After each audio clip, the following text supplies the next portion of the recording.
Welcome everybody to a brand new Blu-ray and DVD out and about video today, and this week sees old classics getting new releases, like a little bit of 4K upgrade love for Indiana Jones and the Temple of Doom, the Martin Scorsese 1980 classic Raging Bull. We also have a little bit of TV show appreciation with season 3 of Batwoman and season 4 of Killing Eve, and Warner Archive Collection is releasing a Blu-ray edition of the 1979 Western comedy The Frisco Kid, plus much more. So let's go see the deals, exclusives, and we are at our first location, Walmart. So let's go in and see what they got. All right, everybody, we are in at Walmart under the new releases, and hey, look, they actually have new release love. Well, from last week. Yeah. I mean, congratulations. They actually caught up to every other fucking store, including every other fucking Walmart. Jeez, it's about time.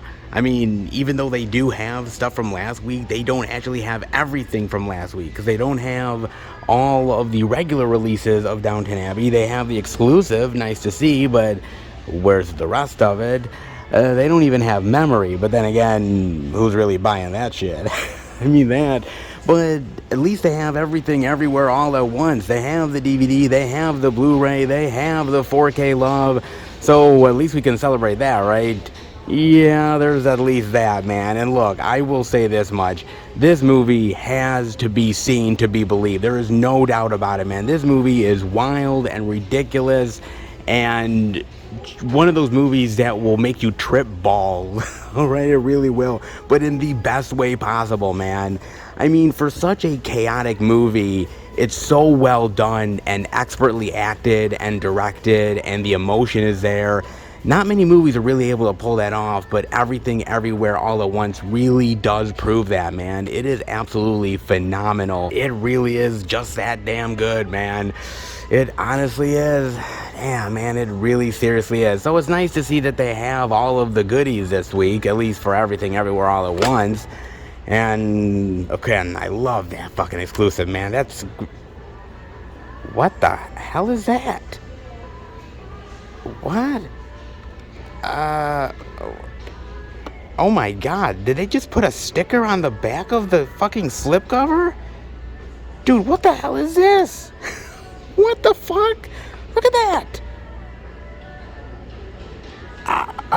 What the shit?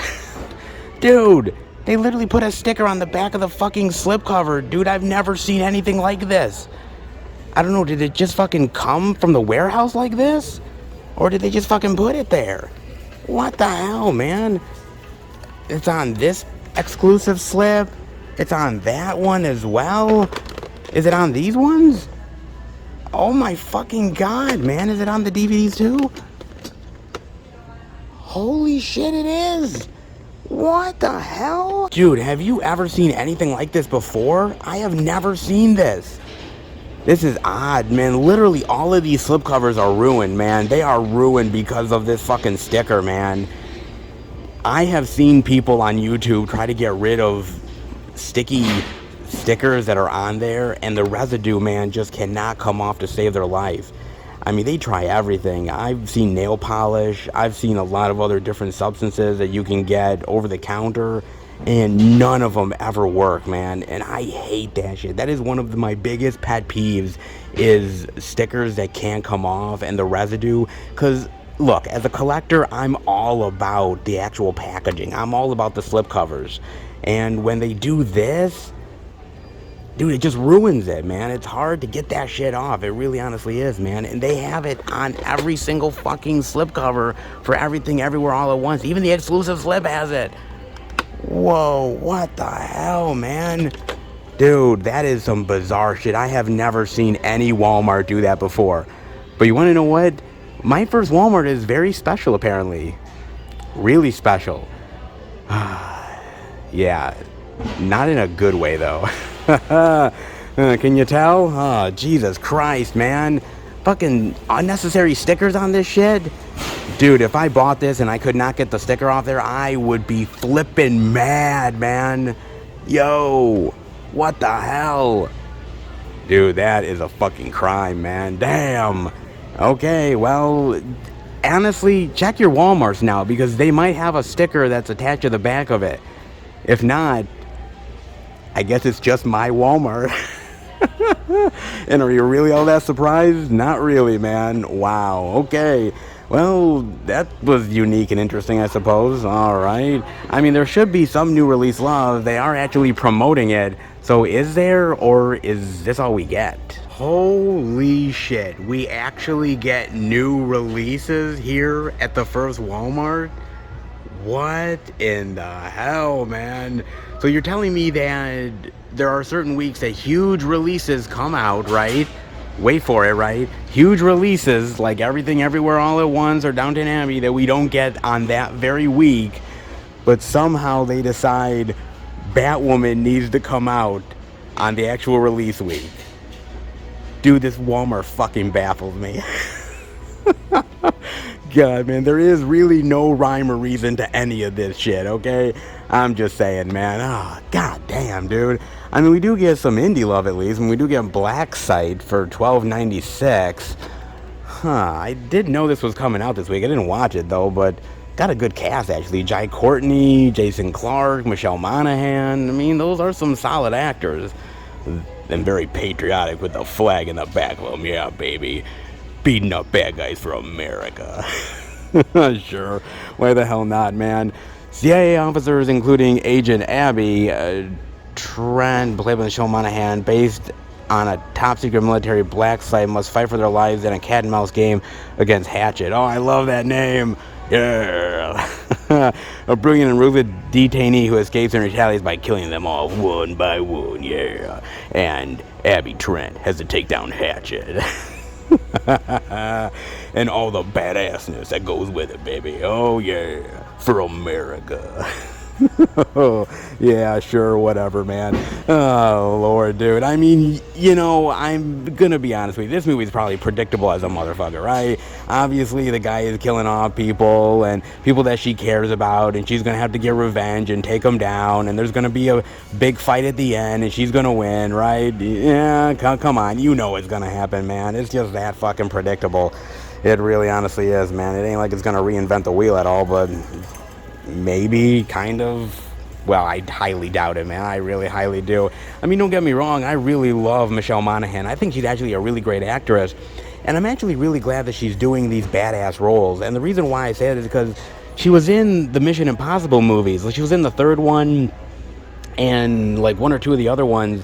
And I thought, oh, man, she's in the Mission Impossible movies. Michelle Monaghan, she's going to have a really badass role. And, like, she was the damsel in distress. And I'm like, oh, man, that really sucks. I mean, she's a great actress, but they really didn't give her anything to do. I will say, man, Jason Clarke is a rock star. I've loved him in a lot of great roles, man. He has been absolutely solid as an actor, and I can see him really living it up as a bad guy. Jai Courtney, out of the three of them, Jai Courtney doesn't really do anything for me. He doesn't exactly light my world on fire, but then again, he's not the worst of all time either. Kind of like B-level as far as actors are concerned. He does some good roles from time to time, but I mean, sometimes memorable, like Suicide Squad, he was really good in. A couple other ones here and there. Like, I really loved him in Reacher. I thought he was really great in the first Jack Reacher movie, man. Really menacing and shit. Really, really good, man. But outside of that, not really. But then again, it's from the producer of Sicario and John Wick, and those movies are badass, so this does have a little bit going for it. Can it buck the trend, or is it predictable as shit?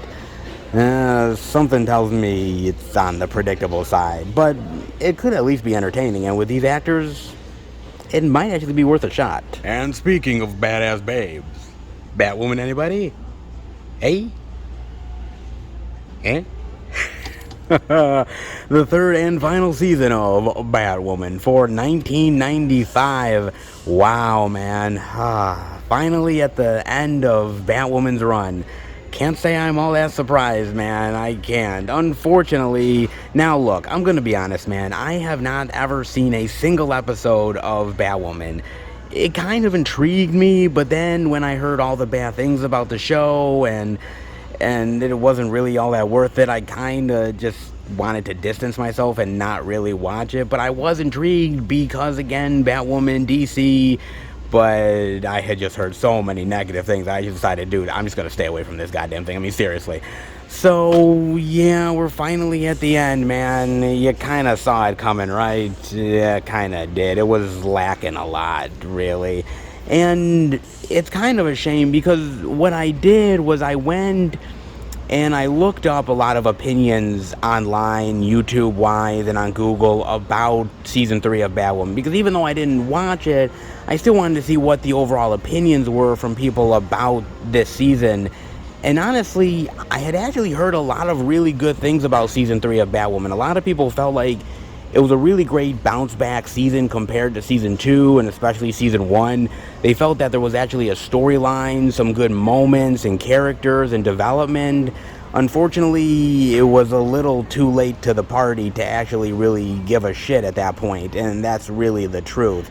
It actually felt like they were actually developing stuff and actually making the characters worthwhile and interesting and unique and putting interesting spins on them. But again, when you've had 2 lackluster seasons and you've pretty much lost a lot of your fan base, the people who are left are really diehards, and even they are kind of like, man, I'm just holding on for motherfucking dear life. I mean, seriously. It's a shame because it seems like the woman here who took over Batwoman, it seems like she's really engaged with the role. I saw some moments on YouTube, clips and everything. It seems like she's really trying. But unfortunately, at this point, she even couldn't really take off the negative spin that was going on with this show and the fan base in general, which really, honestly, sucks big time. It's a goddamn shame, man. I mean, Batwoman is an interesting character. It has potential, but I don't think they treated it the right way. And when they finally did, or at least started to get somewhat interesting, that's when pretty much the fan base has already jumped ship, and the studio honestly is like, dude, we can't keep putting money into this when it's losing money at the same time. Yeah, it's not going to be working out. Sad to say, but this was one of the ones that they tried and epically failed. Damn shame. I mean, they were trying to do some interesting stuff with a different spin on some of the Batman villains. Kind of seemed like it was going somewhere, but unfortunately too late at that point. And again, I just felt like they really just kicked the bucket with Batwoman for a long time with the show. Season 1, unfortunately, had a hell of a lot of problems. Season 2, from what everybody says, is pretty much dog shit. And so nobody had hope for Season 3. So the fact that Season 3 somewhat was a pleasant surprise for people was kind of cool. But again, at that point, what's really the point at the end of the day? Who gives a shit? You know, I give DC, CW guts for trying, maybe. But at the end of the day, you get points for trying, but you don't get points for succeeding because you didn't really do it. Just saying. I don't know what you guys think of Batwoman, but I've heard a lot of negative shit. Some positive for the final season, but yeah, most people had dropped off a long, long time ago. So whoever was left, it wasn't many. Come on now. Who doesn't like Little John, Paul, George, and Ringo? Am I right? Okay. I really can't do an English accent. I really epically failed at that. I sincerely apologize to each and every one of you. That was bad. Oh, man. My point is, hey, the Beatles Get Back. The Blu-ray collector set for $35.99. Nice to see this, baby. Not bad. Not too shabby. Oh, all the Beatles love. Oh, documentary style. Pretty damn sweet, man. Look at that. Great packaging, too. Holy shit. Very much deserving of all the Beatles love, indeed. Now, interestingly enough, you can stream this right now on Disney+.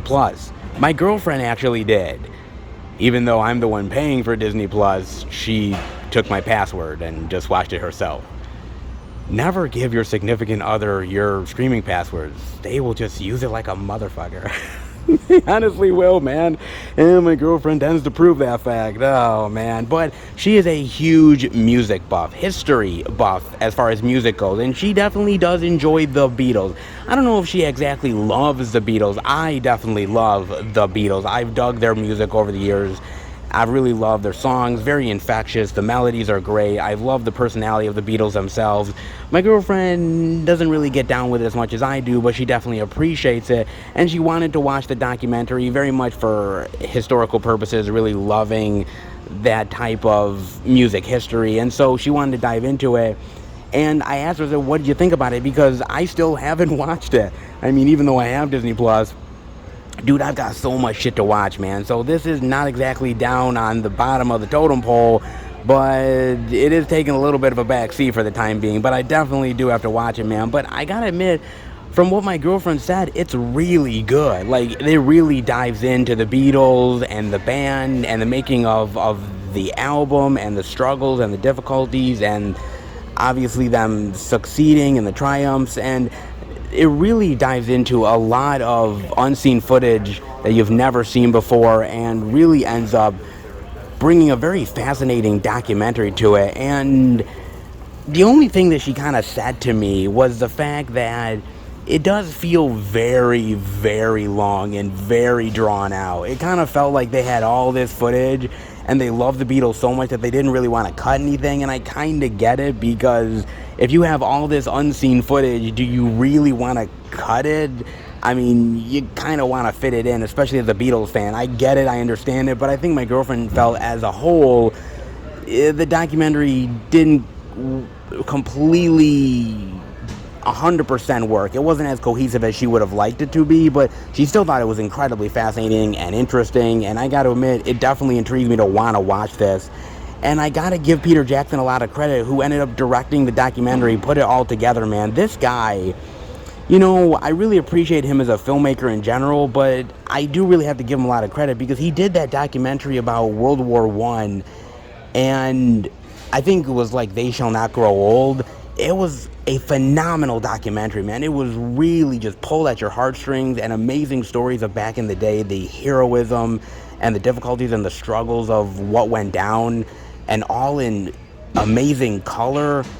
The restoration was beautiful, and I've seen the trailer for this, I've seen clips, and just that alone, it really feels like Peter Jackson is a huge hardcore fan of the Beatles and somebody that really wanted to preserve this, not only for himself as a fan, but others as well, and just for historical purposes. And I really do appreciate that, man. I appreciate it in a big bad way. I mean, you get a lot of stuff here, 3 discs, a ton of really great material here, great packaging. As a Beatles fan, it's hard to deny how really tempting a buy this actually is, man. I mean, yes, you could stream it, but a physical copy is always well worth it.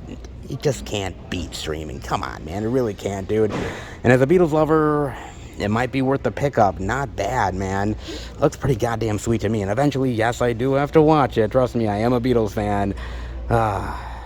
It's on the list. Trust me, folks. It is, man. Interesting. I mean, they got some stuff actually worth showing off. Crazy enough. New release love. Who'd have thought? Not much, but a little bit goes a long way. Well, maybe they need a little bit more, but hey, at least it's something, right? Walmart. You always end up being very fascinating in all the wrong ways. Indeed you do. Let's head out. Walmart loves me. Walmart loves me not. Walmart loves me.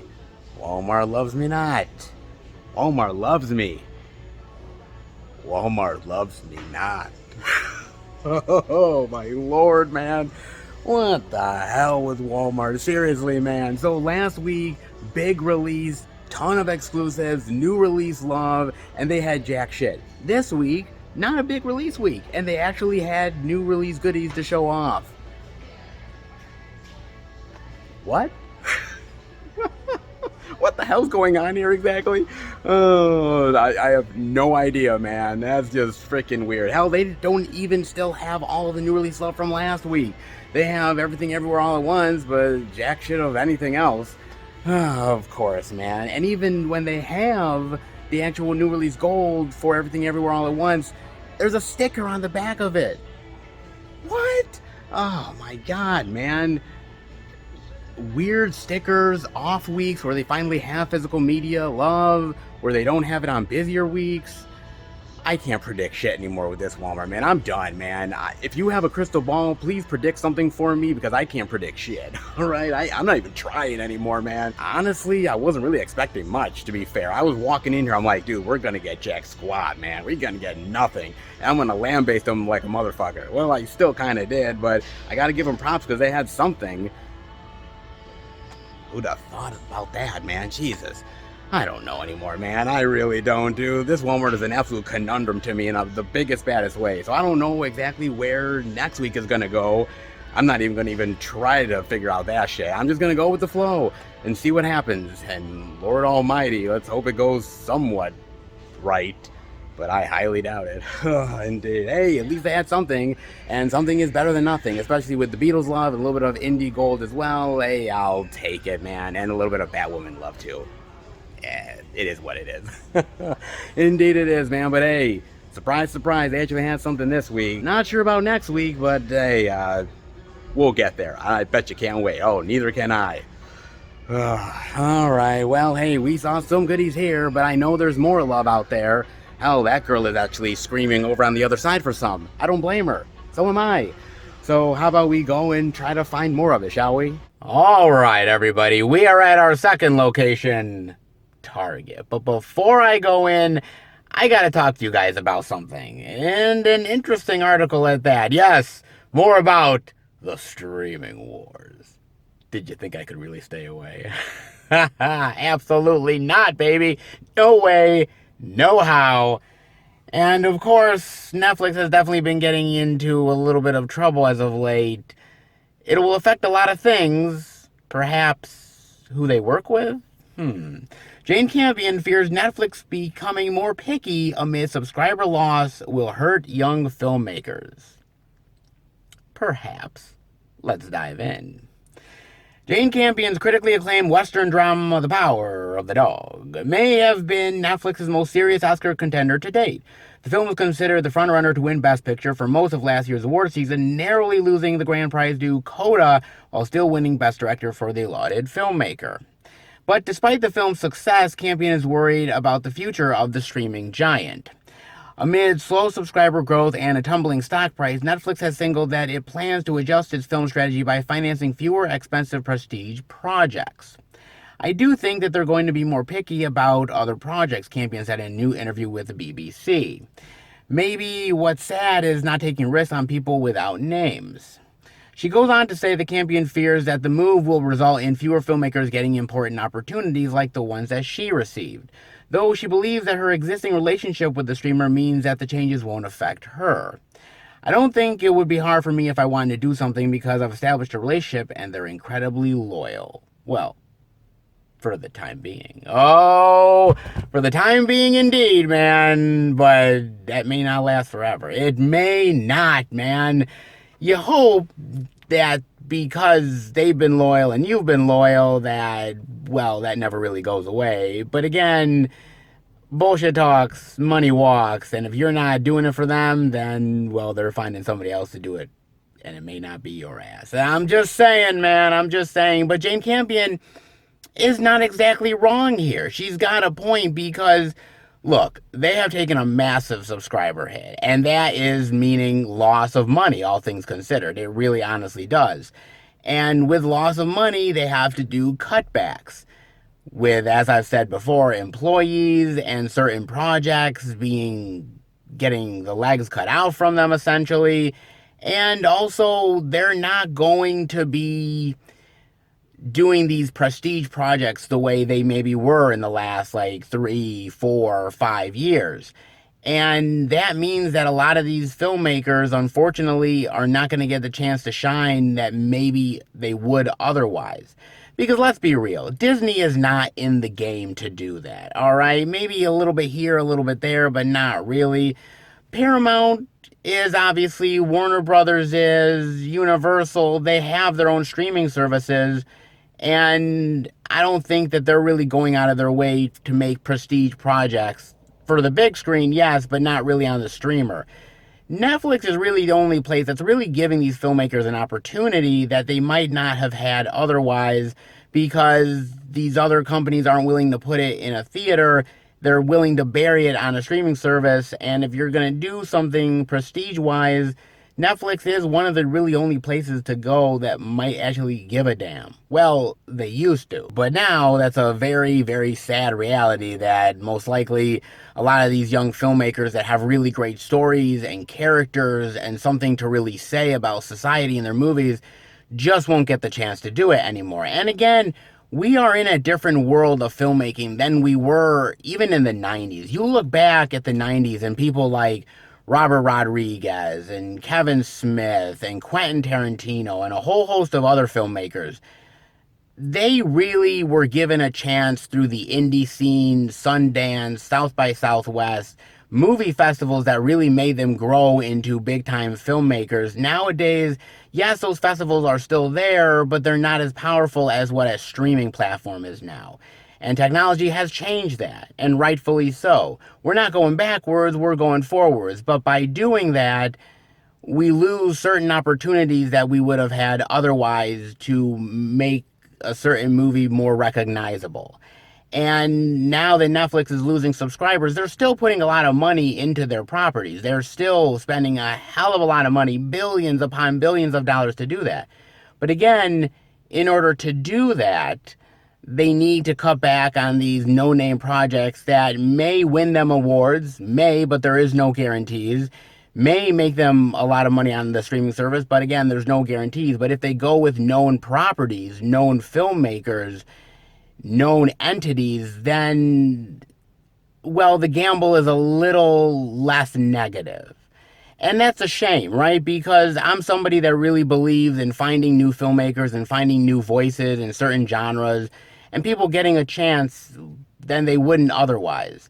And unfortunately, those chances are slowly chipping away. Very, very, very slowly. And I kind of feel like Netflix is one of the last places that really is or was protective of that. Now that's not really a thing anymore. And I don't know, man. I think in some ways Netflix was really breaking barriers, especially come award season, and they were somebody that was getting knocked around and beaten by certain filmmakers like Steven Spielberg. Oh, these aren't legit Academy movies. They came from the streamer. There's no way they're legit. And in some ways, maybe they weren't at the time, but they've been slowly more accepted. And I think Netflix is really changing the game, kind of like how HBO changed the game years ago with all of the Emmy nominations, and people thought that it was HBO, that it shouldn't really even be considered that because it's, those movies are not really legit miniseries and everything. There was a whole deal with that back in the day. And now we're dealing with it now with Netflix. And I think Netflix pulling back really signals an unfortunate shift. It's a shift I understand. It's a shift that I get. Because when you're losing money, you have to cut one corner here and one corner there. And at some point, it does affect the bottom line. And I don't think that quality is going to go away necessarily. But what I do think is that, unfortunately, a lot of great filmmakers who had an idea, a hope and a prayer that maybe Netflix would give them the money and let their dream and their moment shine is no longer there. Jane Campion made a great movie, okay? She's a great filmmaker, and she's obviously delivered for the streaming service. She'll get another chance. But again, she's very few and far between. They're not giving Martin Scorsese $200 million. They're not going to go out of their way to fund the next David Cronenberg project. Everybody is looking at Netflix because Netflix gave them the money to do it. They gave them the power to say, hey, look, by the way, we're going to give you all this money because we're Netflix, right? And we're the home of the filmmaker. If you're not appreciated somewhere else, you're appreciated with us. Well, now that appreciation is going away. Will it ultimately hurt Netflix to be more popular and more properties that are recognizable? Yes, it will. But at what cost? Indeed, at what cost? What do you guys think? Do you think they should still focus on the filmmakers and the auteurs and the new voices? Or are they better off doing what they're doing now? Let me know. The streaming wars are a bitch. and it's just getting started. Oh, indeed it is, but the physical media is as well, obviously. There is a lot of physical media to show off. But what about Target? Are they going to have it? Well, how about we go in, check it out.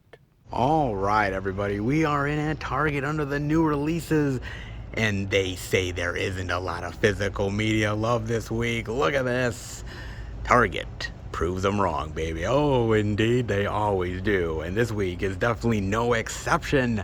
Let's dive in with little dun dun dun dun dun dun dun dun dun dun dun dun. Yes, the 4K limited edition Steely Love for Indiana Jones and the Temple of Doom for, let's lift this sucker up, for $27.99 for all the Indiana Jones goodness. Oh, indeed, baby. He may be technically the middle stepchild, but boy, does this movie definitely excite me in all kinds of ways, baby. Oh, it definitely does, man, because it's just that damn good.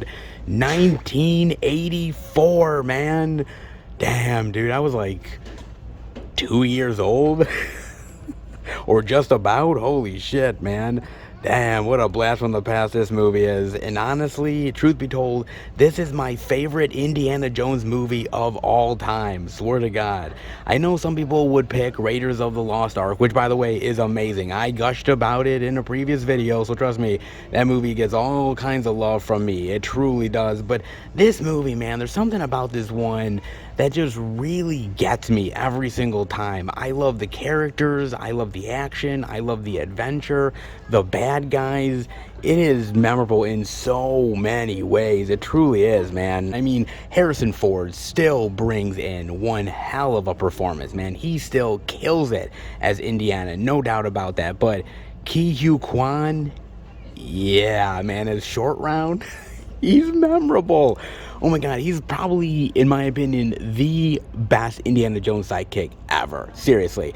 There have been other ones that have been pretty damn good, but dude, nothing like Short Round, baby. Nothing like Short Round, not at all. It's just that damn awesome, man. Even the female lead in this movie, the great Willie Scott, played by the phenomenal Kate Capshaw. I know there's a lot of people that have complained about this character.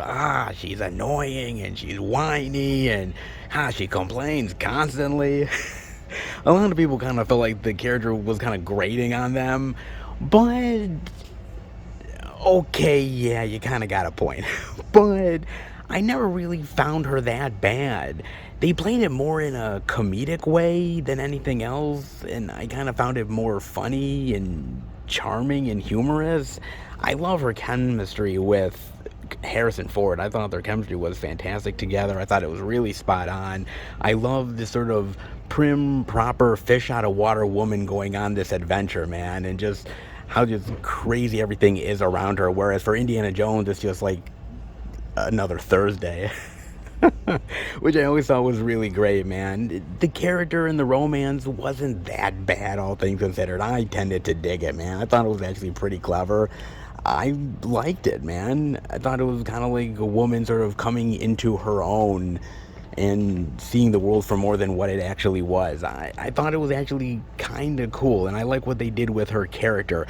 There's other characters out there that have done the same thing, and you kind of feel like, oh my God, I don't know how much more I can take of this chick. But her, I never really felt that. I thought she was really genuinely funny and very humorous, man. I really dug her in the role. However, what really solidifies my love for this movie, and there's so many things to already love in the film, don't get me wrong, but this I truly love, and that is the bad guy in this film. Oh my God, he is amazing. He is awesome. That evil motherfucker right there, man. Oh, dude. He is great in this film, man. I mean, there has been a lot of really great Indiana Jones villains over the years. Most of them, though, happen to be Nazis, which, by the way, me as a Jew, I don't mind Nazis being taken the piss out of. Just saying, man. They deserve it, all right? They truly do, man. I get a certain amount of satisfaction off of that shit. But there's something about this guy, man, and sort of the mysticism and the evil intentions that this guy has. he's just somebody that Indy just never even thought he would have to go up against this type of dude, man.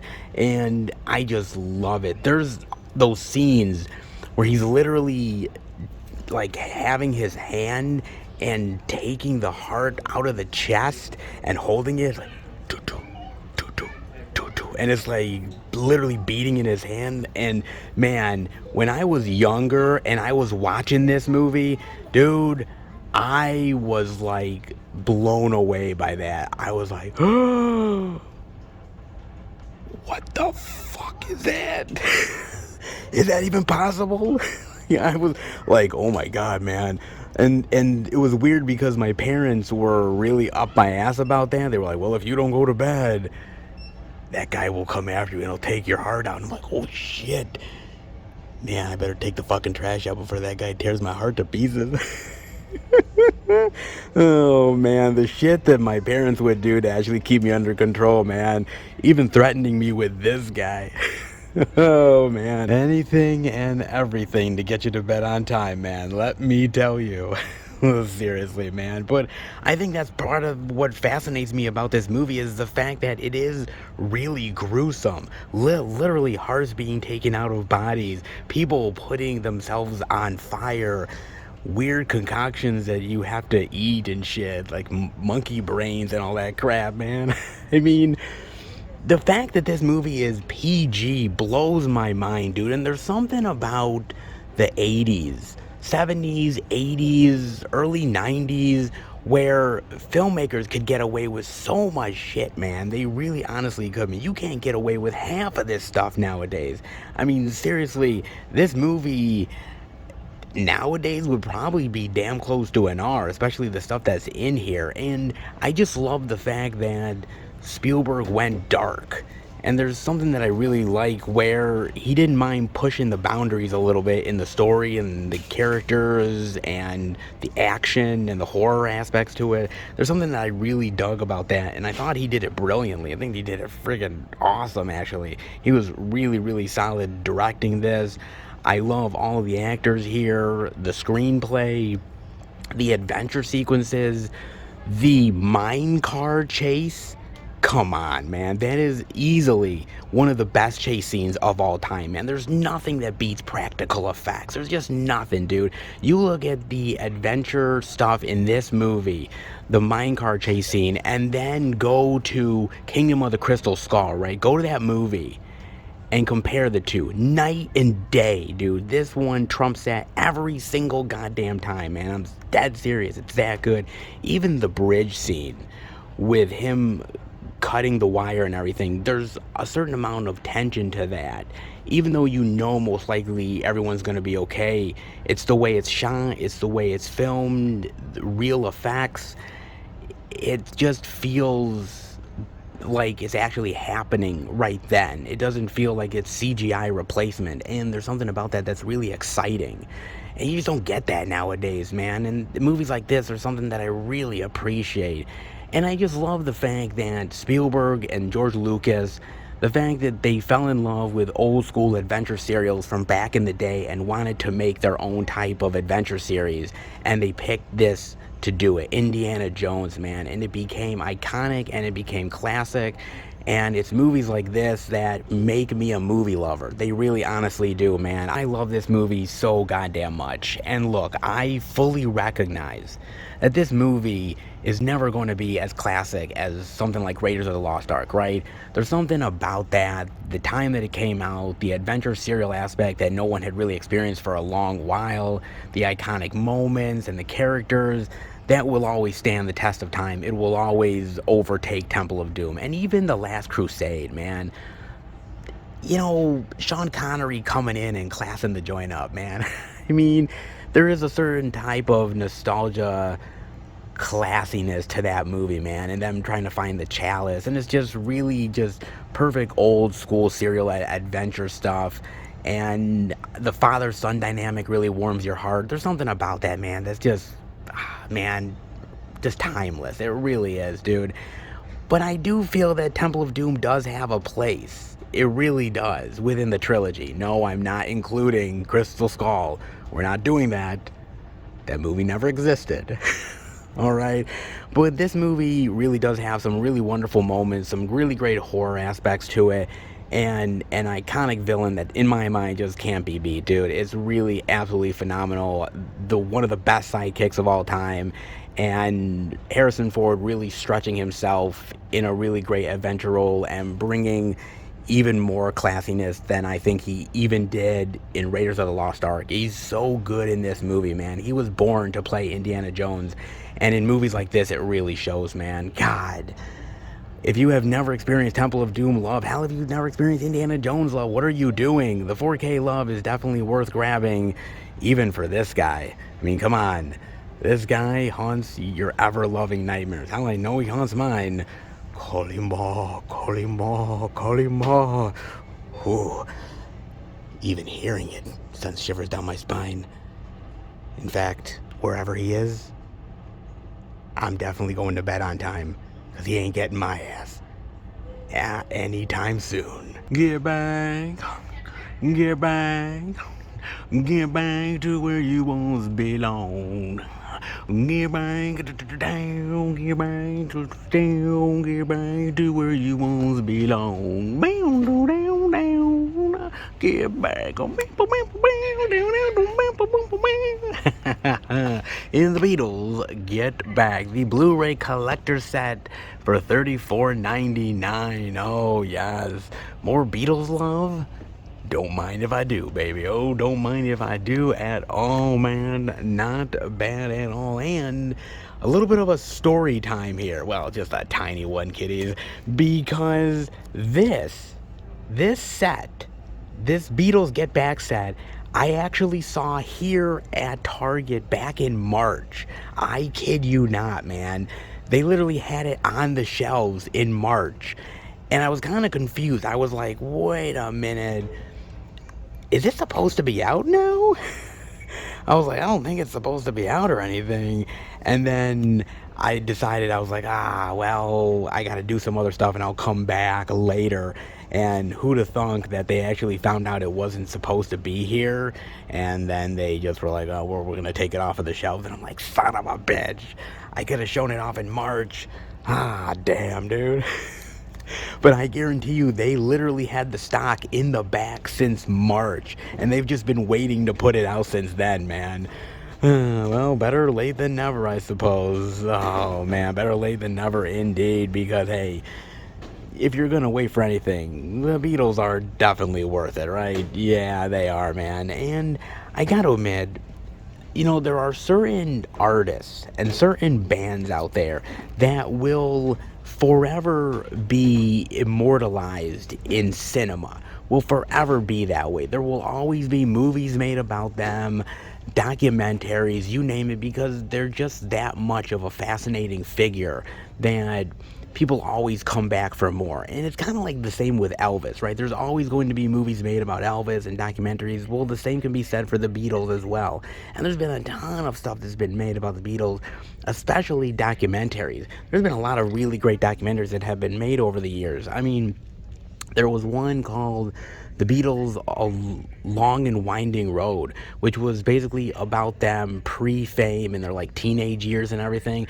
Fascinating documentary. There's another one called 8 Days a Week, The Touring Years, basically about how they were basically rock stars on the road, interviews, great stuff there. And there's another one called Up Close and Personal, and it's basically personal accounts about their lives and, you know, being outside of the band. Really fascinating stuff, man. Definitely highly recommend that.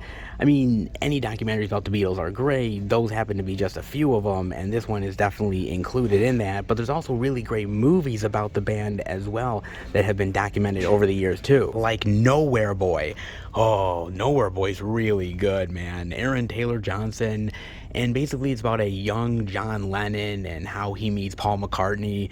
Really fantastic movie, man. I love that movie. Also, The Birth of the Beatles from 1979. Yes. Sort of talking about their Hamburg years and everything, and touring and signing with the label and stuff like that. Very interesting movie, man. Actually, that movie's directed by Richard Marquand, the same guy that directed Return of the Jedi. That's wild, man. Really great movie. But I think my favorite one has to be The Two of Us. It was a TV movie back, I think in like 2000 or something like that. It was Jared Harris and Aidan Quinn playing John Lennon and Paul McCartney. It was basically almost like a fictional telling of them meeting up in a hotel room and possibly coming back together again and reminiscing about the old days. So fantastic of a movie, man. I know not many people might have heard about that one, but it really is phenomenal. The acting is great, and it's just a really great sort of what if scenario, which I really appreciated. I always dug that movie, man, in a big bad way. Kind of forgotten, but damn, I still really love that movie so much. I mean, at the end of the day, the Beatles appreciation never really ended. There's always something that comes into the cultural zeitgeist that ends up reigniting the flame, right? I mean, I remember when Yesterday came out, and especially for like a lot of young people, finding the music and really diving into the band and a reevaluation of it, looking at it through a different lens. I thought it was really phenomenal, man. And that movie is really, really great. There is so much really great material out there if you're a Beatles fan and a lover of them and really appreciate the music and the personalities. And it's hard to know where to start. Where do you start with like the Beatles love? Do you start with the movies? Do you start with the documentaries, with the music? It's tough to say, man. I mean, all of it is important. And even the movies that the Beatles made, like Help and A Hard Day's Night and Yellow Submarine, those need to be appreciated just as much as well, man. I think it's all important at the end of the day because it all serves to tell a full story, a complete story of the times that they had, the memories that they shared, and the cultural phenomenon that was the Beatles. It really is just that amazing how much the Beatles really influenced culture in a big bad way, and actually still does to this very day, man. It's absolutely amazing and phenomenal. And it's documentaries like Get Back that my girlfriend was really telling me about that really showcases it in a big bad way. And I love that, man. Anytime that you get to re-explore a band or find new aspects to them that you never knew about, that is always amazing and always fascinating and always interesting.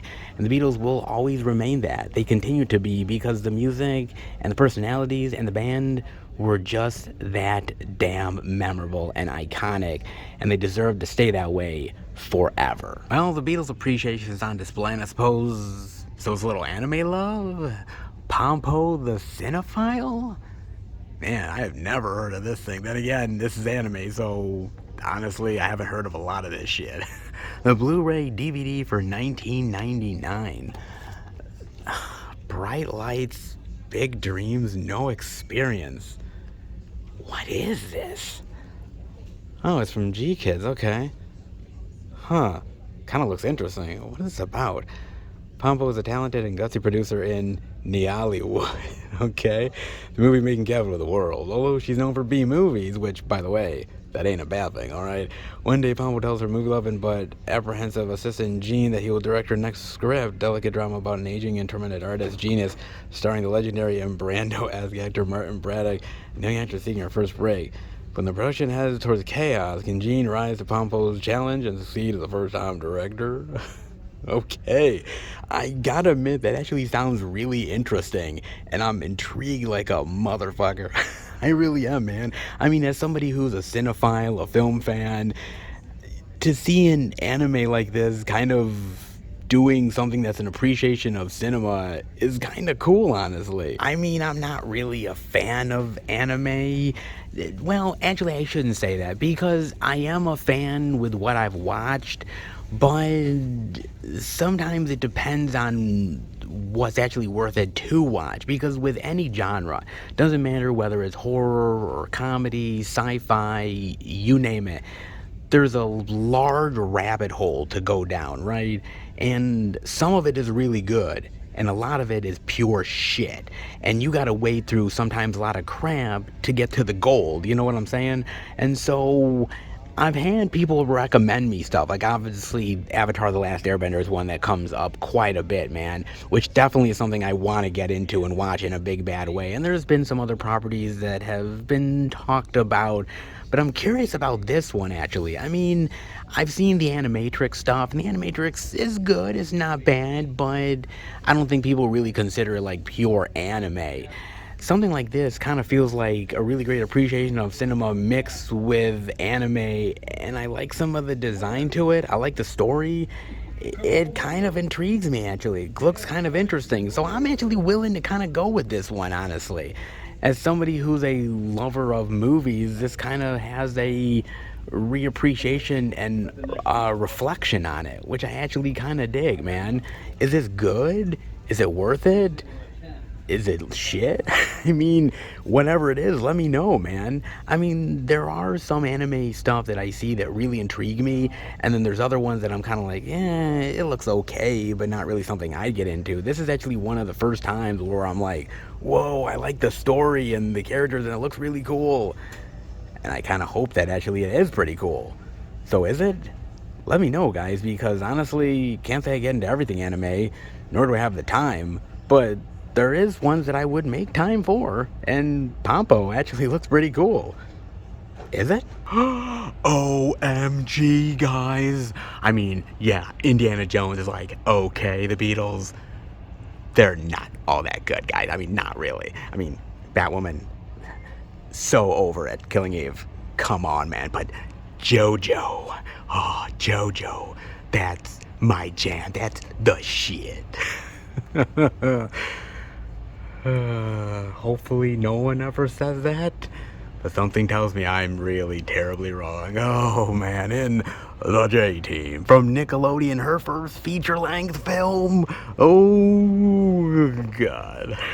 Oh, for $12.99, not bad for the kiddies out there.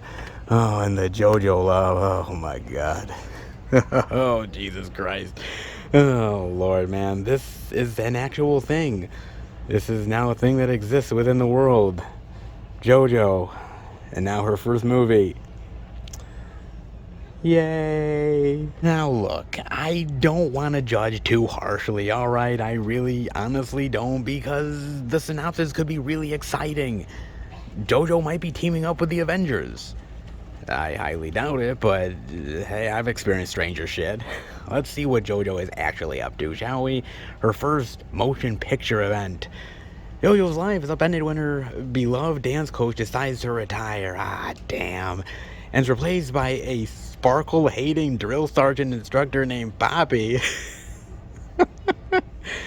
Okay, well, that's a conundrum, alright.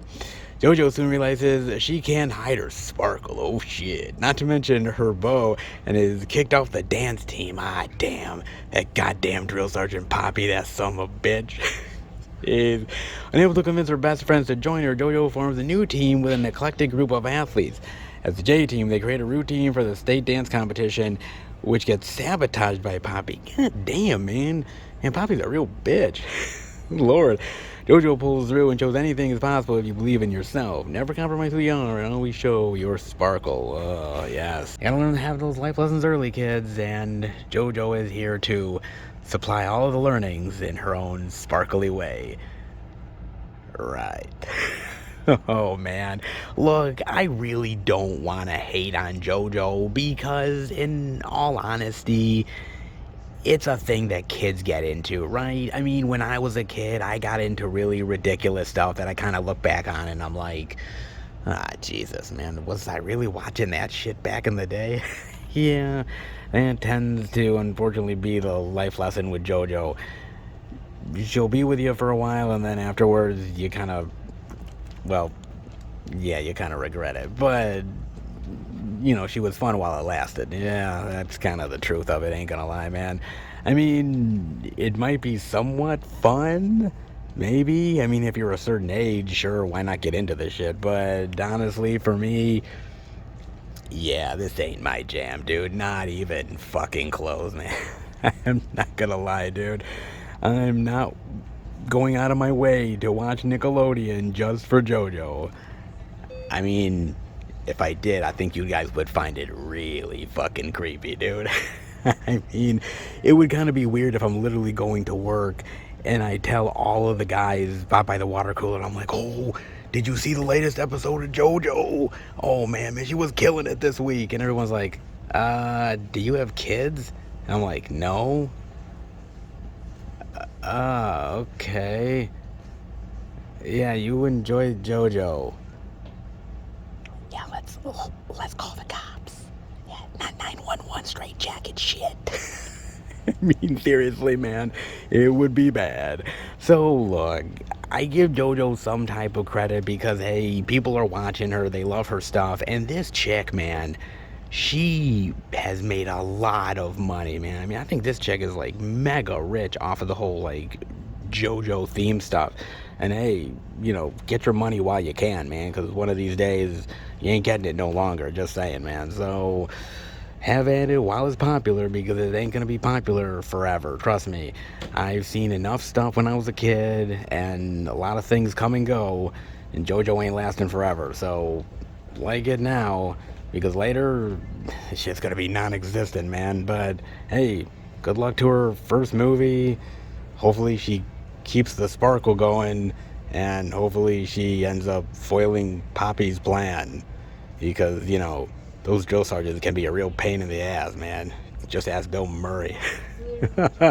Yeah. Hopefully you parents out there love JoJo, because if your kids do, something tells me that you're on board whether you like it or not. God bless your heart and soul. Okay, so JoJo's not my jam. We've established that shit. But Rugrats? Oh, that is definitely something I dig, baby. Oh, wow. Man, new Rugrats? Season 1, Volume 1, the DVD for $12.99. Oh my God, man, it really is true. Man, everything eventually comes back around. Man, nostalgia is a bitch. Well, it really is. Well, sometimes it's a bitch. Other times it's a really pleasant surprise, man. Wow. Man, Rugrats reinvented for a new generation. Damn, dude. That is awesome. Holy cow. Well, I don't know, man. The animation looks really weird. Whoa. Wow, man. It's like tripping balls. Holy shit. God damn, man. Fuck. I mean, I do have to admit, it kind of makes me a little bit excited seeing a new iteration of Rugrats. And the only reason why I say that is, man, when I was younger, I loved Rugrats. I loved the series, man. I watched that ad nauseum on Nickelodeon when I was younger, man. That was one of my favorites back in the day. It really was. It was just fun, and the characters were unique and quirky and vibrant and weird, and I just loved it. Man, I had so much fun with that. I really did, man. And, you know, I kind of grew out of it over time, and, you know, I've never really revisited it, but, man, I have such fond memories of that stuff. I really do, man. So it's nice to kind of have it back again for the kids, man. I mean, re-experiencing it. I mean, a lot of the stuff from back in the day has kind of come back around one way or another, and it's so odd to see that, man. It really is. Because sometimes you look at certain properties like Rugrats, or like, for me, Ren and Stimpy or Beavis and Butthead, and you look at that and say, okay, well, that was my generation stuff, right? That's what I got into. And then you're like, God, they're doing more Beavis and Butthead, they're doing Rugrats, and they keep on bringing these old school properties back, and I'm like, I'm not complaining, because it's really cool to see it, man. And it was cool for me back in the day, and I can imagine for kids now, it's equally as cool, dude. I mean, Rugrats was always infectious fun. It was just really cool seeing these adventurous little tykes in diapers. No, don't think about that, man. I just had so much fun with it, man. I had a ball with that shit, and it was so good. And hopefully, man, people enjoy that shit nowadays. Oh, wow. I mean, very much different probably from when I remember it, but, you know, this is from like almost a 40-year-old guy's perspective, so, you know, take it for what it's worth. But, dude, I'm so glad to see this back, man, for a new generation. That's just fun. That's really great, dude. I had a ball with this, and I can only imagine kids nowadays are having as much fun as I did a long ass time ago, man. Oh, that's so cool.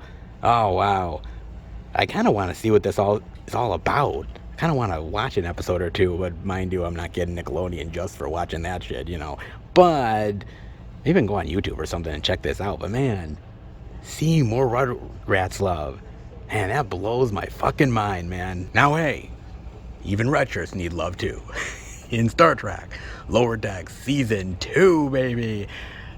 The DVD for $19.99. Nice. Look at this, man. Oh, that is cool seeing this. Oh, that's awesome, man. Oh, another season of good old animated Trek. You definitely gotta dig it, man. You know, I remember seeing the first Lower Decks, the DVD, and seeing it come out, and I was kind of really curious about it because there's something about telling unique and quirky tales within the Star Trek world that kind of intrigues me, man.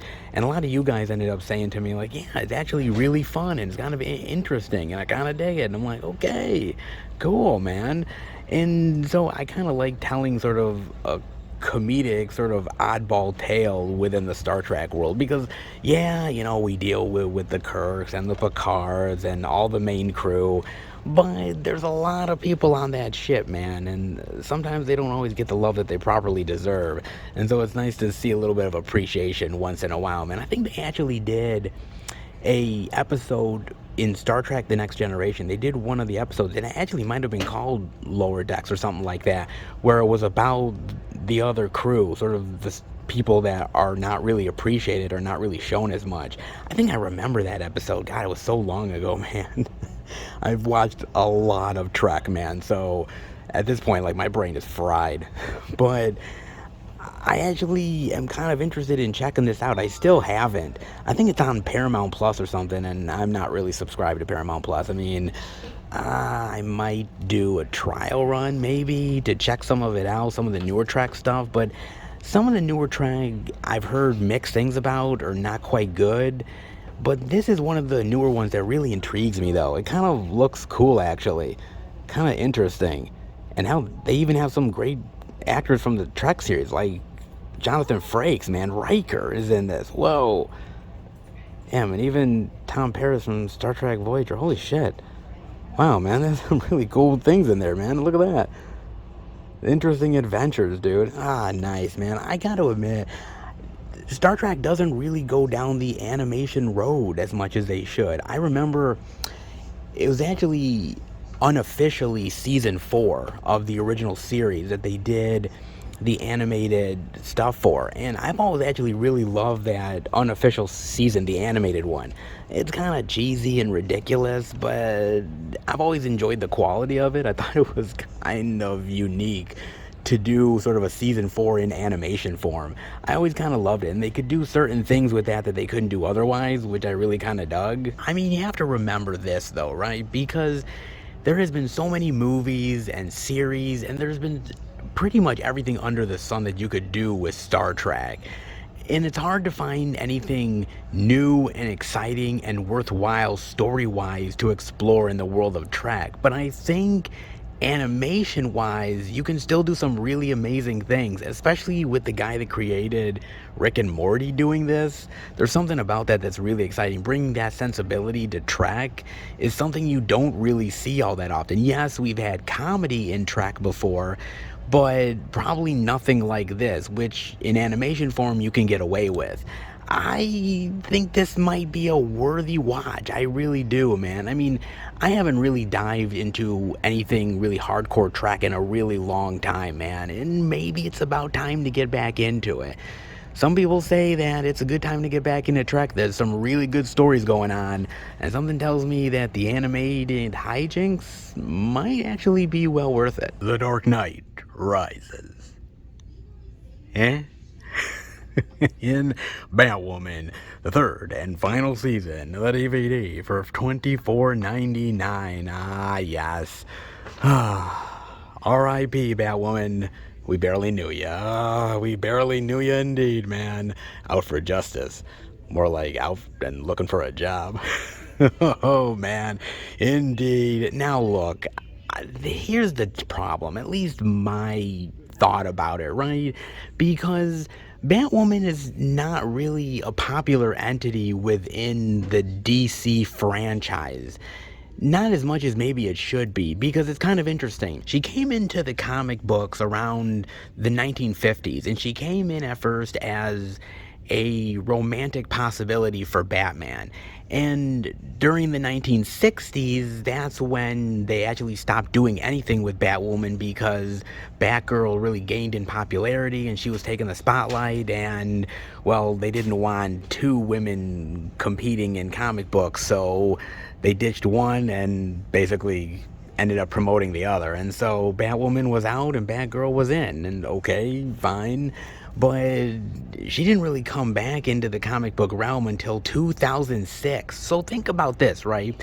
From 1960s all the way till 2006, Batwoman was completely non-existent. She wasn't even a thing, okay? So if you think about 2006 all the way till now, around 2022 here, even though that seems like a long time, and it is, in comic book form, not really, because she hasn't had the type of length and the longevity as a Batgirl did, or Batman, Superman, a lot of these other comic book entities. And she's just now starting to get back into the spotlight and now starting to get some appreciation. And so doing a show about her is interesting, it's intriguing, but I think the way they went about it was not exactly the right way to go. Especially when Ruby Rose, and look, I do blame a lot of this, well, not all of it, but a certain amount of it on Ruby Rose. She came into it and then she wasn't really feeling it as an actress, and she didn't really like the costume, and she had issues with the on-set stuff and the storylines and the producers and the writers and directors, and the whole thing was just a complete slapdash of ideas and creativity, and they were just trying to somehow, some way, steal some of the thunder from Batman in order to have sort of lightning strike like 3-4 times over. But the thing about it with the CW shows, and sometimes CW shows work really well and other times they don't, and like The Flash ends up working pretty well, Arrow obviously, DC Legends of Tomorrow, but then there are shows like Batwoman or even Supergirl that unfortunately don't really catch fire the way they should. I think Supergirl has been a much better show than Batwoman has. I mean, I'll freely admit that. But I don't think they went about it the right way with the storylines and the characters, and once Ruby Rose left, then they had to reinvent the character all over again for the second season. So it's almost like the second season technically became the first season of the show, and so you had to get used to a new Batwoman and new situations and new plot lines, and so you had to reinvest yet again just a season later. And that gets exhausting for an audience, man. And I feel like, we are in the golden age of superhero films. There's no doubt about that. And superhero cinema in general, and that includes TV. But I do feel like the CW shows have sort of hit a brick wall in a certain way. I mean, there was a certain time when there was some amazing content out there for the CW shows, and it was hitting on all cylinders, man. There was like 5-6 shows going all at once, man. And now the fact that, Arrow's gone, and they canceled DC's Legends of Tomorrow, Supergirl is gone, and I think pretty much like The Flash is gone too, and they don't have much left. They have Superman and Lois, and that's a really great show from what I'm hearing. People really love that show. But there's not really the powerhouse CW superhero lineup that there used to be. And that really says the fact that the trends are kind of dying a little bit. And well, either the trends are dying or the fact that the stories are not really all that good. I've heard from a lot of people that have told me, hey, the first couple seasons of a show is really great, and then unfortunately it kind of goes downhill. They can't really keep the momentum. The storylines are not that great. The effects are cheap. And it just kind of feels like they're spinning their wheels. And I think Batwoman is kind of, the perfect syndrome of that. Really, honestly, it is. They wanted Batman, but they couldn't get Batman. They couldn't do Batgirl, so they did Batwoman, and hopefully they could still get the same Batman crowd, but do a lesser version. And unfortunately, yeah, it didn't quite work. I mean, I'd love to see them do another iteration of Batwoman down the line. Heck, maybe even a movie. That would be kind of cool years later, but with better effects, with better plot lines, story, characters. I'd like to see that, but the DC CW powerhouse is gone at this point. And the few that have actually survived and stuck around, well, be glad that they're there. Because honestly, I don't see it lasting for much longer. I really honestly don't. And with a lot of the shows going the way of the dinosaur, the rest will eventually follow suit. I'm just saying, eventually it will happen, whether they like it or not. And Batwoman was one of the worst of the bunch. Not exactly the character's fault, I just don't think they knew how to handle it. They wanted something more, but they got something less, and they didn't really give it their best effort. Shame, because it can really be a great character. Unfortunately, it's kind of like with Supergirl, right? You see Supergirl and you're like, well, it's Supergirl, but I kind of want Batman. And you see Batwoman, you're like, Batwoman's okay, but I kind of want Batman. And they would always kind of hint and say, well, you know, Bruce is off doing something or whatever. And it's like, oh, or of course, they're kind of just like, yeah, you know, we want to do it. We're trying. You know, here's Batwoman instead. Take what we can give you, please. This is not Oliver. Please, sir, can I have some more? The fans are more like, no, sir, I really don't want it. And that's really the goddamn shame of it all. It really is the truth, man. Ah, damn shame. I used to like some of the CW lineup, but it's just not really what it used to be. And, well, we can now see why. DC has been spinning its wheels for a long time. The CW shows are proof of it. Is it going to get any better? I highly doubt it, man. I highly doubt it. Well, better luck next time for Batwoman. And hopefully the next time will be a hell of a lot better than this time. Some relationships are truly deadly. In Killing Eve Season 4, baby. The 4th and final season, by the way. Ah, yes, we are finally at the end of this epic journey. The final obsession. Oh, yeah. Oh, yes, indeed we are, man. The final obsession.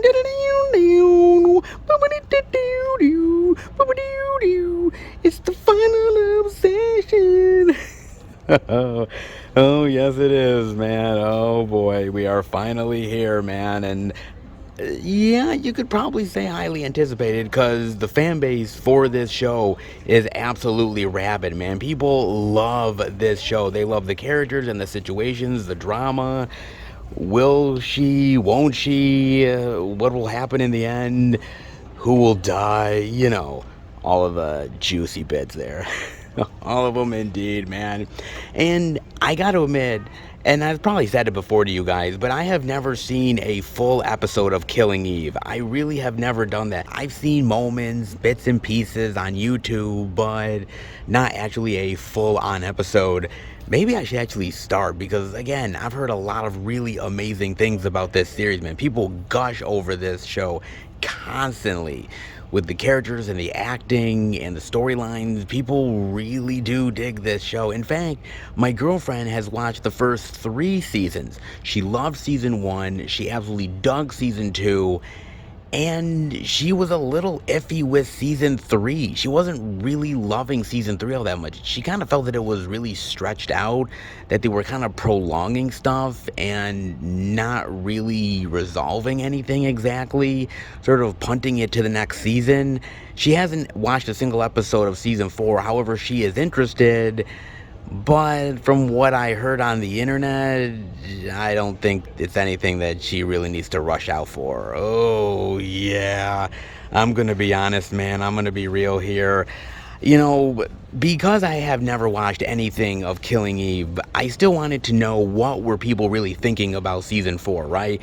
I mean, this is the final season, right? All of the drama, all of the character development and the interaction and the situations, you think to yourself, okay, it's gotta be solved, right? It's gotta be a satisfying resolution, a conclusion to everything that you've been hoping for, you've been wanting.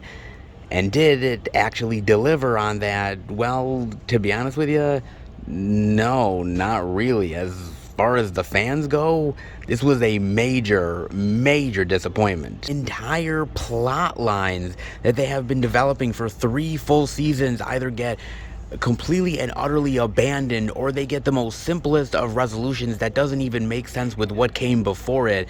Other characters just vanish without any type of mention, or don't even get any proper resolution at all. And the final meetup, the confrontation between Eve and Villanelle, is so lackluster and mundane and underdeveloped that it just felt like they shortchanged everything that came before it. And it was really underwhelming for a lot of fans out there. And that's not me saying that. This is the fan base. These are the people that are on YouTube that are talking about this. Fan forums, Instagram, Twitter, you name it. A lot of the fan base was extremely, and I mean seriously, upset about season 4 and the finale for that matter. Man, there was a lot of fan rage. There was, man. And to be fair, look, if something disappoints you, you're going to be very vocal about it. And these fans absolutely were. I can't quite blame them. Look, I've been in that situation before. I've been in their shoes where I've literally seen a final season or a finale completely disappoint me and wonder, what the hell did I waste all my time investing in these storylines and these characters just to be massively disappointed? So I get it. And it goes back to an interesting thing, especially when I talked about it with James Cameron and Avatar last week, where I was talking about, at some point, what obligations do the creators have to the fan base is really the conundrum, I would say. Because on one hand, the creators and the storytellers want to do their own thing and feel satisfied in their own way that they made it the way that they wanted to. But at the same time, once you make something and put it out there for a particular audience, they do own it to a certain degree, and they sort of tell you where they want the characters to go and storylines, and so you can either listen to that or you can ignore it. And these people chose to really ignore a lot of things that the fans wanted or were hoping for, and man, they are hearing it now in a big bad way, man. They really seriously are. And I mean, do they feel bad about it? Maybe, maybe not, but it does kind of tarnish the series a bit. I mean, when the last season, the finale is that disappointing, man, it kind of kills the rest of the show. I mean, the show's good, but then is it really worth it when the end doesn't justify the means? It's really tough for a fan base. It really honestly is, man. And I guess the real question is the journey more important than the destination, or is the destination more important than the journey? That's a really tough thing to answer, man. And there's really no clear-cut, definitive answer to it all, really, at the end of the day. There really isn't. So ultimately, what would I say to the fans who really loved Killing Eve, that were massively disappointed by the finale and really bummed out by season 4? Well, at the end of the day, I feel your pain. And look, therapy does help. All right, it really does. So trust me, have a session or two. It don't hurt.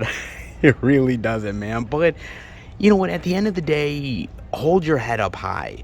Because yes, even though it ultimately was disappointing and you were really let down by what you thought was going to be a series that was really going to stick the landing, trust me, we've all been there. And I think as long as you remember the good moments of the show, the times that you really loved it, the times that you cherished, and storylines that you really cared about and they nailed, that's really the most important at the end of the day. That's what really ultimately matters.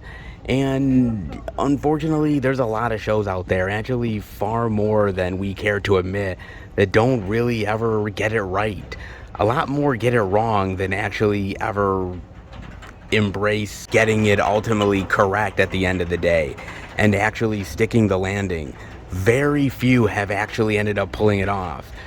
Could this be a show that, I don't know, 5, 10, 15, 20 years later, we'd look back on and say, okay, that wasn't a half-bad season, half-bad finale? I'm not sure, man. I mean, only time will tell. Time is the ultimate judge and jury at the end of the day here, but look, season 4 might have been a letdown for you, but it wasn't an absolute killer of the show, was it? You still had great performances by Jodie Comer and Sandra Oh, and there were still really great moments and thrills in the show that really kept you going for seasons on end. So, at the end of the day, the disappointment will always be there, but so will those moments where you really loved the show and you really supported it. So, does the good outweigh the bad? Well, that's ultimately up to you guys, but I guess in time, we'll all decide how Killing Eve ends up coming out. Classic or a letdown? Well, I guess we'll just have to find out and see, shall we? I guess so, man. But the ride, was it worth it or not? Well, that's up to you, ultimately. Oh, indeed it is, man. Interesting indeed. But, hey, not everything can be roses, just saying. That's life, folks. Indeed it is. That's life. Oh, absolutely, man. Absolutely indeed. But man, the physical media, that was not a letdown, man. Amazing physical media love this week. And mind you, by the way, as I was talking, slowly but surely, every copy of Get Back sold out. I am dead serious, man. Holy shit. No lie, I'm kind of surprised that this sold out as much as it did, but I'm telling you, Beatles fans, they are one devoted folk. They really are, man. And it is well worth it. Not a bad price either, so that definitely sold. Hopefully they'll get more, but hey, physical media love, not half bad, baby. Not half bad at all, because Target always supplies the love. Oh, indeed they do. And I was damn thankful for it yet again. Let's head out. Well, it sure looks like Target delivered the goods.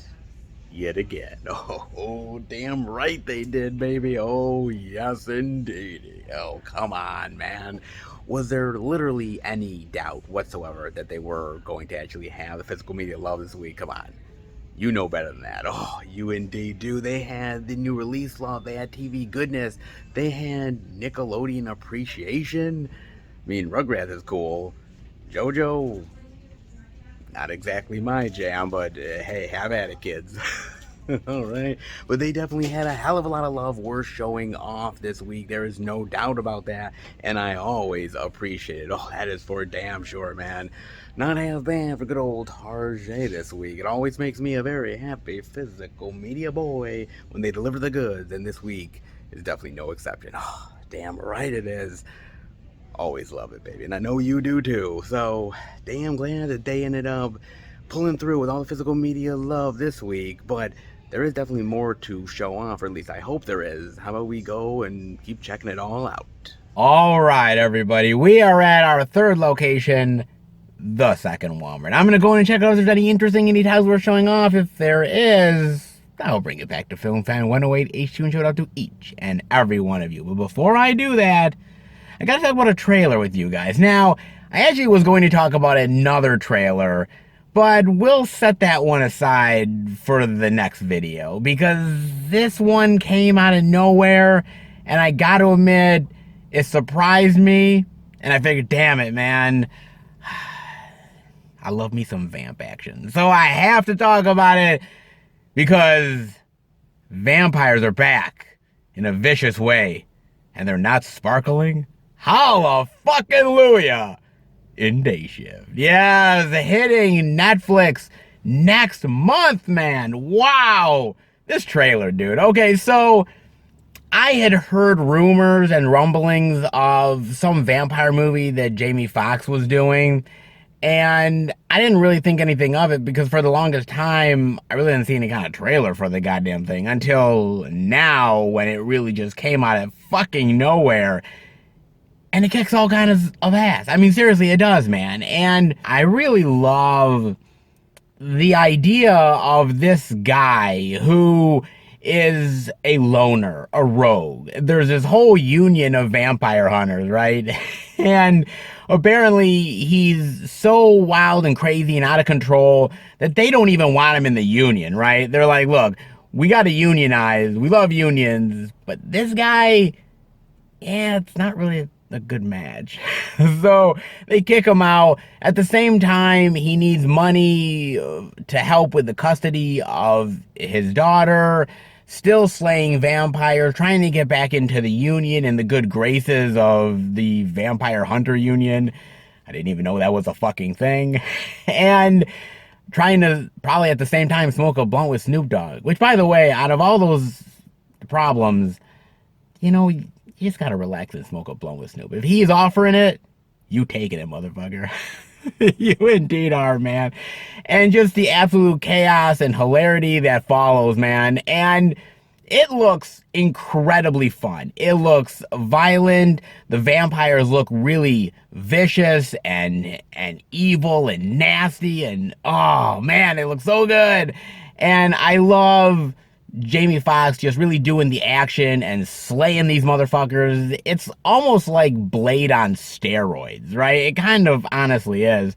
And it looks great. Jamie Foxx looks like he's having a hell of a lot of a fun time here. And even Dave Franco, who in this movie, at least from the trailer, plays like this newbie that is getting into the vampire game, and sort of Jamie Foxx is teaching him the ways of vampire hunting.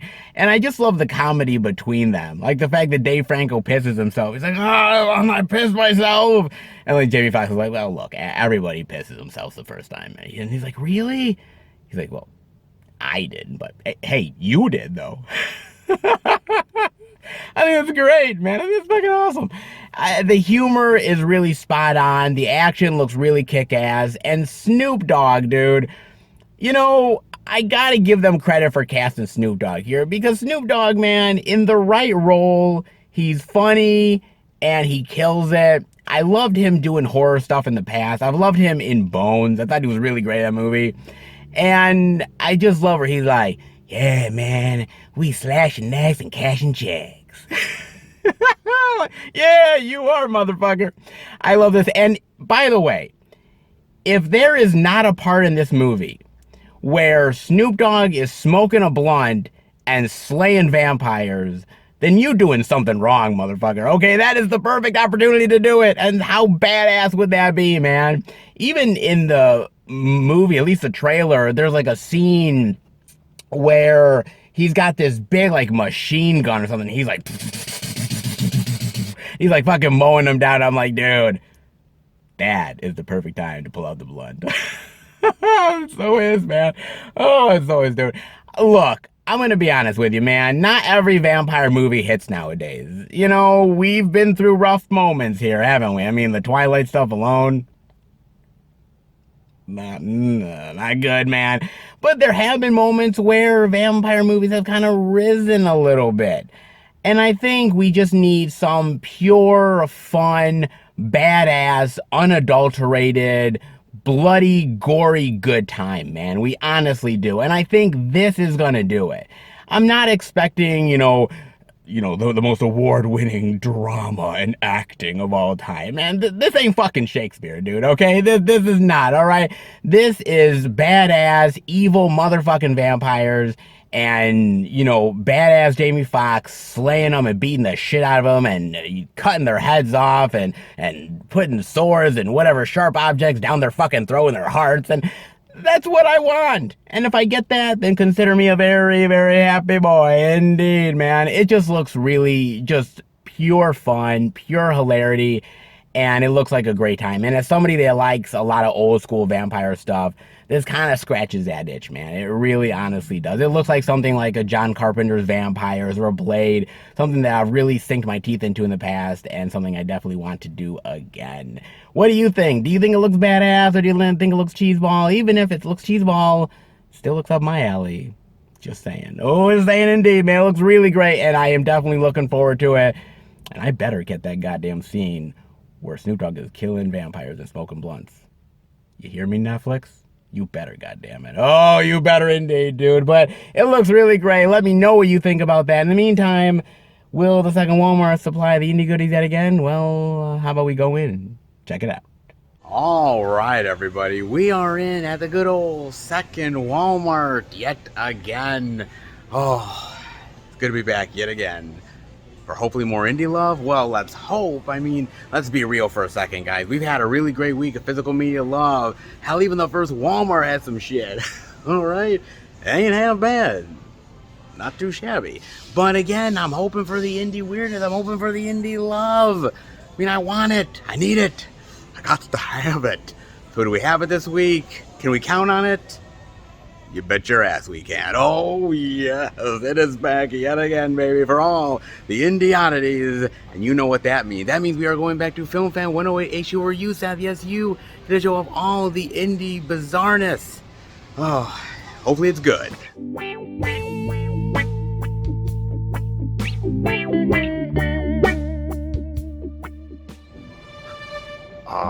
What in the hell are you? Oh, I'm so glad you asked, baby. You see, I took my love for Indiana Jones and my love for Batwoman, and I decided to combine the two into one luscious form. I'm Indie Bat Babe. Oh no, I'm really confused. It's kind of like that R. Kelly song. My mind's telling me no, but my body's telling me no. No. Don't worry, baby, because Indiana Bat Baby will make you feel all kinds of good. Oh, baby, what's wrong? Why you feeling so blue? Tell Bat Baby, will you? You just ruined Indiana Jones for me. Forever. Oh, baby, don't worry. It's okay. You come over here, I'll make you feel all kinds of special, all kinds of good. You don't know which way is up, which way is down, but Indiana Bat Baby's got the best of both worlds waiting for you. No, I'm good. I swear. I just need a little time for myself to grieve. You understand? Really, I don't need you at all. It's okay. I can grieve by myself. I know you want to grieve alone, baby. But come on now, how can anybody resist this? And even better, I got a blue light special this week, baby. Just like Kmart, I am marking down the goods. $20, baby, just for you. That's okay. Truly, thank you.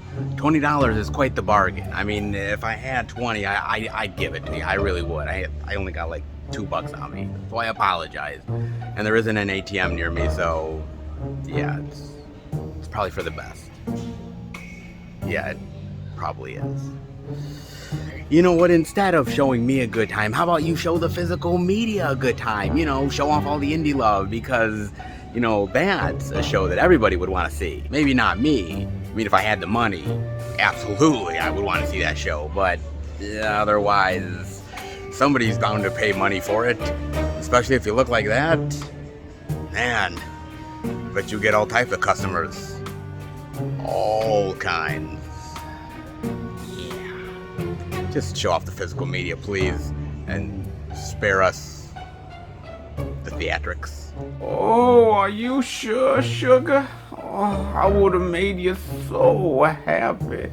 And you know what? Even with the $20, you still get the whip.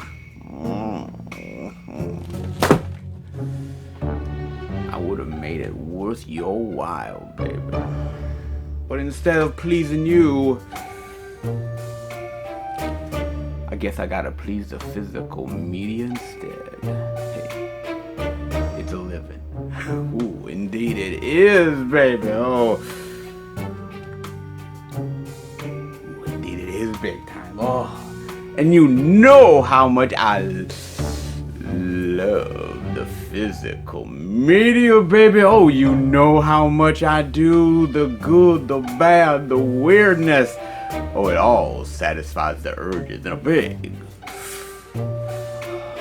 bad way. And with all the physical media love this week, I suppose the weirdness definitely needs the same type of attention. Now, don't it? Oh, it definitely does. So, I suppose it's time to indulge in a little bit of bizarreness and weirdness. And that always gets my blood boiling. Ah, yes. We are back yet again with more Walmart ridiculousness and oddities. I know you're totally looking forward to it. So am I. Well, kind of. I'm more terrified than actually excited, but I'm gonna brave the waters as long as you brave it with me. Let's try, shall we? No, with none other than 11th hour cleaning. Huh. Looks like they're cleaning up something. But if it's what I'm thinking, well, they're gonna need more than just a mop and bucket. Oh, yes. Because this crime scene cleanup will be their last. Oh, you don't say, baby. Look at that.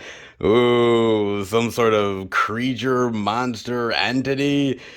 Oh, man. Let's just hope they survive the night in order to clean up the goddamn mess. Let's hope indeed. Ooh, what is this about? A team of crime scene cleaners experience a ghastly hallucinations and must confront their most personal regrets and fears when they are trapped at a recent murder site by an ancient Nordic demon hell-bent on driving them insane. Man, they got more problems than they even imagine. Oh man. They uncover what truly happened to the murder victims. Well, you can take a wild guess. They must escape their own deaths by finding and destroying the Norse relics that give the demon its powers. Oh man, crime scene cleaners. Dude, come on. This could have easily been a CSI episode. Seriously, think about it, man. Crime scene cleanup crew or investigators coming in and dealing with a Nordic demon. I mean, come on, that would be right for a great CSI episode. Can you imagine old school back in the day CSI Miami? Oh my god, wouldn't that be great? Like David Caruso coming in with all the deaths and the bodies and everything and being like, that's one pissed off demon. Ow!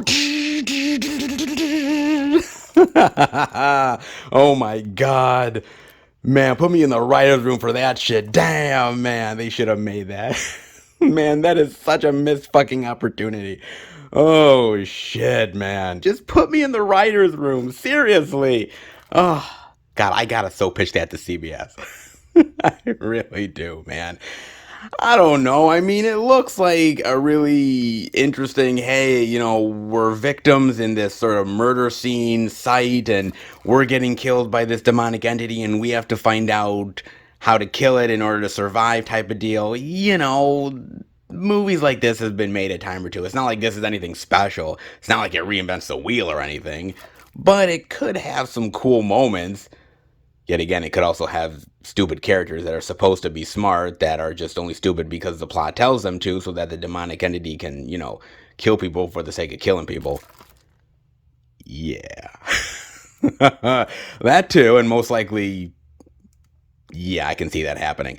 I really can, man. I mean, one of the best ones. And there's some really great sort of demonic entity movies where, like, it's just going out there and really killing people for the sake of killing people. One that I really love, one that I think is really disturbing, incredibly eerie, man, dark as hell, depressing even, but damn is it so solid. And that is none other than Session 9. Oh man, Session 9. If you have never seen Session 9, please, God, watch this goddamn thing because it is so effective. In fact, speaking of David Caruso, he's in the fucking thing, man.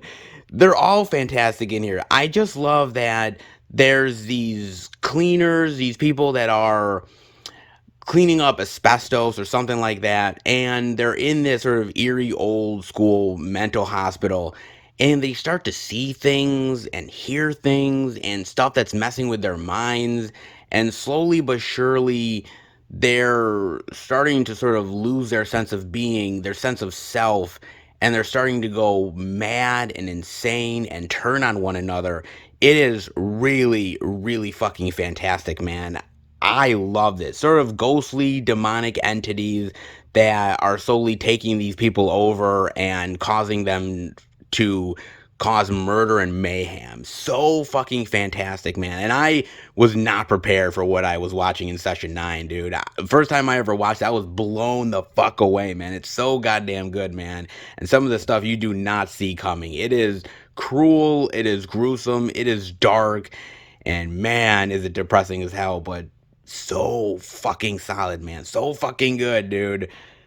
Fear is a place. Oh, indeed it is. And it's called Session 9, baby. Oh, man, is it so effing good, dude. Highly, highly recommended. And of course, there's a lot more great demonic entity movies and other films where basically you're being driven mad and insane and something is killing you in this place and you're trying to escape and survive. Yeah, there's a lot of them in many people's collections, including my own. But does 11th Hour Cleaning rank up there with the greats? I don't know, dude. I mean, I'm not sure exactly. It's got an interesting idea, an interesting premise. You know, crime scene cleanup crew comes in and is attacked by a Nordic demon. That sounds pretty goddamn epic, man. But again, it depends on how they do it. Is it going to be characters who are supposed to be smart that are just stupid for the sake of being stupid? Is there some great kills in here? Good atmosphere? I don't know. I mean, you know, the cover's good, but let's be real for a second. We've seen a lot of really great covers on these indie flicks that turn out to be turds, man. Turn out to be hot garbage. And something tells me 11th Hour Cleaning is might be one of them. It just might be, dude. I'm hoping it's not. I'm hoping it bucks the trend. But something tells me that it's not gonna do it, guys. Interesting idea. Nice cover art. But something tells me that Session 9, yeah, this ain't. Not even close. In order to survive, you need to make zero contact. Well, when it comes to watching this movie, well, you might be better off. Oh, shit. Oh, man, because the truth lies at the beginning. Yeah. That's if you even want to start the fucking movie. Oh, fucking hell, man. Look, I watched this movie on Amazon Prime, and I did it because of that man right there, Anthony motherfucking Hopkins, because, look, Anthony Hopkins is a really great fucking actor. I love Anthony Hopkins. And most of what he's in is actually pretty good. But I just found out that not everything. Well, it's a hard lesson to learn, but, you know, sooner rather than later, I suppose. Ah, shit. Alright, man. I mean, basically, this movie is about these 5 contacts that used to be part of this company, used to work for Anthony Hopkins, and there's this initiative that is trying to be reinstated, and they're the key to it. Will it destroy the world? Potential time travel implications? Oh my god, all the thrills and the chills, baby. What will happen exactly? Well, not like you'll really give a shit, but, you know, hey, have at it. Oh, man. Okay, the first thing to really know about this movie is the fact that it was filmed during the height of the COVID-19 pandemic. Yes, this is another one of those COVID-19 pandemic movies. It's not about COVID, but unfortunately, that's how they had to get the movie made. We have seen movies take advantage of it. For instance, found footage horror flicks that we've seen in recent years. So it's not like you can't really do it. You can. You just kind of have to be clever about it. But did this actually work? Was it that clever to actually make it interesting and intriguing? Yeah, about that. Oh, shit. I mean, basically, nobody is in contact with one another.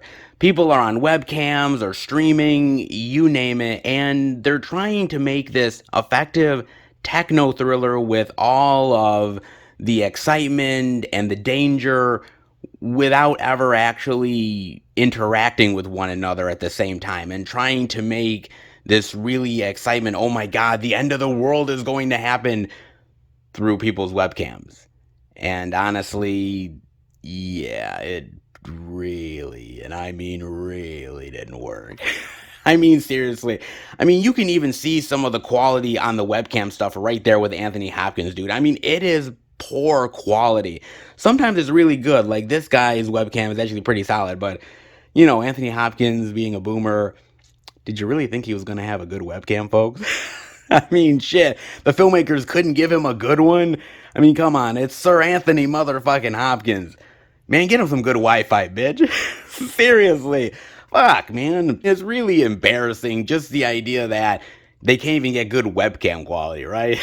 I mean, shit. We're in 2022. If you can't do that shit at this point, man, why even fucking bother? I mean, in this movie, Anthony Hopkins is supposed to be this techno whiz billionaire, and he can't even have good Wi-Fi and webcam quality.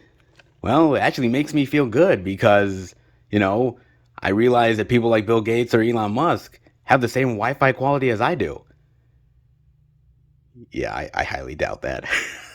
I really do, man. On top of that, they try to do all this trickery to make it exciting. Like, the videos start to glitch because, oh, there's some technical issues and the AI is taking over, or there's somebody that's mysteriously killing these people, and in order to make it eerie and creepy, they sort of pixelate the guy out, like his face and everything, and sort of put in this weird sort of almost like obscure quality to his face. Like, he's like, his face is like all types of different pixels and colors, and I'm like, wow, man, Windows 95 is the bomb, yo.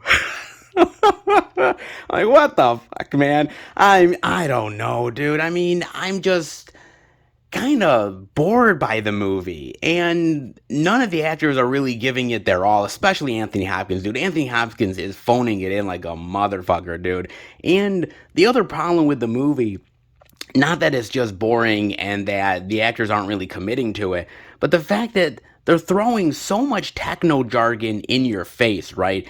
They're complicating it with so much huge, gigantic techno terms and sci-fi aspects to it that it's trying to pretend like it's really smart, but in fact, it's kind of stupid. They're just confusing you with, oh my God, all these big words that I don't understand. God, these characters must be really smart. Wow. No, not really. They're just trying to really confuse you in order for you to be like, oh my God, this is some really intriguing shit. Wow, zero quantum physics. Wow. What the fuck? I don't know, man. They just really come up with all these sort of big, huge, made up sci-fi terms in order to try to keep you intrigued with what's going on, but none of it really makes any fucking sense. You're more confused about following the plot than you are intrigued by the goddamn thing. And even at the end of the day, the time travel aspect could have been cool, but because it's only through people's webcams, none of it makes a lick of fucking sense.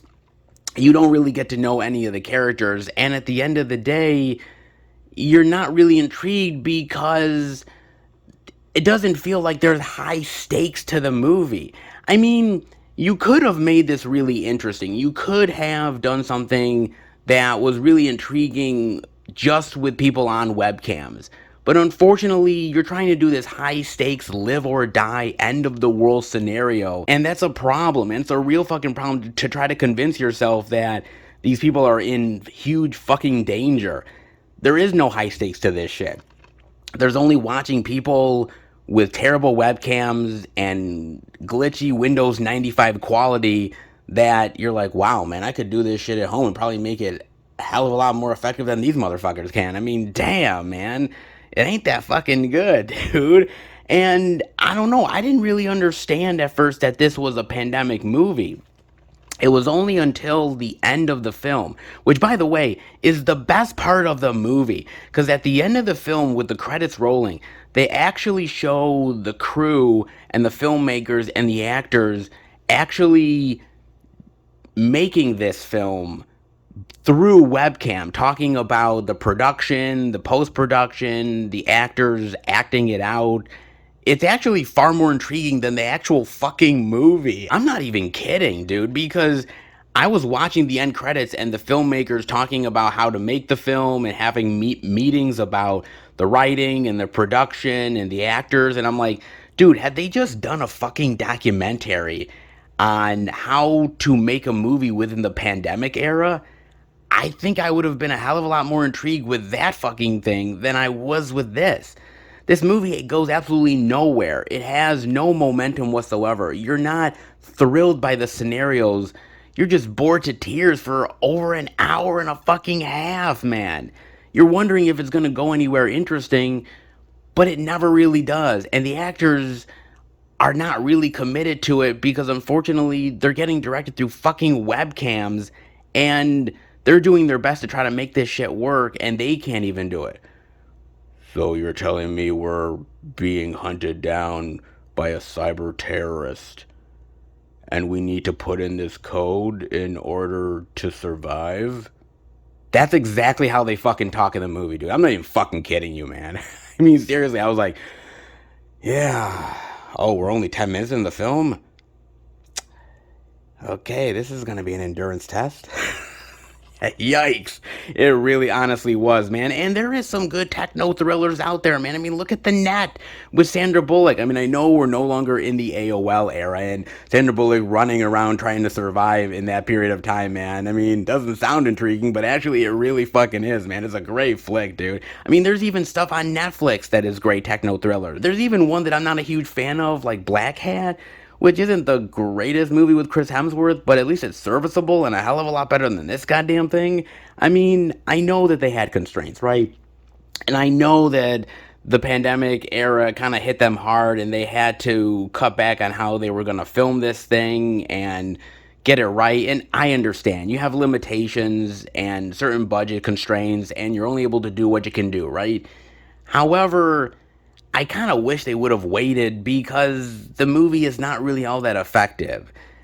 I love a good techno thriller, and Anthony motherfucking Hopkins is a great fucking actor, dude, but this movie doesn't service him, it doesn't service any of the actors correctly, and at the end of the day, honestly, you can throw all the techno jargon you want, all the big sci-fi words, and ooh, stuff that I don't understand, quantum physics, what the fuck? But at the end of the day, if you don't have an intriguing story attached to it, you don't really give a shit. And this is one of those moments where you really honestly don't. Good try? Well, not really. Better luck next time? God, I really, really fucking hope not. Leave it to Beaver. This ain't. That's for damn sure in Monsters, because the past can pull you under. Ooh, you don't say, huh? Well, is it really true? Does Monsters prove it? Well, it proves something. Maybe not the past can pull you under. More like this fucking movie. Oh, shit. Yes, I watched this on Amazon Prime, man. I did. And the reason why I did was because of that woman right here, Christina motherfucking Ricci, man. I used to love Christina Ricci back in the day. I mean, the Addams Family movies. Loved her in Black Snake Moan. Loved her in The Ice Storm. She is a fantastic actress that has done some fantastic movies. And I hadn't seen her in something in a really long while, actually. It's been a hot minute since I have. And her being the lead of this monster movie, I thought, man, that really intrigues me. I gotta check this thing out. And so, well, I did it for you, Christina. Yeah. Well, at least I got to see you again. Oh, man.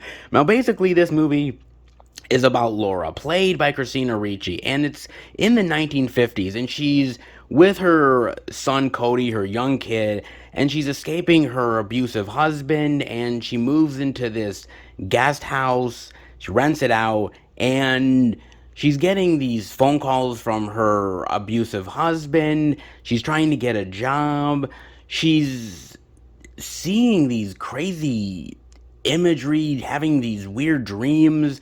Her son is potentially getting attacked by this monster out in the lake that she's trying to protect him from, and all the while she's trying to keep her sanity in the process. Yeah, good luck with that one. Oh man. And we're sort of off and running from there, right? And honestly, I'm going to be real with you guys. In order to really talk about this movie, I got to go into spoiler territory. So if you haven't seen it yet and you don't want to be spoiled by it, skip this part, because I'm going to spoil the hell out of this thing. Now, I told you guys that this movie takes place in the 1950s, right? Well, not exactly, because all the while, what's happening in the movie is that she's getting these fever dreams, she's seeing this monstrous creature in the lake, things that are slightly askew. Something's not right within the movie. And, well, what you come to find out, dun dun dun, it's all in her head. Oh shit. Yes, indeed it all is. 1950s? Nah. She's in the present day.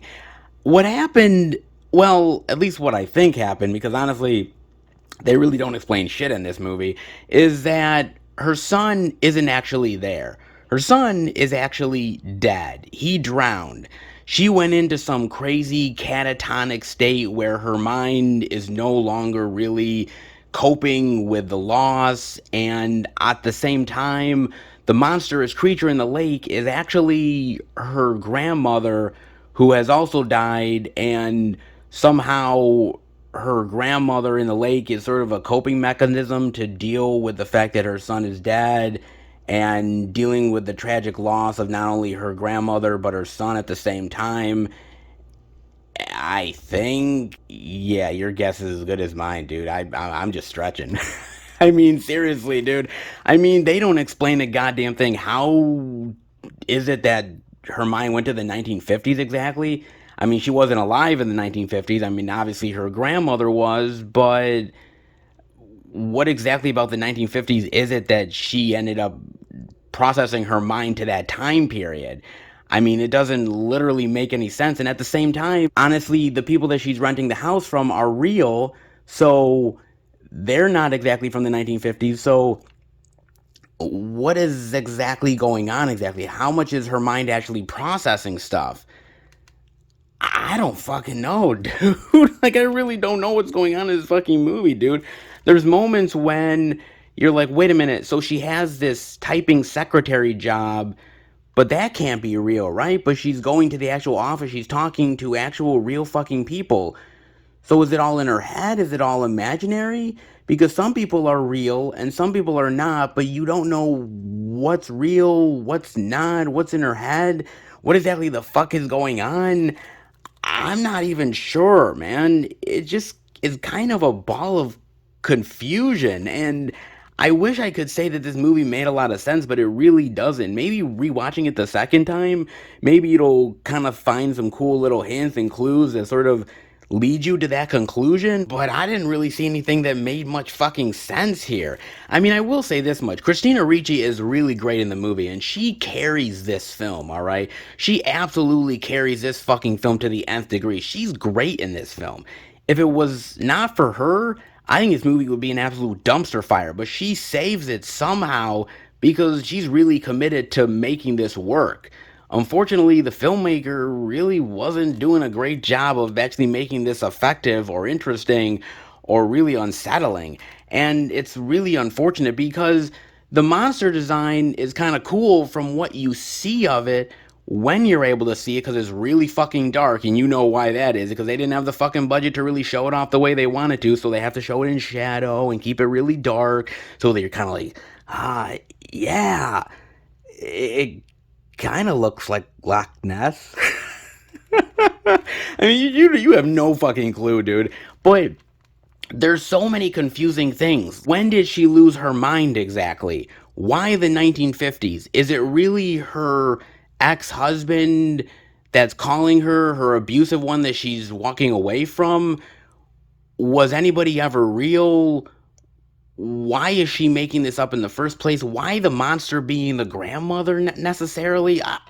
I don't know, man. I think I'm trying to explain it more than the fucking movie does. And that's the real fucking problem here, because at the end of the day, I don't mind if a filmmaker leaves you intrigued with questions and you make some stuff up in your own head. I'm fine with that. But you gotta explain some shit at the end of the day.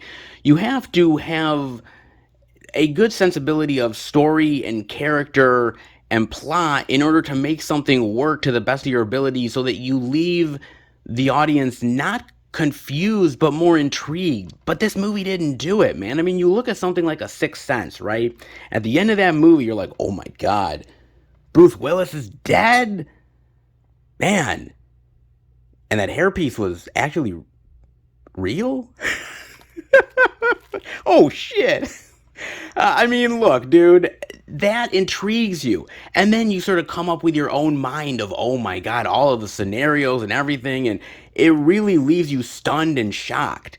This left you more confused. I mean, there are movies like that, like Sixth Sense, that leave you really intrigued and really leave you sort of thrilled with the experience. A movie that I really love, a movie that I think is absolutely aces, that does it absolutely wonderfully, and a movie that I didn't see it coming, and I probably should have, and that is none other than Identity. Oh, yes. The secret lies within. Dude, this is a great movie, man. Now, I won't really give too much of it away, but I like the idea of all these strangers in a motel together and all the strange coincidences and connections. And like I said, when the ending happens and when they explain it, my jaw was on the fucking floor, dude. I was like, oh my God, man. I would have never guessed that in a million goddamn years. It was brilliant, dude. And it didn't leave me frustrated. It didn't leave me angry. I was really thrilled and I really wanted to go back and check out the movie more because of all the cool clues and instances that could lead you to that conclusion. I thought it was brilliant, man. Really well executed. Really, really well done, man. And they commit to that movie in a big bad way. And there's a lot of movies like that that really do that, man. Monstrous? Not so much. Man, look, I'm going to be real with you. This movie had potential. It is intriguing, and the reason why it's as intriguing as it is because Christina Ricci is really trying to make you buy into the fact that this is a 50s housewife escaping an abusive husband with her child and all the complications of it. And I wish it was just a straightforward monster movie. Because if it was just a straightforward monster in the lake and this woman coping with her demons, I probably would have liked it a hell of a lot better than I did. But when you get the reveal that happens about the fact that she's lost her mind, the fact that majority of this shit is made up, you go back and look at the movie and none of it really makes any sense. The choices that she's made, the people that she's interacted with, the things that she's done, it kind of feels like more misdirection than actually giving you hints and clues to an intriguing story and a reveal that is a real gut punch. It could have been a gut punch, but it's just more confusing and convoluted and complicated than it really needs to be. And it's just a goddamn shame. And it left me more frustrated in trying to find the answers and coming up with a lot of ideas in my own head that the movie doesn't even try to come up with or even conjure up. And that's the fucking problem, man, is the idea that you have to do a hell of a lot of legwork with your own imagination in order to make this film work. And that's not good because basically you're just giving the filmmaker an excuse because he was lazy and the story was lazy and the writing was lazy and the characters were lazy. And you're just trying to basically save the movie with your own imagination because the filmmaker couldn't do it on his fucking own, dude. And this filmmaker, man, I mean, he ain't like a winner by any means because he directed that movie I Know Who Killed Me with Lindsay Lohan. Dude, if you have ever seen that movie, I won't say anything. Judge for yourself, but goddamn, man, that's hot garbage. It's really fucking bad, dude. This filmmaker doesn't win any points, and this movie, well, even though it's better than I Know Who Killed Me, that ain't saying much, man. That's really not. I mean, Christina Ricci's great here, and I love seeing Christina Ricci in the lead, and I'm hoping this chick makes a comeback, man, because she's really fucking good, but I gotta admit that this movie could have been way fucking better, dude. I was waiting for that gut punch that was really like, oh shit, like something that was really going to like make me even more intrigued by what I was watching. But I was just more confused and pissed off and frustrated by the watch. And at the end of the day, I really didn't care about what happened or the characters, and I was trying to make an excuse for the filmmaker to try to hopefully make this movie work in my own head. But unfortunately, it didn't really go that way. It's just a lame excuse for a movie and a lame excuse for a reveal that isn't really set up or even paid off properly. There's movies that do it well. Identity happens to be one of them. Sixth Sense is another. Hell, M. Night Shyamalan has made a whole fucking career out of it, for Christ's sake. But honestly, sometimes it works, and sometimes it doesn't. And honestly, Monstrous tends to go in the category of, yeah, better luck next time. But honestly, just don't. Just don't, man. Save us all the torture and the energy, because honestly, I'll never get my hour and a half back. And even Christina Ricci, even though I love her, yeah, she can't even save that shit. Ah, fucking hell, man. Could have been good, but yet another one of those downers that, even though has a really great cover art, trust me, it's not worth the time that your eyeballs will be open. Trust me. Trust me indeed. Just watch a shitty M. Night Shyamalan movie, man. Watch The fucking Village, for Christ's sake. Lady in the Water. The Happening. And usually I don't recommend The Happening. But in this instance, might be the only time that I do. Oh, and that is saying something. Trust me. Oh my god, it definitely does. But that's the Walmart weirdness for you. You never quite know what you get. It's kind of like a box of chocolates. Yeah, more like rotten ones. But hey, at least it gives us some entertainment. Right? Honey, let me tell you something. Never, and I mean never, piss off a Nordic demon that is trying to drive you insane. You gotta pleasure them a little bit. That's why I always give those motherfuckers a discount. You know what I'm saying? Oh, I definitely know that you do. Oh, and you have got to love those evil billionaires, those geniuses out there. I mean, making electric vehicles. The next thing they're going to do is create mysterious AIs and invent time travel. Oh, what'll they come up with next? And you want to know what? I don't blame Christina Ricci for going crazy, because if I dressed up as a 50s housewife, hell, I'd be crazy too. Then again, look what I'm wearing. Look at what I'm wearing indeed. Oh yes, because the Walmart indie weirdness is back in a big bad way. Oh, it definitely was, man, and quite the pleasurable experience indeed, wasn't it? Oh, I know you could definitely dig that, as can I, honey.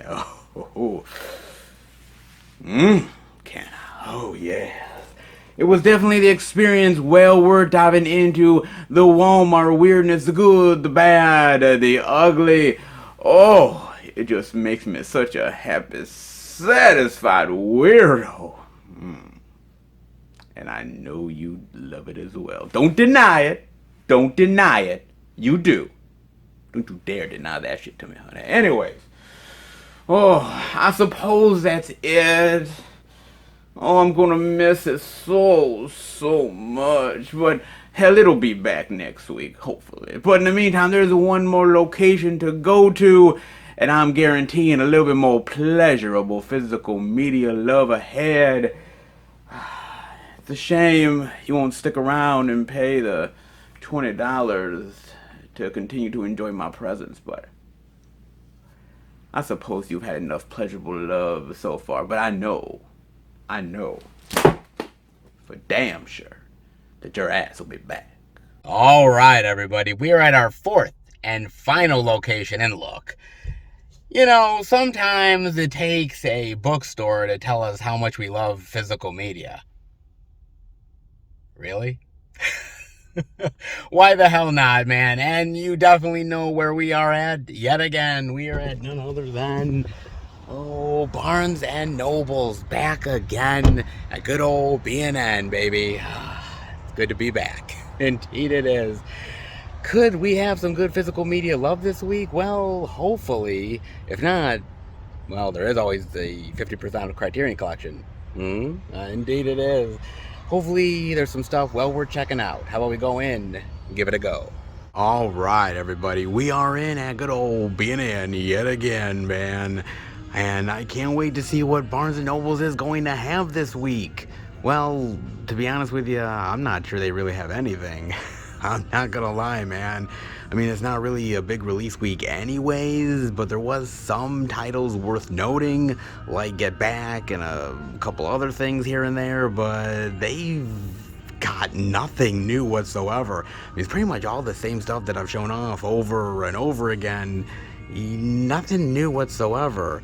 Kind of shocking considering Barnes & Noble usually carries something new, at least one thing. Here, not at all, man. Guess I can't blame them. They probably thought there was nothing worth noting this week. Well, they wouldn't be the only ones that thought that idea. They certainly wouldn't be. But kind of shocking indeed. So no new release love over here. But that doesn't mean that there isn't anything worth showing off. Like a little Criterion love? 50% off love. Oh, yes indeed, baby. I told you I would get back to the Criterion collection the following week, and well, I'm here to deliver, baby. Oh, indeed I am. Oh, yes. All that juicy Criterion love. Oh, yeah. 50% off. Come on, that's a sale that cannot be beat. If you've been waiting, and I mean waiting for a long while for the 50% off sale to come back, well, now's your time, baby. Oh, indeed it is. Let's dive in. What are some of the worthy titles? Now, to be fair, a lot of these titles are worthy. Maybe not for every collector, maybe not even for me, but there is some that I definitely do recommend. Not gonna lie, man. I mean, let's see what they got here. They got a little bit of Anatomy of Murder. Nice. That, All About My Mother, Afterlife, The Age of Innocence. That's a really great movie, man. I really like this one. I haven't seen it in a really long time, but the cast is amazing here.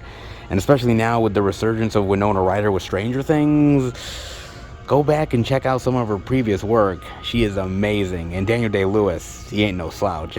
You know what I'm saying? Ooh, 12 Angry Men. I own this Criterion already, but it is an amazing film. I mean, I love the remake just as equally with Jack Lemmon, but the original is so much better, man. It really honestly is one of the best courtroom dramas of all time. Fantastic, man. I love that movie. Ooh, All That Jazz, great film. Love that one. That's definitely worth checking out if you haven't already. Ooh, Antichrist, Lars von Trier. You know what, man? I watched this movie, and it is very fascinating. Kind of confusing as shit. I couldn't tell you what the fuck was going on in this goddamn thing, man. All I can tell you is that Willem Dafoe was having sex by a tree, and there was like hands coming out of the tree and shit. Outside of that, man, your guess is as good as mine. Well, let me tell you something, man. Lars von Trier is one weird-ass director, man. I mean, he does a lot of very avant-garde, a lot of symbolism within his films. Sometimes it's outright easy to see where it's going, and other times, boy, man, you need a fucking flowchart for that shit. You really do, man. It's interesting. I'm saying it's my favorite Lars von Trier, but I mean, it's definitely fascinating. That's for damn sure, man. Oh, and of course we've got a little Boyhood. Oh, man. This one is loved by a lot of people, but I gotta admit, it's also hated by a lot of people as well, man. It's one of those movies where you either really love what he did with this, or you kind of get put off by it. I think it's fascinating as shit, man. I really do. And I gotta give Richard Linklater a lot of credit, man, because he's a director that has done a wide variety of work, man. And, you know, you like a lot of the classic Linklater stuff because it's just that infectiously good. But this one, I like that he explored this young boy's life from a certain age onward. It's really fascinating stuff, man. Not for everybody, especially if you like Linklater. You might not really care for this, but I thought it was fascinating, man. I thought he did a great job with this movie, man. Awesome flick, man. Definitely dig that one. Not bad at all. Barry Lyndon, which is a really great movie. Kinda slow going. Yeah, not exactly the most exciting movie that Stanley Kubrick has ever done, but the cinematography is absolutely astounding. The performances are amazing, And if you don't mind a little bit of a slow burn, it is well worth it. I definitely do dig that one. That one's not half bad. Blue is the Warmest Color is another really awesome film I really dig. Don't own it, but I really do like that movie. It's pretty good. Brazil. Oh, Brazil. Oh, man. Terry motherfucking Gilliam. Man, I am a huge Terry Gilliam fan. He is probably in my top 10 favorite directors of all time. I don't know what it is about his work, man. He just has a quirky sense of style and the way his stories turn out and how he tells a story that I really love, man. It's kind of weird, a little bit bizarre out there, but somehow he gets his point across in a very uniquely odd way. He really does, man. And I think Brazil is one of his best, man.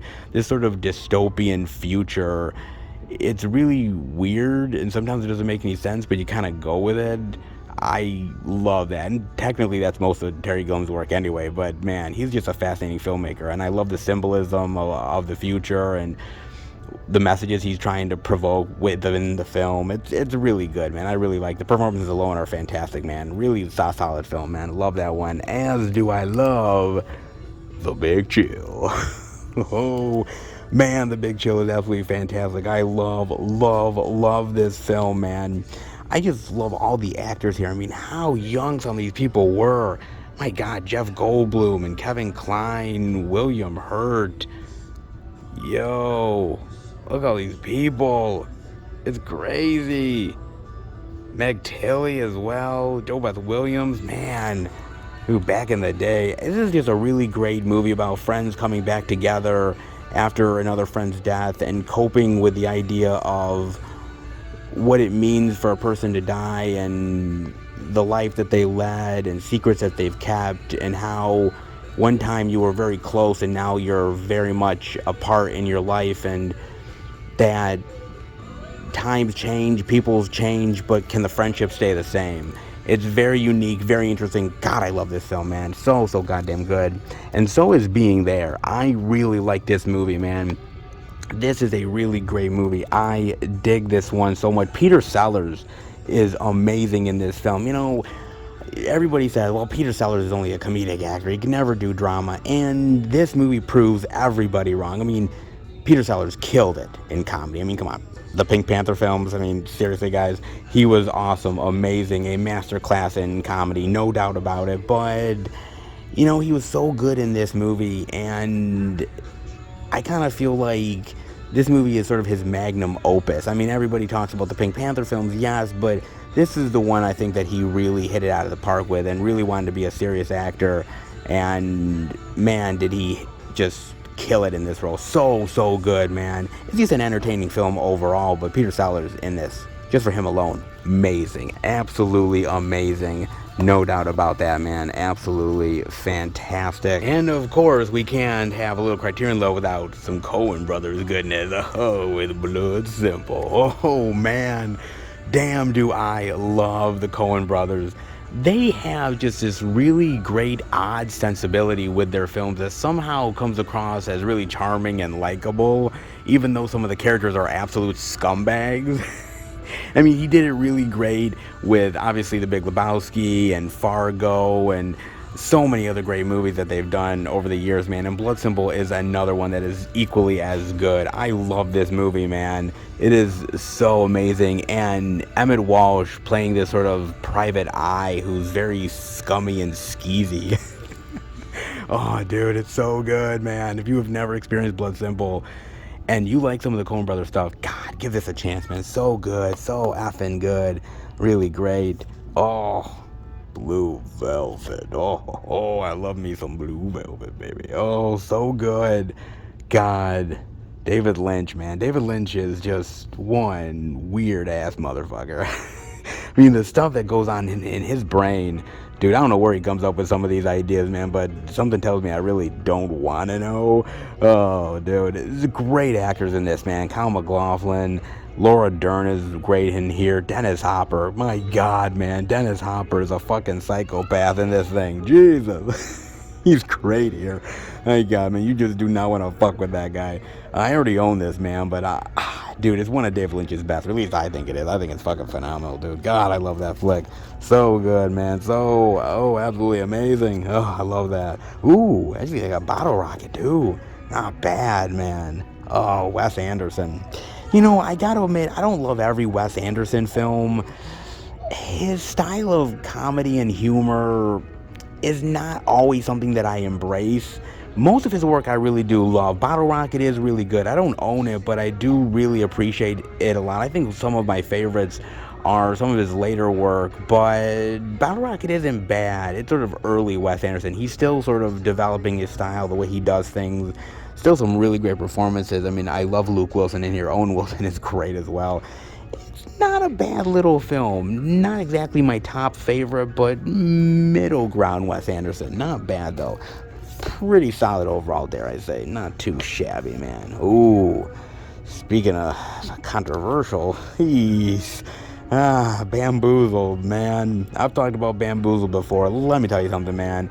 I really do like this movie, but there is no way, and I mean no fucking way, that this movie could ever be made nowadays, man. I gotta give him and a lot of people credit, because they went someplace where ain't no one gonna go ever again. Seriously, no effing way, dude.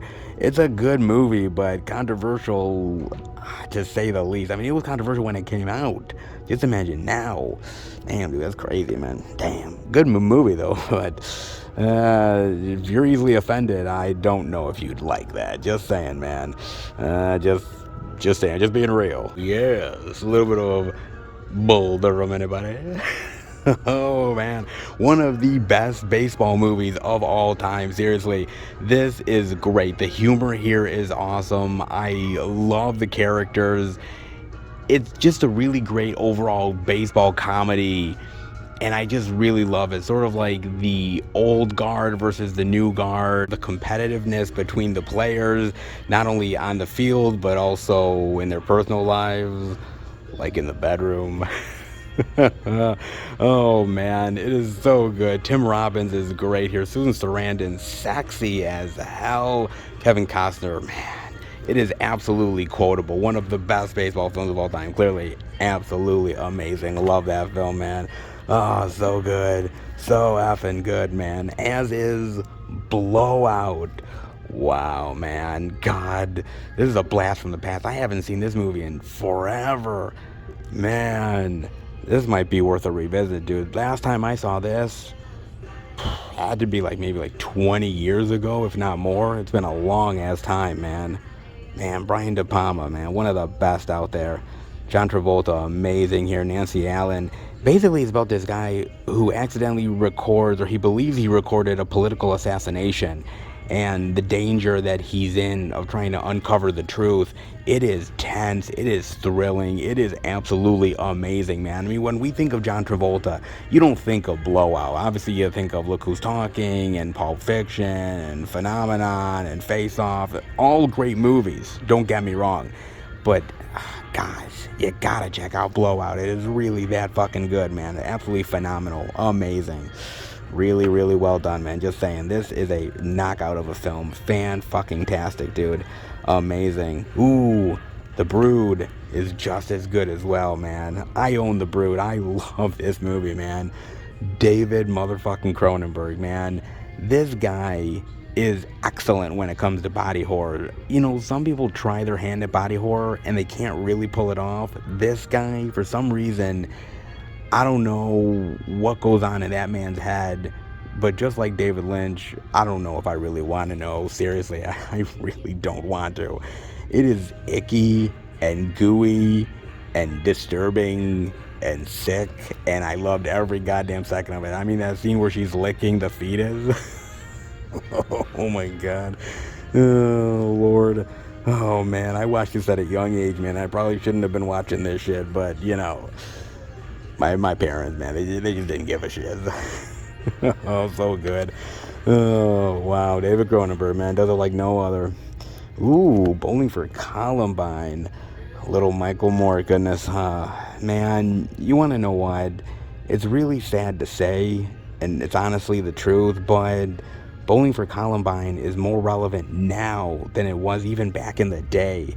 And that's a goddamn shame, man. With everything that's going on in the world nowadays, it really is just tragic to see little kids getting shot down needlessly. And, you know, I remember when a lot of this stuff was going down in sort of the late 90s, early 2000s, and they were blaming video games, they were blaming violent movies. I mean, they were blaming music like Marilyn Manson. I mean, they were going out of their way to blame anything and everything except for the stuff that actually was really to blame. And unfortunately, even though it's so many years later, so many decades later, we still haven't really learned our lesson. Man, it really is tragic. And, you know, you look at a movie like this documentary and you think to yourself, like, man, we've gotten past this as a society. No, we really haven't, man. And that's the shame of it all. Documentaries like this are a sad reminder that the world is not perfect, and we've got a long way to go in order to make it perfect.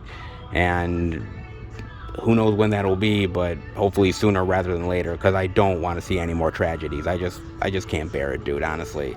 This is a haunting film that is still haunting and very relevant to this very day, man. Sad, but very, very true, man. It really is. But from tragedy to a little bit of comedy with being John Malkovich. Oh, Spike Jonze, man. One of my favorite Spike Jonze films of all time. One of my favorite John Malkovich movies of all time. I love this film. The first time I watched it, I was just blown away. I was like, so there's this little room where they go into John Malkovich's brain and they sort of inhabit him for this certain amount of time. What? I was like, what the hell is this? But I just love it, man. It just makes for a really great comedic and dramatic experience, oddly enough. It's so good. And I gotta give John Malkovich so much credit, man, because he goes for it. He just really does, man. I mean, the fact that he's willing to go for some of the hijinks that they put him through in this film says that, dude, this guy's a champ, man. He really is. I've always loved John Malkovich, but this movie really solidifies him, man. Oh, so good. So good. I mean, John Cusack is awesome here. Catherine Keener, great. Cameron Diaz, oddly enough, so good here as well. An odd film to be sure, but highly, highly entertaining, man. So good. Crazy enough. Who'd have thought, man? That is really phenomenal, as is The Blob. Oh, the old school original The Blob. I gotta admit, I don't hate this movie. I do kind of dig it, but I like the remake much better. I don't know. Like, it kind of feels that most people are in two camps. You either like the remake to The Blob or you like the old school original Blob. I'm in the remake camp. Not saying this movie's banned, but I like the campiness version of the remake a little bit better. I don't know, the effects, some of the characters more. I know, I'm sure I'm pissing off somebody, but it's still really good. Just, yeah, I like the remake a little bit better. Just saying, man. Still, Criterion goodness can't be beat, man. Beyond the Valley of the Dolls, man. What an odd movie that is. That's really odd. Oh, man. A sequel to Valley of the Dolls. Well, at least they tried. Ooh, yes, look at this. A little bit of vampire goodness in Kronos. Oh, man. Guillermo del Toro, dude. Guillermo del Toro's first official film. I already own this because I am a big Guillermo del Toro fan. I'm not the biggest because there are certain films that I don't really like of his. There's a couple of them. I wasn't the hugest fan of his version of Nightmare Alley. It's good, don't get me wrong. It's interesting, but I wasn't as huge of a fan of it. And Pacific Rim, yeah, it just didn't quite do it for me. But the rest of his films, though, I really love. And Kronos is a very interesting, unique take on the vampire mythos. I really like it, actually, with this sort of pendant, almost like this machine inside that sort of turns you into a vampire. It's kind of unique how it happens, actually. I kind of like what they do with it. It's very interesting.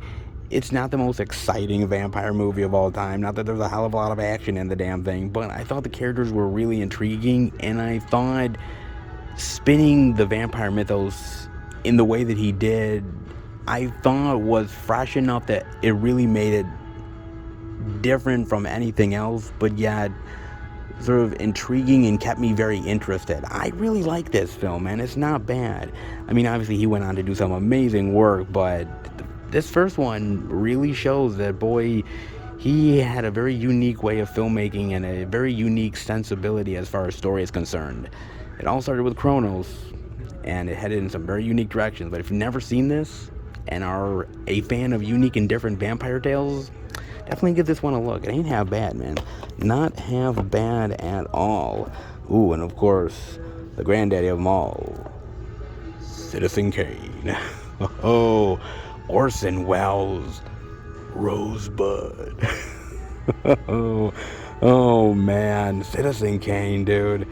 God, I've seen this movie, but it was so long ago that I've seen this, man. You know, this is one of those movies, honestly, where if you are a movie lover, if you are a cinema fan in any way, shape, or form, this is a must-watch. If only for one time, it's worth watching, because this is a masterpiece of a film, and Orson Welles is really masterful as a director here with the story, and I think it's really, really amazing of a movie, man. Not many movies are perfect. I don't even really think Citizen Kane is like the most perfect movie of all time, but as far as a cinema masterpiece goes, Citizen Kane is pretty close, man. Not gonna lie, it's really, really good, man. If you're into old school cinema, this is definitely a watch. And it's kind of interesting because I think like the 4K disc, wasn't there like a recall on it? Yeah, I think there was like a recall on the 4K disc or something, and it was so odd because I think what Criterion was asking was for people to break the disc and then send Criterion a picture of the broken disc so that then they would send you a new disc. Wasn't it something like that? Some really crazy shit, man, that I've never seen any company do ever. So odd, man. I mean, I've heard of some weird things that happen with companies and replacement discs, but that, I think, took the cake, man. I think it really honestly did. Yeesh. Let's hope that there's not many issues where that has to happen again, because that is just some weird shit. It really is, dude. But Criterion is worth it, man. Not gonna lie, it really is. And so is Citizen Kane, just put it that way. Not bad, man. Let's see what else they got. Ooh, they have Cat People. Oh, the original Cat People. So good. Actually, to be honest with you, I do prefer the remake with Malcolm McDowell. I think that's a really good movie, man. But the old school black and white one is actually really solid as well. Not as entertaining. I don't know, something about the remake. I don't know, I like it more, man. But this is still a really solid film, and I really dig it. It doesn't have the kind of cool effects and whatnot that the remake does, but still pretty damn solid. When you're going undercover, go deep undercover, baby. Oh, indeed you do, man. Oh, deep cover. God, I love this fucking movie, man. So good. I already own it. I bought the Criterion like last year, man, and oh man, revisiting this movie was so good. Reminded me how much I love the goddamn thing, man. Lawrence Fishburne versus Jeff Goldblum. If you ever thought that was never gonna be a thing, you're sadly fucking mistaken, baby. It's so good. Oh man, like Jeff Goldblum plays this like drug dealer kingpin, and like Lawrence Fishburne has to take him down. It's so great. The mean streets of the 1990s Los Angeles. Oh, you gotta dig it. So good with sort of the neon colors and the crime aspect to it. So good. I loved it. Oh, fantastic movie, man. Great. Oh, The Devil's Backbone. Oh, talk about another really great Guillermo del Toro movie. Oh, I love this movie so much. Another one of his Spanish language movies, but man, is it phenomenal. Basically, this kid ends up being sent to this orphanage that's haunted, and he befriends this other little kid who's dead. And I love the effects on the little kid. Almost like there's, on his forehead, there's like a plume of like blood that's coming out of his head, man. And it's so haunting. And I love the parallels between the innocence of childhood and growing up and war. And man, it's so amazing of a movie, man. I love this. This is one of those movies that makes me love Guillermo del Toro so goddamn much, man. Seriously, so fucking amazing. Day Trippers is really good. Ooh, Dead Man, Jim Jarmusch. This is not a bad little film, actually. It's pretty good. I kind of like it. And Johnny Depp's not bad here either. Not one of Johnny Depp's more memorable movies, but he's actually pretty solid in this one. I really like him a lot in that flick. Of course, I mean, how can you not like Do the Right Thing? Spike Lee. Man, and talk about a movie that is still relevant to this day. I mean, you know, Spike Lee, I can't say that I love everything of his as a filmmaker because sometimes I think he kind of overdoes it, sometimes with the metaphors, maybe a little bit, lays it on a bit thick, but Do the Right Thing, yes, it is thick with some of the messaging, but I just love the characters and the situations and the dilemmas and really what a lot of these people go through within, well, like a 24-hour period or something, which is absolutely amazing. It is like almost like a hotbed of one scorching day and how like racial tensions like come to a head. Absolutely phenomenal, amazing, masterclass in filmmaking. So fucking good, man. God, really great flick, man. A huge fucking addition of this, man. But again, great movie though. Absolutely deserves it. I mean, man, that is amazing. Ooh, well, speaking of something that's not really all that amazing, to be fair, the Darjeeling Limited. Look, as I said, I do like Wes Anderson. He is a filmmaker that I really respect and love, but I can't say that I love everything of his, and the Darjeeling Limited happens to be one of the ones I really don't like. It's definitely one of the ones that is on the bottom. I don't know. I mean, it's sort of Wes Anderson quirkiness that you've gotten before, but I couldn't really get into the story and the characters and the brothers and their adventure. I couldn't really do it, man. They tried. The actors are trying to do their best, but it just didn't quite work for me. Interesting, but not my jam, unfortunately. But if you like the quirkiness, it's there, man. It ain't half bad, all things considered. You know what I mean? Yeah, it's alright. And they got that, It's a Midnight. Ooh, Charade, Cary Grant, Audrey Hepburn. That is an amazing film as well. Love that flick, man. Really tense, thrilling. Love that flick. And come on, Charlie Chaplin. The classics never go out of style, and Charlie is one of the classics that never, I don't care what decade we're in, will never, ever go out of style. Ooh, Double Indemnity. Oh, this is another really great film. I don't own this one, but this is a solid flick, man. Edward G. Robinson is awesome in this film, man. Good old black and white flick. Billy Wilder. What a great director, man. This is a solid one we're checking out, man. That's really good. Love that flick, man. Not half bad on that. Ooh, speaking of pretty good, Dressed to Kill, baby. Oh, man, I love this, man. Master of Cinema, Brian De Palma, back again, man. I love this. Nancy Allen is great here. Michael Caine, Angie Dickinson. Oh, so good, man. Basically, this person is going around killing people. What's the motivation? Why are they doing it? Who is it? All the mysteries and intrigue and death that you can handle. Brian De Palma style. I love it, man. The thrills and the tense moments. So good. I really dig this film, man. Yeah, it's a little bit predictable, but I still really love the style, man. So good. And the kills are really great in here, too. Not bad. Defending Your Life. Oh, Albert Brooks. Oh, man. I already own this one because I just love this film so much. This is a really quirky little movie about what happens after you die, right? I mean, yes, you die and then there's the afterlife, but it's a little bit more complicated than that. Like, you have to actually, in order to go on to the next phase of life, you have to defend your choices while you were alive in order to get to that next level. So technically, you're on trial for your own actions. And so everything that you did is basically spotlighted. The good moments and even the stuff that we shall not talk about. It's all there and you have to defend it all, man. and the hilarity of it, and the drama, and the embarrassments. Yeah, it's all there, man. And man, is this film great. I just love it. I love the quirky comedy to it. And there's something about Albert Brooks.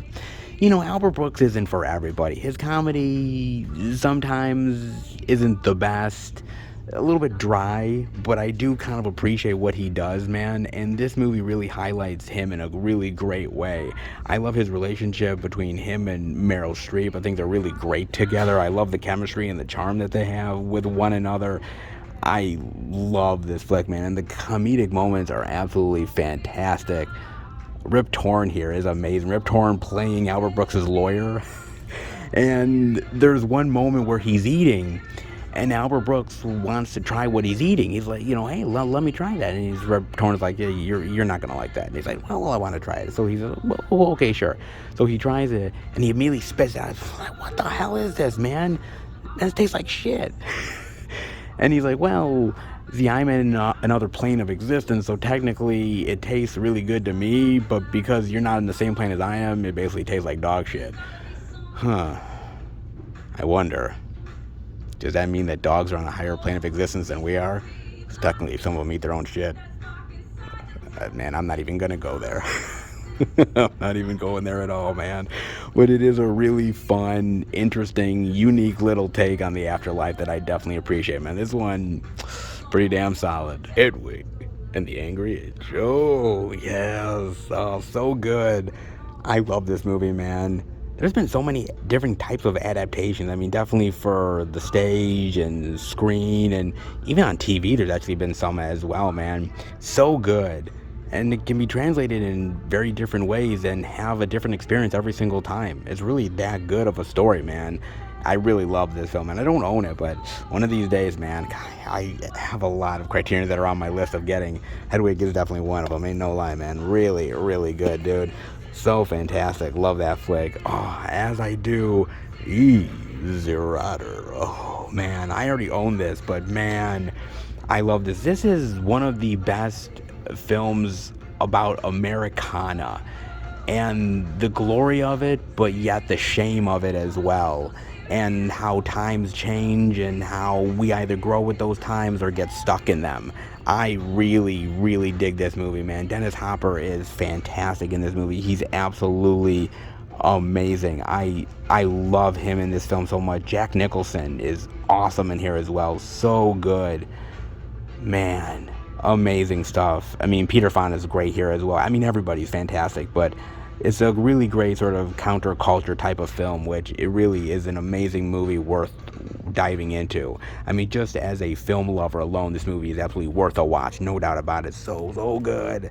That's fantastic. Oh, man, another one, Elephant Man, David Lynch. This one is probably one of my favorite David Lynch films of all time. I love this movie so much, and actually, David Lynch is a very weird filmmaker. Blue Velvet, or even something like Eraserhead, yeah, it's very, very weird and odd, man. And so he's a director that's not easily accessible. It's very quirky and offbeat. Some of his stuff kind of confusing at times. I think Elephant Man is actually one of his more straightforward films that he ever has done, man. It's a very straightforward story, but very fascinating about this actually real life person that lived at one point long time ago that has this sort of disease, and his whole head and face is messed up, and the idea of medical science and how the world views sick people and diseased people, and so amazing. And Anthony Hopkins is awesome in this film, man. Really, really amazing. I love this film. And even John Hurt, who plays John Merrick, the Elephant Man himself, just brings such pain and pathos to all of the makeup that he has to put on. It's really a phenomenal movie, man. The Elephant Man is amazing. Black and white, but God, I love black and white, man, especially when it's done right.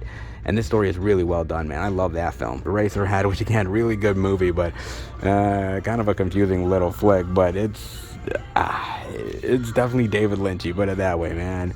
Oh, Election. Oh my God, man. I love Election. Oh, Matthew Broderick, Reese Witherspoon.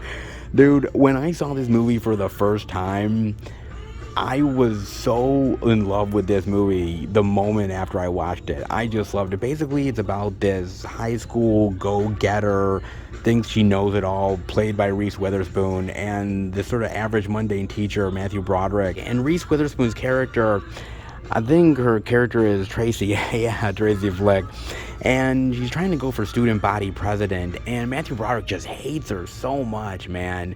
He just hates the fact that she, like, thinks she knows it all, and God, he just hates her perkiness. and he just wants to stop her at any cost, and he tries to bring in this other student to sort of compete against her. And man, it is so great, dude. It really is, because as I get older, I kind of agree with Matthew Broderick in this movie, man. I do.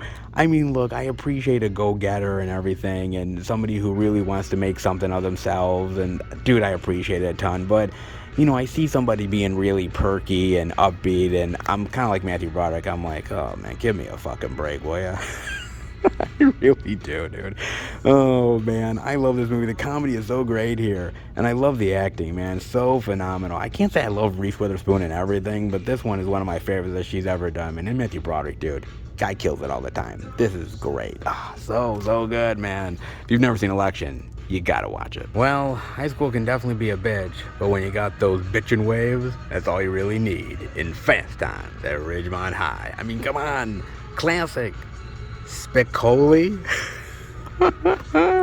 Oh man, and so much more. Oh dude, I love Fast Times at Ridgemont High, man. I think everybody does. It's just one of those really feel good high school films that you just either remember from back in the day watching, or you watched it on VHS, or a friend ended up recommending it to you and you watched it when you spent the night or something. And it's just one of those movies where you always remember certain scenes, dude. Like, the Judge Reinhold scene. The Phoebe Cates one. Yeah, you know the one. Don't deny it. Many a kid has had many dreams about that. Oh, they have indeed, man. Oh, God. I love the quirkiness of the characters and all the high school hijinks. It is so good, man. There is never, and I mean never, going to be another movie like Fast Times. I mean, there's a lot of really great high school movies out there, and they still continue to make them. There's really great ones, even in the modern day. But there's something about Fast Times that will just never be replicated, and thank the fucking Lord for that, man. So goddamn good, man. I mean, the actors in this are absolutely amazing. Anthony Edwards, Eric Stoltz, Forrest Whitaker, Phoebe Cates, Jennifer Jason Leigh, Sean Penn is, dare I say, most iconic role of all time. Amy Heckerling, screenwriter Cameron Crowe. I mean, the talent on display in this movie, amazing. Oh, it's absolutely phenomenal, dude. I love Fast Times. Always have, always will, man. Amazing. One of the best high school movies of all time. Clearly. Another one that's really great, Gosford Park. This isn't a bad little film, man. I like this movie. It's kind of an interesting sort of Agatha Christie-style murder mystery, which was actually pretty interesting. And actually, what you guys didn't realize is it actually has a screenplay by the Downton Abbey creator, Julian Fellows, which kind of makes it even better, don't it? It really does, man. So good in here. Kristen Scott Thomas is amazing here. Michael Gambon, of course, if everybody knows now, of course, playing Dumbledore, but so good. Richard E. Grant, Helen Mirren, Clive Owen, Maggie Smith, Emily Watson, Charles Dance, so many really great actors in this, man. This is a really phenomenal movie, man. If you never got a chance to watch this, God, you gotta do it. So good, man. Oh, yes, look at this. The Game, baby. David Fincher's The Game. Oh, yes. I really love this movie, man. I dig this movie a lot. And I know it's not really the most memorable movie, especially in David Fincher's catalog.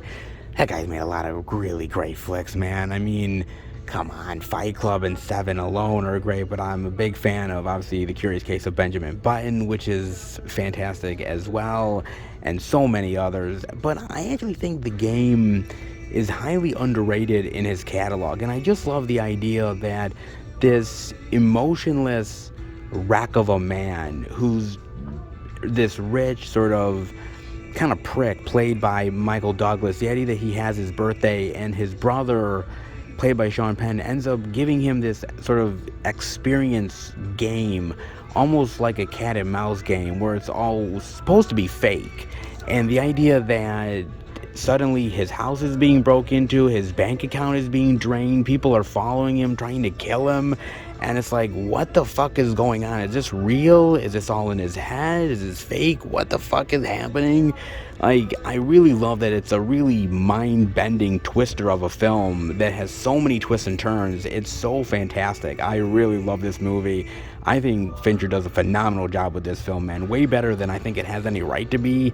It's still really goddamn good, man. Maybe not top tier Fincher, but pretty goddamn close, man. I really dig this one a lot. I think it's really fantastic, man. Amazing. Ooh, Ghost World is really great, too. I love Ghost World. That's a really good flick, too, man. Ooh, Elliot Haxon, man. You know, I gotta admit, I'm gonna be honest, I'm perplexed by Haxon, because I want to buy it. I really do, because I am interested in this film, especially from, like, 1922. Just that alone is phenomenal to me. I don't know, I'm really intrigued by that, and I've heard this is a really unique movie. I do want to kind of give it a chance at some point. I just don't know if it's really worth it. Is it something that I would like? Because I know I have some weird sensibilities as a movie lover, and I know something like this is not for everybody. Do you think it would be for me? Gotta let me know, man. That would be something I'm definitely thinking about. Not gonna lie, it intrigues me. I gotta look into it more. I definitely do, man. That's really interesting, though. Not gonna lie. But The Great Escape, that is classy, baby. Oh, it is, man. Steve McQueen. Oh, so good. James Garner, man. Richard Attenborough, so good of a movie, man. So it's a really phenomenal story. Great characters, and just the idea of survival and basically camaraderie, and it's amazing movie. I love this movie so much. So goddamn good, man. Love this flick. Amazing film. And I think I heard this was going to get a 4K at some point, but I think a lot of the Criterions are getting 4Ks as of recent. I think so. I think that one's going to be getting one soon too, but whether it's Blu-ray or 4K, still phenomenal film worth checking out, man. The Grand Budapest Hotel. Oh yes. More Wes Anderson goodness, dude. I actually already own this because this is a really great Wes Anderson film. I saw this in the movie theater with Bob. We had a ball watching this movie. It is really fun, man. It really is infectiously fun. We love Ralph Fiennes in this, man. He is so good. He plays this sort of likable asshole at points. He really does. He's sort of accused of a murder, and he has to try to go clear his name, and all the complications and hilarity that go from there. It's actually really fun, man. I really love this flick. This is probably one of the better Wes Anderson films. More of the recent ones, but still really solid, man. So good. God, I love this film so much, man. Not every Wes Anderson movie hits, but this one does. Speaking of Beatles love, it's been a hard day's night. Oh, indeed it has, man. Look, yeah, you can look at these movies from the band as sort of very simple and, just obviously a PR campaign for the band itself. I get it, but there's something about it when you look back on it.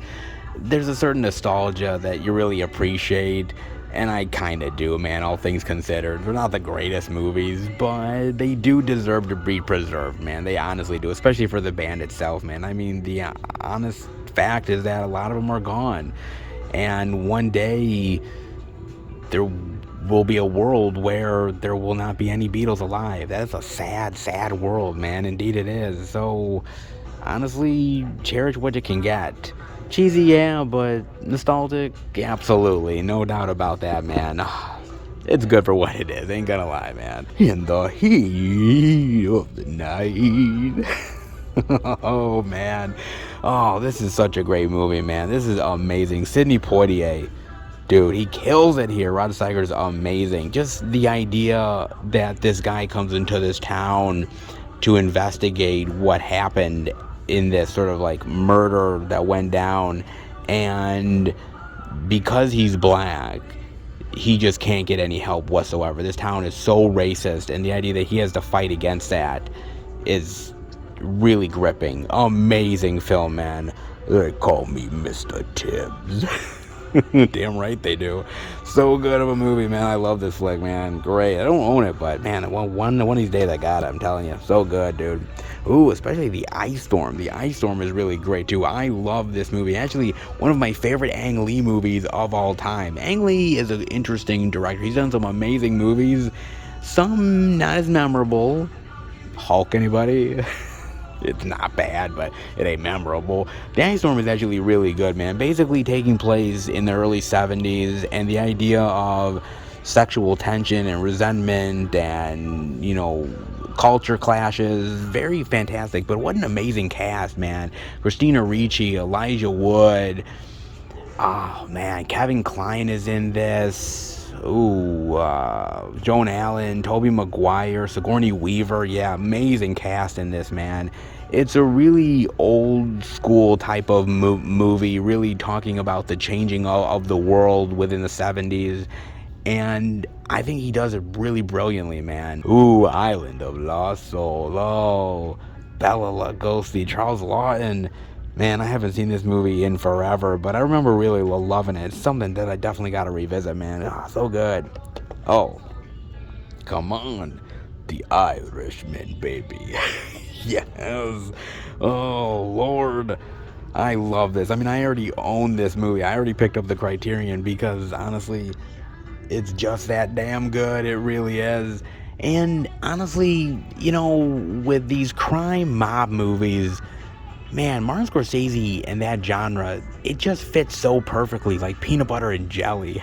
I mean, I'm serious, man. He does such a great job with this type of genre, and he's so into it. And he loves telling the story and diving into the mob mentality. I think he just feels at home in this type of genre. He really does, man. And just working with these actors, Robert De Niro, Al Pacino, Joe Pesci. So good. Oh, so absolutely amazing, man. I mean, it is a 3-hour movie, but I remember watching it on Netflix, and the time just flew by. Before I knew it, like 2 hours had passed. I'm like, what the fuck? Like, seriously, I only got an hour left in this bitch? Like, I was really shocked, man. But it really is entertaining. The performances are fantastic. I love the de-aging. I think they did pretty well overall. There's some iffy moments, but I thought they did pretty decently with it, man. It's just a really engaging story. And I think Martin Scorsese pulls it off brilliantly, man. And the fact that Netflix gave him almost $200 million to make this fucking movie, dude. I mean, that ain't never gonna happen again. So cherish it now, because you ain't seeing that shit ever again, dude. But it's a really phenomenal movie, man. And I'm just happy that the Netflix stuff has finally come to physical. Not everything. Lord knows there's a lot of stuff on Netflix that I'd love to come on physical media. But seeing some of this stuff finally come to a format at least gives me hope for the future. Maybe. Pray to the physical media God somehow, man. Hopefully more will come on the way.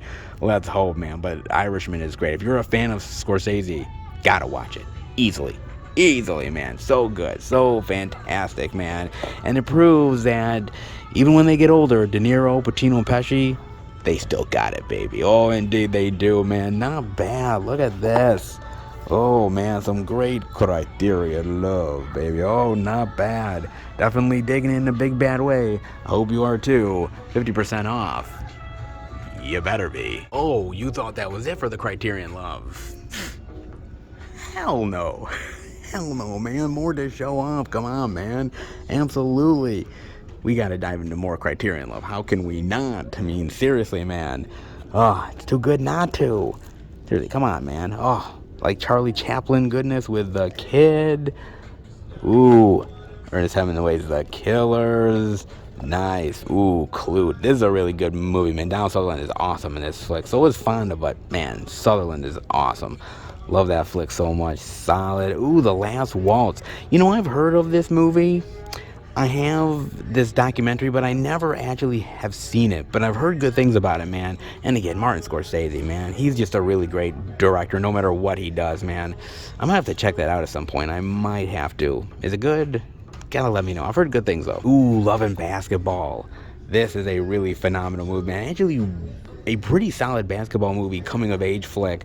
Love this film. Sanaa Lathan is awesome here. So is Omar Epps, man. Sort of an old school love romance story. Really solid. Actually, not bad. It's been a long time since I revisited this movie, but I definitely got to at some point. Oh, I got to do that at some point. That is great at that. I forgot that I got a Criterion, actually. And even a little bit of David Lynch love. Oh, more David Lynch goodness. Mulholland Drive. Oh, man, Mulholland Drive is great. It's another one of those really bizarre movies, man, that goes in some really weird directions, but it's really phenomenal. Naomi Watts is awesome here. So is Justin Theroux, actually. Just the idea of secret identities and the idea of jealousy and revenge and death, and it's a lot of things, man. It's a hodgepodge of a lot of ideas. Can't say it makes a ton of sense at the end of the day. Well, some of it does and some of it doesn't, but man, is it fascinating shit, dude. It really is. Ooh, Lost in America. Another one of those great Albert Brooks movies. I love it, man. Albert Brooks, again, he's not really everyone's cup of tea, but he kind of is mine. And I love the idea that it's a satire on the era of the 80s and the values of that. There's something about that I really appreciate, man. You have something like Easy Rider and then something like Lost in America, and both really tell the story of America in very unique and interesting ways. I love that, man. Really solid movie, man. Really, really good. Speaking of intriguing, the lore. Oh, you know, a lot of times what Criterion does is that they put out a lot of older films, right? A lot of older cinema, forgotten stuff, black and white, you name it. Ever so occasionally, they'll put out newer stuff within the last, like, few years. Something that's just equally as intriguing, but worthy of the Criterion name. And the lore is one of them. It's a very unique, sort of dreamlike movie. I already own it. And I just sort of gave it a gamble, sort of like just on faith alone, and I really loved it a lot. Basically, it's about these two mermaids who end up becoming this lounge singing act and lure men in order to eat them. I'm serious. It's a weird film, man, to be fair, but I really love the dreamlike quality of it, what they do with the mermaids, the idea of love and family and sisterhood and the bond, and yet how it could all come apart in a blink of an eye. God, I love it so much. Very unique and interesting movie, man. Definitely something well worth diving into. That is really phenomenal, man. That's a really great flick. Ooh. Speaking of another one worth diving into, more Martin Scorsese goodness with The Last Temptation of Christ. This is a really great movie, and I like the idea of how it's an alternate fate for Jesus Christ. Kind of controversial, not gonna lie, but I really do like this movie, and Willem Dafoe hits it out of the park, but so does everybody else, man. Harry Dean Stanton, Barbara Hershey, Harvey Keitel, Bowie. Really great movie, man. Not something that you'd think Martin Scorsese would do, but that's kind of what I like about Scorsese, though. Scorsese, yes, he does a lot of those classic movies like The Goodfellas and Casino and stuff like that, but ever so occasionally he does something offbeat that you never expect, and The Last Temptation of Christ was one of them. Really solid film, man. Really love that flick a lot. So good. Oh, man. Okay. I've told you some of the ones that are middling ground, some ones that I really didn't really love, ones that I kind of liked. But this is my favorite Wes Anderson film of all time, is Life Aquatic with Steve Zissou. Oh, man. Oh, this is so good. I love this movie, man. This is like the ultimate quirkiness of Wes Anderson and all the people involved in here, man. I mean, Jeff Goldblum, Willem Dafoe, Bill Murray, Michael Gambon, so many really great people. Cate Blanchett, Owen Wilson. It's so good. Basically, it's about this documentary crew that is filming this sort of almost like promotional documentary for Steve Zissou and his life, and sort of in some ways almost like a biopic of who he is and his accomplishments, and they end up getting in all these type of hijinks, and I love it so much, man. It really is great. This is definitely my favorite Wes Anderson film of all time. This is like the height of his quirkiness, in my opinion, and I think it all works. I just love it, man. The comedy is It's kind of dry, but it's my kind of dry. You know what I mean? I definitely dig it, man. So good. I can't believe they have that, man. That is awesome. And so is My Bone Private Idaho. Oh, man. God, do I love this movie. I already own it because I just had to. I mean, Keanu Reeves, River Phoenix, directed by Gus Van Sant. Oh, man. This is a really great film about friendship and love, and it's really, really a well done movie. And I miss the old school days of Gus Van Sant, things like this or Good Will Hunting. Ah, man, so good. If you've never watched My Own Private Idaho, please do it. It's so good, so absolutely fantastic, man. I love that movie. Oh, Manchurian Candidate, the original, is really phenomenal. That's a really great flick. Love that movie. Ooh, Midnight Cowboy, man, that's where it's at, baby. Oh, dude, I just love this movie so much, and the seediness of this guy wanting to go to the big city to be famous by basically being an escort. He's kind of really naive, man. He falls for a lot of shit, dude. And I just love having this friendship with this really, like, icky dude played by Dustin Hoffman, man, that kind of has a heart of gold but is kind of skeevy at the same time. It's so good. The performances are amazing, and I just love seeing old school New York City. There's something about the old school times back in the day in New York City that just felt kind of dirty and wrong and seedy, man. It really did. And this is one of those movies that really captures it perfectly. So good, man. Such an amazing movie. I love that flick, man. Ooh, Chaplin with Modern Time. That's a good flick. Merrily we go to hell. No, some marriages. Just saying, man. Ooh, Menace to Society. Oh, great, man. I already picked this up because it's such a really great film, but dude, this is a great addition. I love this flick, man. This is a really, really phenomenal movie. Oh, dude. Directed by Albert and Alan Hughes. So good, man. Samuel L. Jackson. I forgot he was in this, man. It's been a while since I watched it. Jada Pinkett. Oh, yeah. Great little flick, man. Really love this film. If you ever get a chance to watch that, definitely do it. Really good. Love that. Ah, Memories of Murder.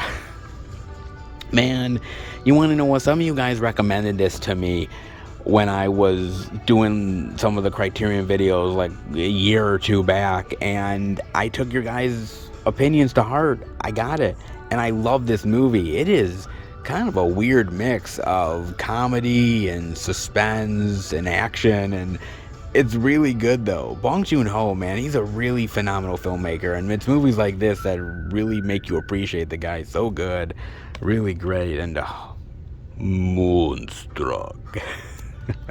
I love Moonstruck, man. Moonstruck is one of my favorites, and I think it is only because it was one of the movies that my mother really loved. She loves this movie so much, man. It's one of her favorites. She loves sharing this. She loves the idea of this Italian, quirky, offbeat family and the complications of it.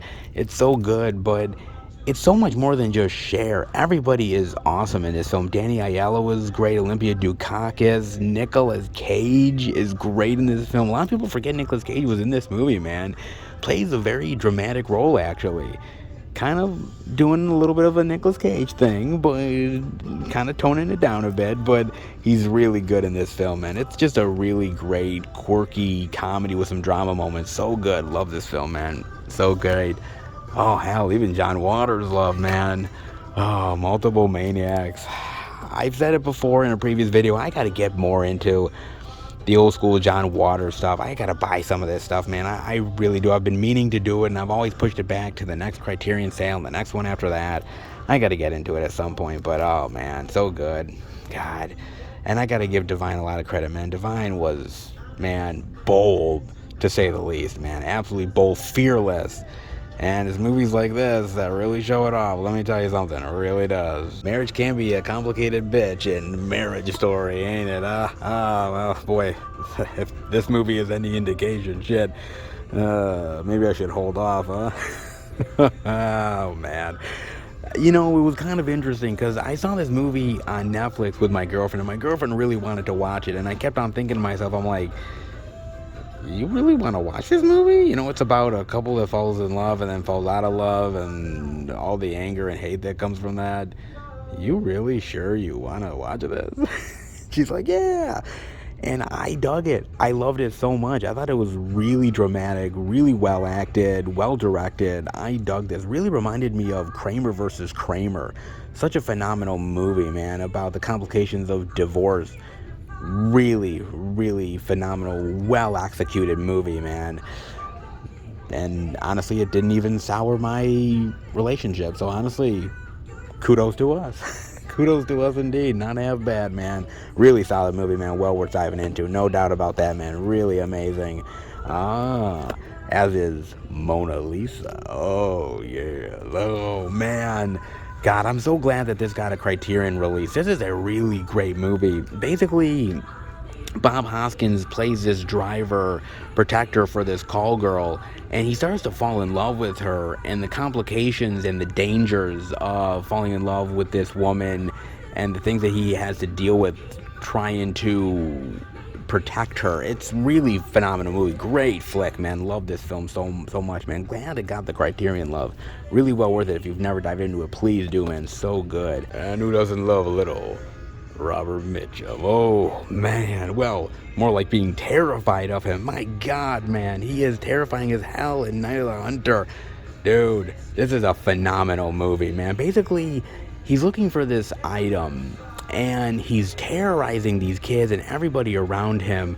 And, man, you just really are just disturbed by this man going after everybody. He's relentless. And there's something about Robert Mitchum, right? I mean, he has this certain charm to him, this likability that you want to really trust him, but he's got this sort of seedy, cruel, evil sensibilities, man, just brewing underneath. So good. If you've never watched Night of the Hunter, gotta do it, man. So effing good, man. Really great. Oh, as is the classic Night of the Living Dead. Oh, truly. So good, man. Night of the Living Dead. I love this movie so much, man. This is really the first official zombie movie, the one that defined it all. I mean, George Romero started it. He is the legend. He really is. And I love this movie. I mean, the characters, well, some are likable and some are frankly scumbags, but I love the zombie effects. Very simple but easily effective. And I love the messaging in this film, and I love what he was able to do on a shoestring budget and still end up coming out with such a phenomenal film, man. I mean, George Romero is an amazing director, and he deserves all the credit for really bringing zombies to the forefront of cinema and really making them as effective as he really did. People are still aping off of this film to this day. It's just that damn good. It really honestly is, and it never goes out of style. I don't care what decade we're in. I don't care what year we're in. It's still great to this day. It's easily a must-watch every single October, and no wonder why. It's just that good, man. Seriously, it really is amazing, man. So is Nightmare Alley, the original Nightmare Alley. You know, I said I wasn't a really big fan of the remake. It's got moments that I like, but I do like the black and white one a little bit better. I don't know why. I mean, it still isn't as good as the books, all things considered. It really isn't, but I like what they do with the characters a little bit more. It fits more with the time period when they were telling the story. I don't know. I like the acting a little bit more, how they ended up doing the story a little bit better. The black and white, I don't know. I guess I'm just an old school kind of guy that likes old school movies. I mean, I appreciate what they were trying to do with the remake, but I just don't think it was as effective. There's moments that really are, but I just don't think it's as effective as this one. It has its moments, but not nearly as good. This one still is great. If you never checked out Nightmare Alley, definitely do it. It's an interesting comparison with the original and the remake, but I just like this just a little bit more. Just saying, man. I really do. Not bad. Ooh. Little Titanic goodness. Spoiler alert. It goes down. Sorry. One of the best Marlon Brando films of all time. On the Waterfront. Oh, so good. I remember watching this in high school. Yeah, there was a class I had to watch this for, and I thought, oh man, a black and white movie, a drama, Marlon Brando, how good is it gonna be? Oh, I'm gonna be so bored, you know, being a teenager and shit. And I literally sat down to watch it and I was so blown away. I love the story. The acting is phenomenal. Marlon Brando deserves all the accolades. He truly does. It's such a really wonderful performance. Rod Steiger is phenomenal in this movie, man. It really is a legendary piece of cinema. It truly is, man. It deserves all the praise that it gets. I forgot that it actually gotten a Criterion edition. Oh, this is well worth having the collection. At least watching once if you're a cinema lover. It's just easily that damn good, man. Amazing. Phenomenal shit, man. Oh, the acting alone, well worth it, truly. And you also got a little bit of Okja goodness, of course, some more Bong Joon-ho love, yeah, not bad. Now that One Night in Miami, which I heard actually One Night in Miami was really good.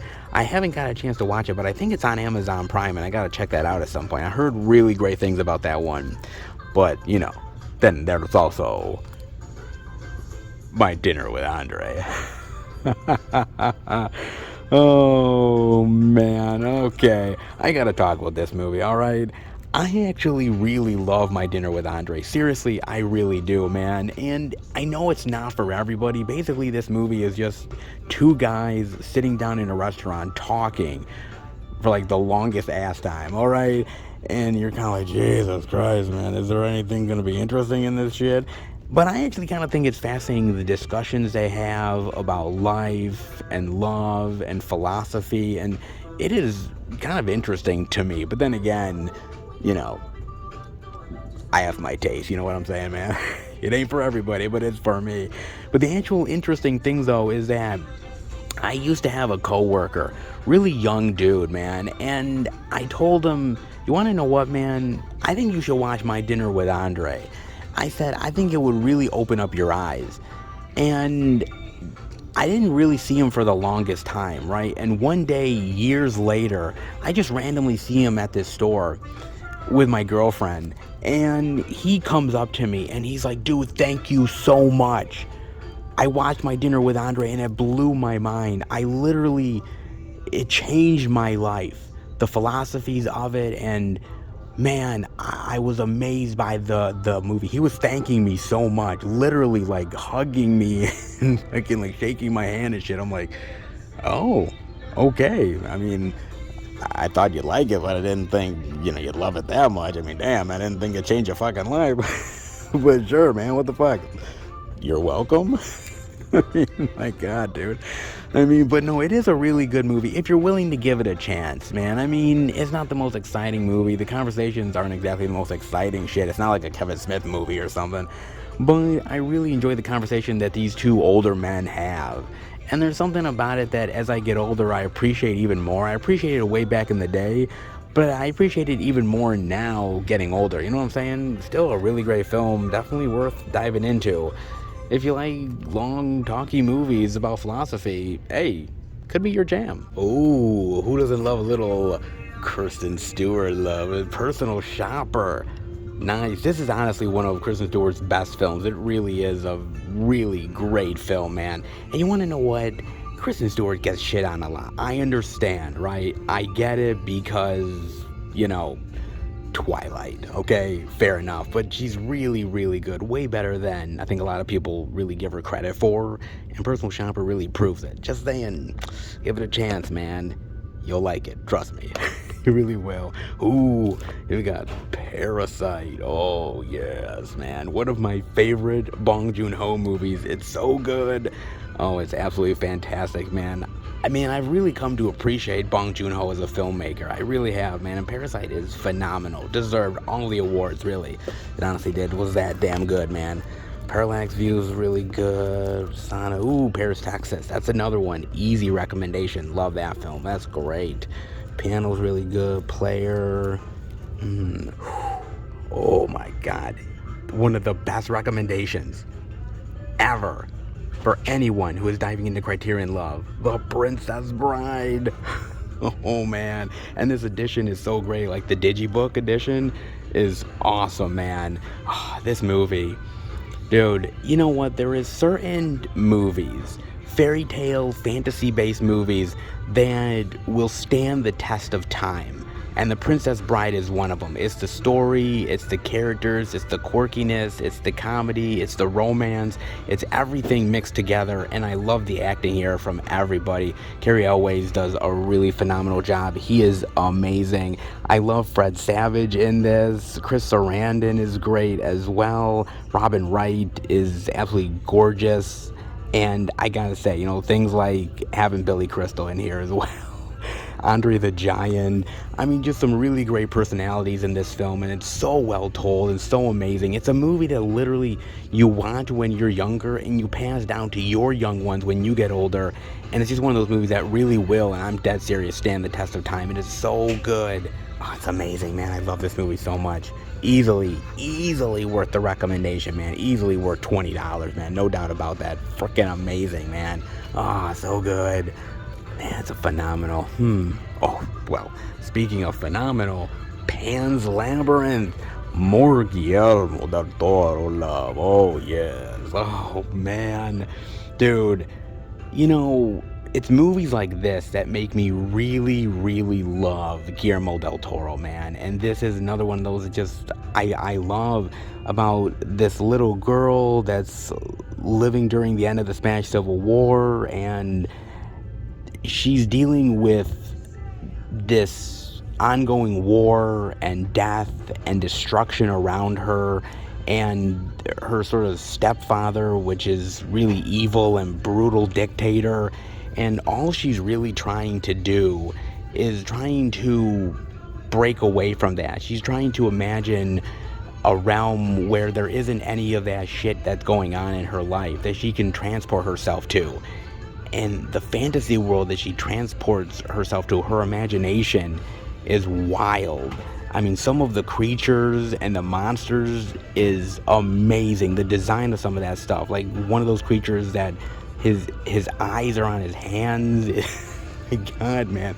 Some of the weirdest and craziest stuff, but I love that her mind and her fantasy really take her to these crazy places. And I love the metaphor of war and child's innocence. So good, man. God damn, man. I mean, Guillermo del Toro is a masterclass of a director. When he does something like this, it truly shows amazing movie, man. Absolutely fucking phenomenal. A little bit of Rumblefish love. Rice. Francis Ford Coppola. This is great. Man, actually, it's been a really long time since I've seen Rumblefish. I should probably revisit it because I don't really remember much about it.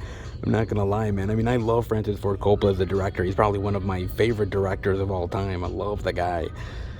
Some of the ones that he's done, it's been a long time since I've seen some of that shit. Yeah, I think a revisit is definitely in order, but I love this. Like, Mickey Rourke is in this, Matt Dillon as well. Oh yeah, Diane Lane.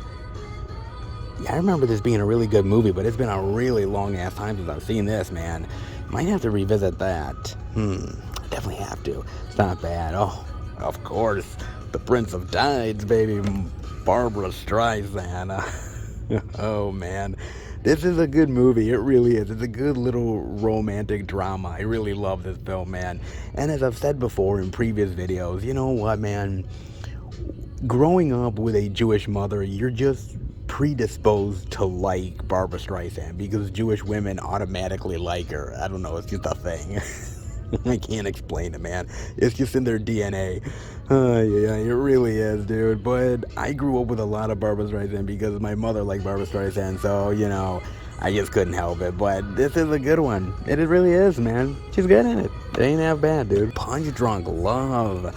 Nice. You know what, man? Adam Sandler, dude, he kills it in this movie. He's great. And I do really love dramatic Sandler. We don't get a lot of dramatic Sandler, but when we do, dude, he kills it. I mean, the comedic Adam Sandler, I love him early in his career, and later it's kind of become kind of cringy. But the dramatic shit, dude, if he would just transition to just dramatic work, I would be okay with that. The occasional comedy, sure, but dude, he kills it with the dramatic roles, man. And who would have thought that? Like, seeing some of his early work back in the day, are like, he could pull this off? And he does. It's that damn good, man. It really is great. Love it. Not bad. Oh, and of course, you know, Pink Flamingo. If you're looking for some dirty and nasty John Waters, well, you got it. More Brian De Palma? Oh, yes, please. With Sisters. This isn't a half-bad movie, man. I love Margot Kidder in this film. She's really good, and it's a really great thing where basically there's murders going on, and no one really knows what's going on, and there's a little secret that Margot Kidder's character Danielle has about the Siamese twin, and the different personalities, and even though they look similar, they are anything but. I love movies like this, man. The Sisters is brilliant. It's really thrilling and dramatic, on the edge of your seat. Really, really solid, man. Gotta love it, dude. Brian De Palma's like the master, dude. He's so good. Oh, that's great. Let's see. We got that. Oh, Repo Man. Nice. Emilio Estevez. Oh, you know, the first time I watched it, actually, one of my friends that I used to work with, he ended up letting me borrow it. And I'm like, Repo Man? I don't know. He's like, dude, you gotta watch this. And I'm like, okay. And I fell in love with it. I thought it was really fun. Harry Dean Stanton is really great in this flick, too, man. It's a really good little punkish style movie, man. It really is pretty goddamn fun and entertaining. I really dig this one. Fucking solid ass movie, man. Not a bad film, and definitely worth diving into. That is solid. Ooh, as is the Royal Tenenbaums. Oh, more Wes Anderson goodness. Actually, one of the best Wes Anderson films of all time. And the cast here, absolutely phenomenal. Gene Hackman, Angelica Houston, Gwyneth Paltrow, Ben Stiller, Luke Wilson, Danny Glover. And shit, a hell of a lot more people, man. My God, this is amazing who the hell they got to be in this movie, man. It's like a who's who of actors from back in the day where you're like, wow, dude, this is like a heavy hitter of a cast list on this thing. But everybody hits it out of the park, even if it's like the smallest role.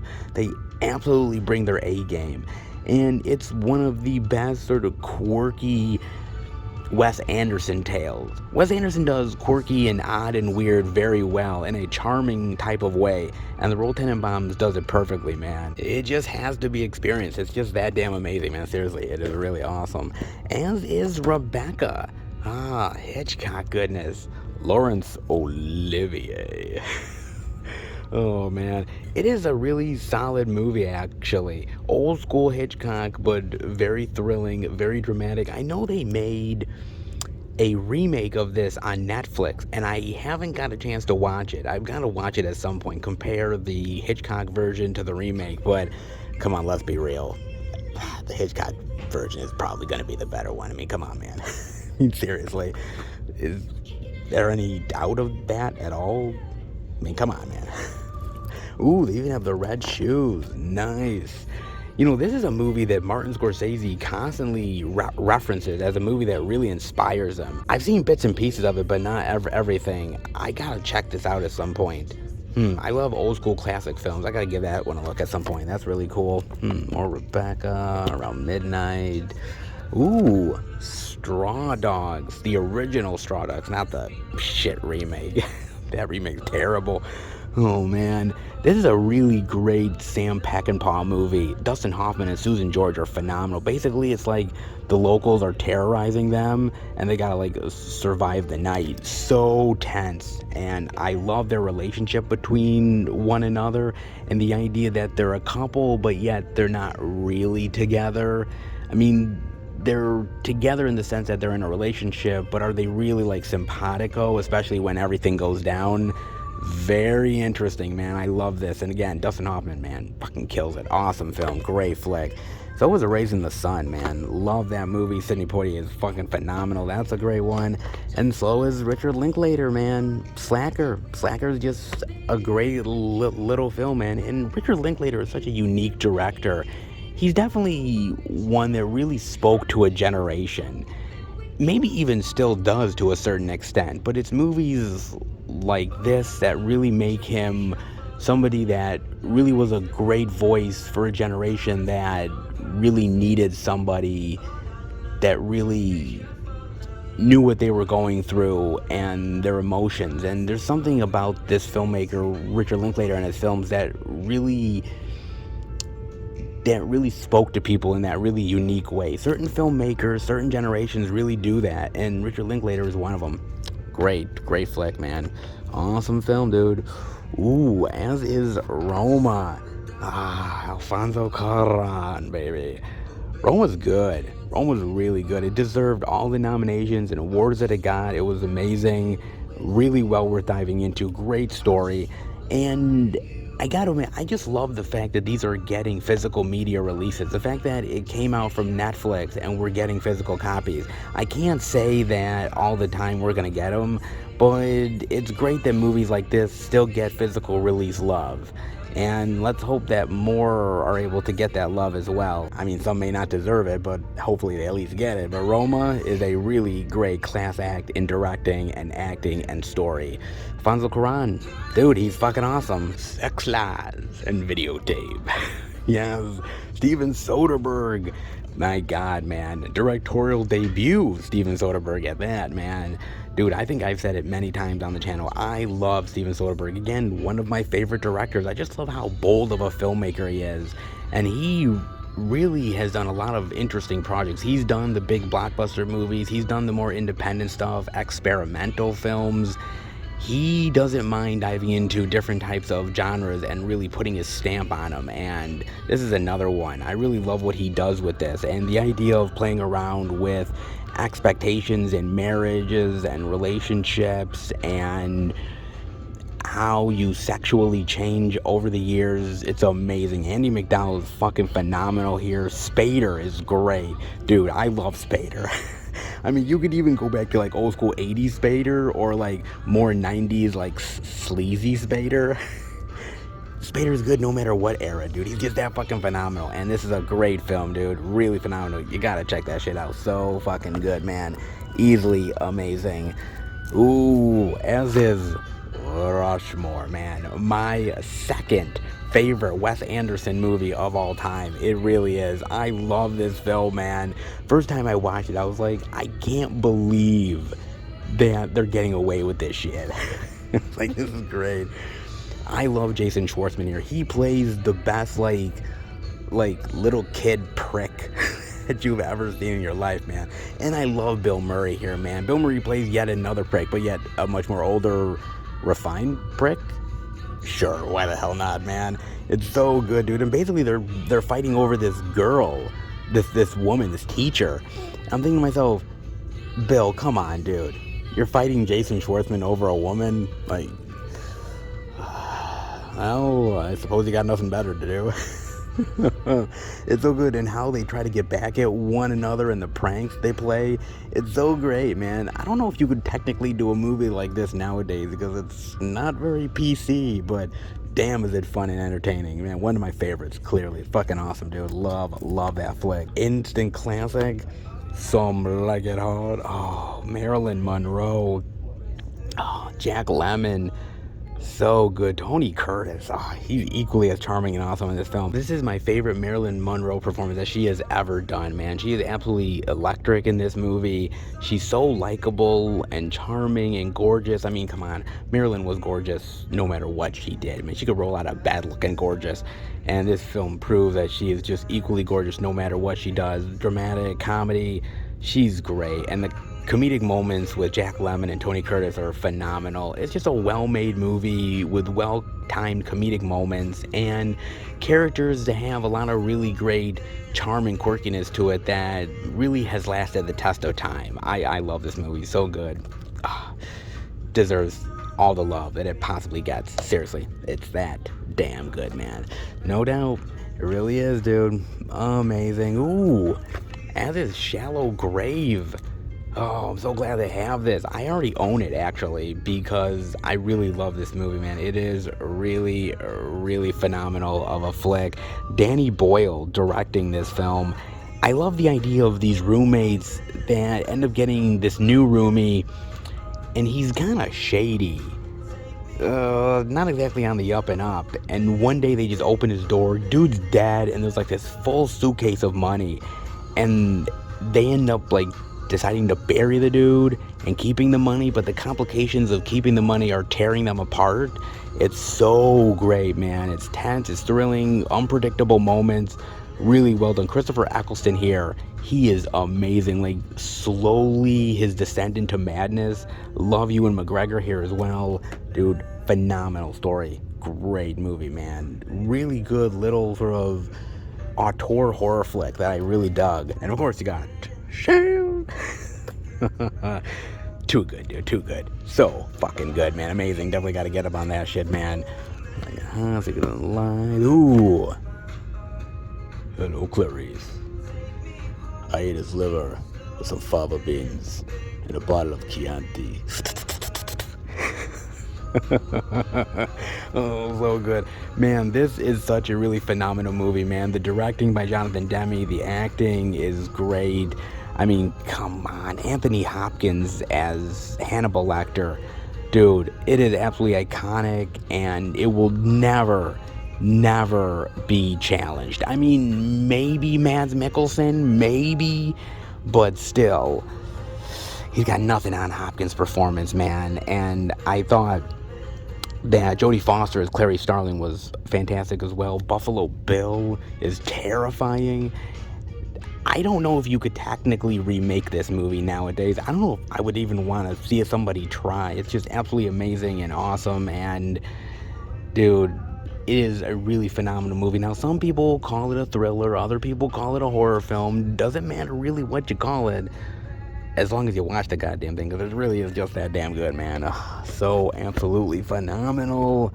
Oh, yes. Oh, come on, baby. Robert De Niro, Raging Bull. Yes. Oh my God, I love Raging Bull, man. You know, again, Martin Scorsese is such a really phenomenal director and has done so many very unique and interesting films. A lot of people connect him more with the mob stuff, but dude, the old school stuff that he did, which was amazing, like New York, which is great, and so many other really ones, but dude, Raging Bull is among the top tier classics, not only of that generation, but of any film, dare I say. It's really phenomenal. The biopic of Jake LaMotta, Robert De Niro's acting. I love Kathy Moriarty here. Joe Pesci kills it. So good, man. I love the boxing sequences and the dramatic moments of this guy's life and how he could have been a contender. And just how his life is slowly spiraling out of control, and the idea that this guy is an absolute menace to society. And really the only time that his life is making any sense is when either he's beating the shit out of people or he's getting the shit beat out of him. And I just love the relationship with his wife, his brother, everybody around him, and how that slowly deteriorates and how it becomes just absolutely so toxic until he's absolutely by himself and alone. It's amazing storytelling. The black and white is phenomenal. Martin Scorsese is brilliant. De Niro's acting is I mean, come on. De Niro. He's great, dude. This is a defining film for him, and still to this day, absolutely amazing. So fucking good, dude. If you have never dived into Raging Bull, please do it. As a cinephile, as a movie lover, this is definitely a must-own, hell, a must-watch classic. You're damn right it is. Who doesn't love little scanners? They will mess with your mind and explode your head. Oh, I love this movie, man. Cronenberg, like I've told you guys before, man, he is a maestro when it comes to body horror, and this is absolutely perfect. And I love the various sort of mind-melting abilities that the scanners have. Michael Ironside is fucking terrifying in this movie. It's really well done, man. It is gory and gross, man. That head exploding scene, I mean, it's probably the best head exploding scene ever, but damn, man. I mean, I didn't think somebody's head would explode like that. Shit. Oh, so good. Oh, dude, I have a soft spot for this movie, as I kind of have a soft spot for Scanners 2 and 3, and even the Scanners cop movies. They're just fun. Not as artistically done as the first Scanners, but still entertaining enough, man. But nobody does like David Cronenberg. Let's be real, man. Let's be real. Come on, man. Sid and Nancy is really great as well. Oh, awesome. Man, Gary Oldman is so good in this movie, man. It's just a really great punk classic. That's amazing. Something wild, everybody.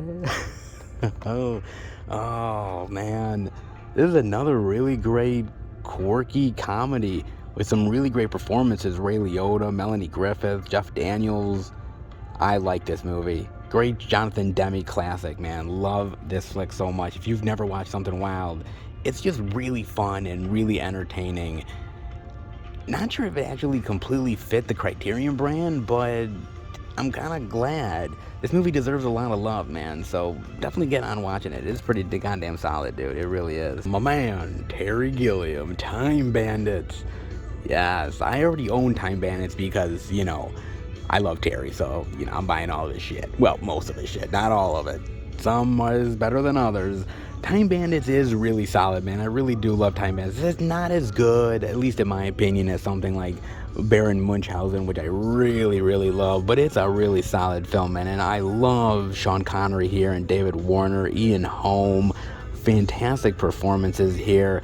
It is a really good, quirky little movie with a lot of imagination. And when it comes to Terry Gilliam, dude, he is full of imagination. Maybe the budget doesn't always reach his imagination, but give the guy credit, man. He tries like a motherfucker.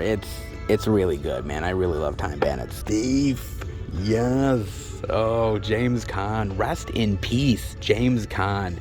That guy was a masterclass in acting. He will truly be missed, man. And a Michael Mann film at that. So good. He's phenomenal in Thief. Amazing. Oh, so good, dude. Man, I haven't seen Thief in so long. I might have to revisit this at some point because James Caan is just electrifying as an actor, and he's really great here. Guys, gotta check that out, man. So good. Ooh. Twin Peaks, Fire Walk with Me. My God, what a weird-ass fucking movie. You know what, man? I've always loved the Twin Peaks universe. It is so bizarre and weird and unexplainable, and sometimes it's kind of a mess, too. I'm not gonna lie, some of it really doesn't make a lick of sense.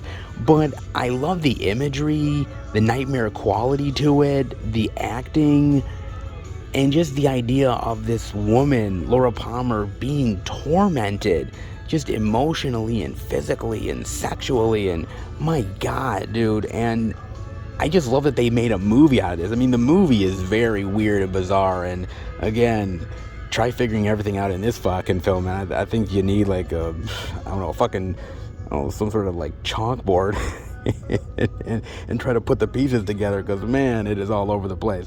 But I just love it, and I love that a studio literally gave David Lynch money to make this shit. And boy, did he just go out of his way to make some of the weirdest shit I think he's ever made, man. This is so great.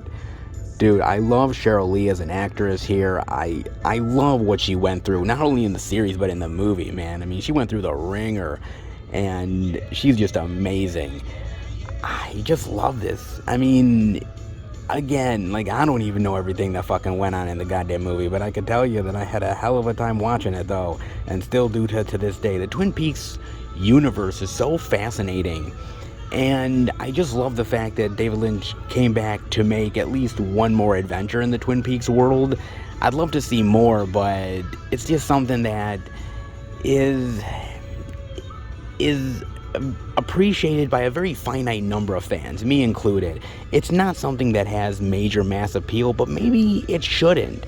There's certain things out there that I'm kind of glad don't have major mass appeal, that a certain amount of people really love, because then it starts to kind of get watered down if it gets too popular, and you gotta end up, sidestepping certain things to appeal to a broader audience.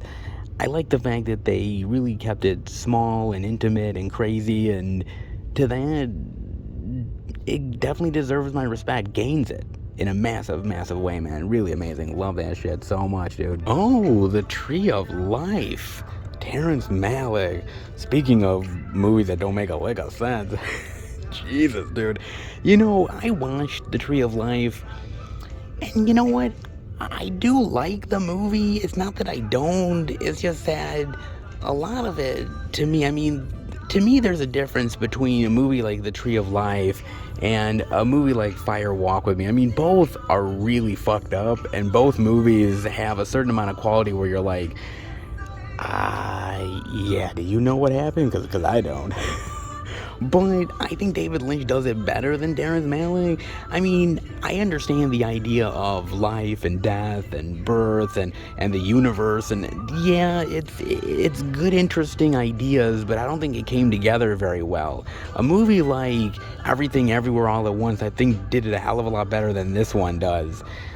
It's intriguing and it's interesting, and the acting is great, especially by Brad Pitt, but I don't think it comes together very well. A for effort, but not really my jam. Who doesn't love a little newer movie appreciation from Criterion with Uncut Gems? Oh, dramatic Sandler goodness yet again, and so good. He is so fantastic in this movie. This movie is hella entertaining.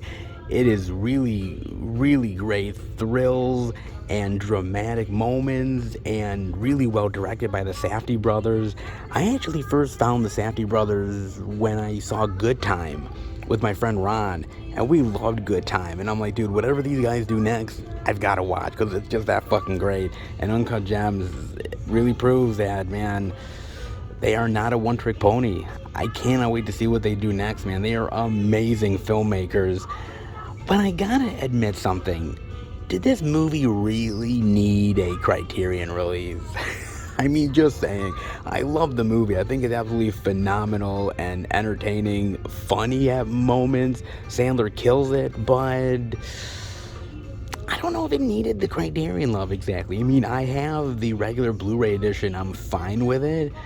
Maybe down the line, like maybe not this sale, maybe in a future sale, maybe later in the year or next year, I may pick it up if there's not much more to grab from Criterion. But for the time being, I'm kind of just gonna leave it. I'm happy with the edition that I have already. But look, I can't blame anybody for buying the Criterion edition, because it's a really phenomenal movie. It's amazing. It's got some really great, like, holy shit moments to it. And dude, I'm telling you, man, Sandler is great in dramatic moments. He's really fucking awesome, and this movie proves it yet again. So good. Just saying, man, amazing. Ooh, speaking of amazing, The Thin Red Line, Terrence Malick. Oh, man. Now, look, I know I just talked about how, the last movie he did, like that Tree of Life, was kind of confusing and didn't make a lick of sense and wasn't really all that great. But I do like Terrence Malick, and I think my favorite Terrence Malick flick is The Thin Red Line. Now, it's kind of interesting because this film came out, I believe, if I'm not mistaken, it came out in the same year as Saving Private Ryan. And, well, yeah, it's kind of hard to go up against Saving Private Ryan, because, I mean, these movies, both of them are fantastic, but yeah, Saving Private Ryan was the more popular one. I mean, this is a really great war movie, but it's very abstract, with a lot of different storylines going on and cutting back and forth, and it doesn't quite connect completely the way you want it to, whereas something like Saving Private Ryan is very emotional, hard-hitting, very blockbuster quality. But this has its moments too. I mean, it is really phenomenal, with really great performances. Elias Koteas, Woody Harrelson, Sean Penn, Nick Nolte. I mean, some really great, wonderful performances of actors in this piece. And I love the way that he shoots these war sequences and these battle sequences, and the idea of how war really hits you, whether it's on the battlefield or, on a battleship. It doesn't matter. War still gets to you no matter what part of the world you are in. It still is really hard-hitting, really emotional, and really torments you. And this is a phenomenal movie. Like I said, it's not for everybody, but as far as war movies go, it's honestly one of my favorite. Can't beat Saving Private Ryan, but then again, not many movies can, but still really, really phenomenal. Just saying, man, really amazing shit. That, oh, hell, they even have Tootsie. Yes. Oh, I love Tootsie, man. Dustin Hoffman is great here. And I don't know if you could really make this movie nowadays. You really can't, dude. With the world the way it is and certain stereotypes, I mean, it was probably not easy making it back in the day and trying to make it work then, but it probably wouldn't even be any easier now, incredibly harder. But I love the fact that they take the emotionality of what it's like to be a woman and mix it into this comedy about a man trying to get work as an actor. And it's so good. Dustin Hoffman is incredibly entertaining here, man. He's funny as hell. He's dramatic when he needs to be. I love Dabney Coleman here. Dabney Coleman is fucking hilarious. Terry Garr is great here. Bill Murray, dude, Bill Murray kills it. Charles Durning is great as a guy who's kind of in love with Tootsie but doesn't know that it's a man, baby. It's so fun, man. It's just a really funny, entertaining movie that I'm so glad that it got made back in the day, because, man, that shit ain't gonna be made today at all, dude.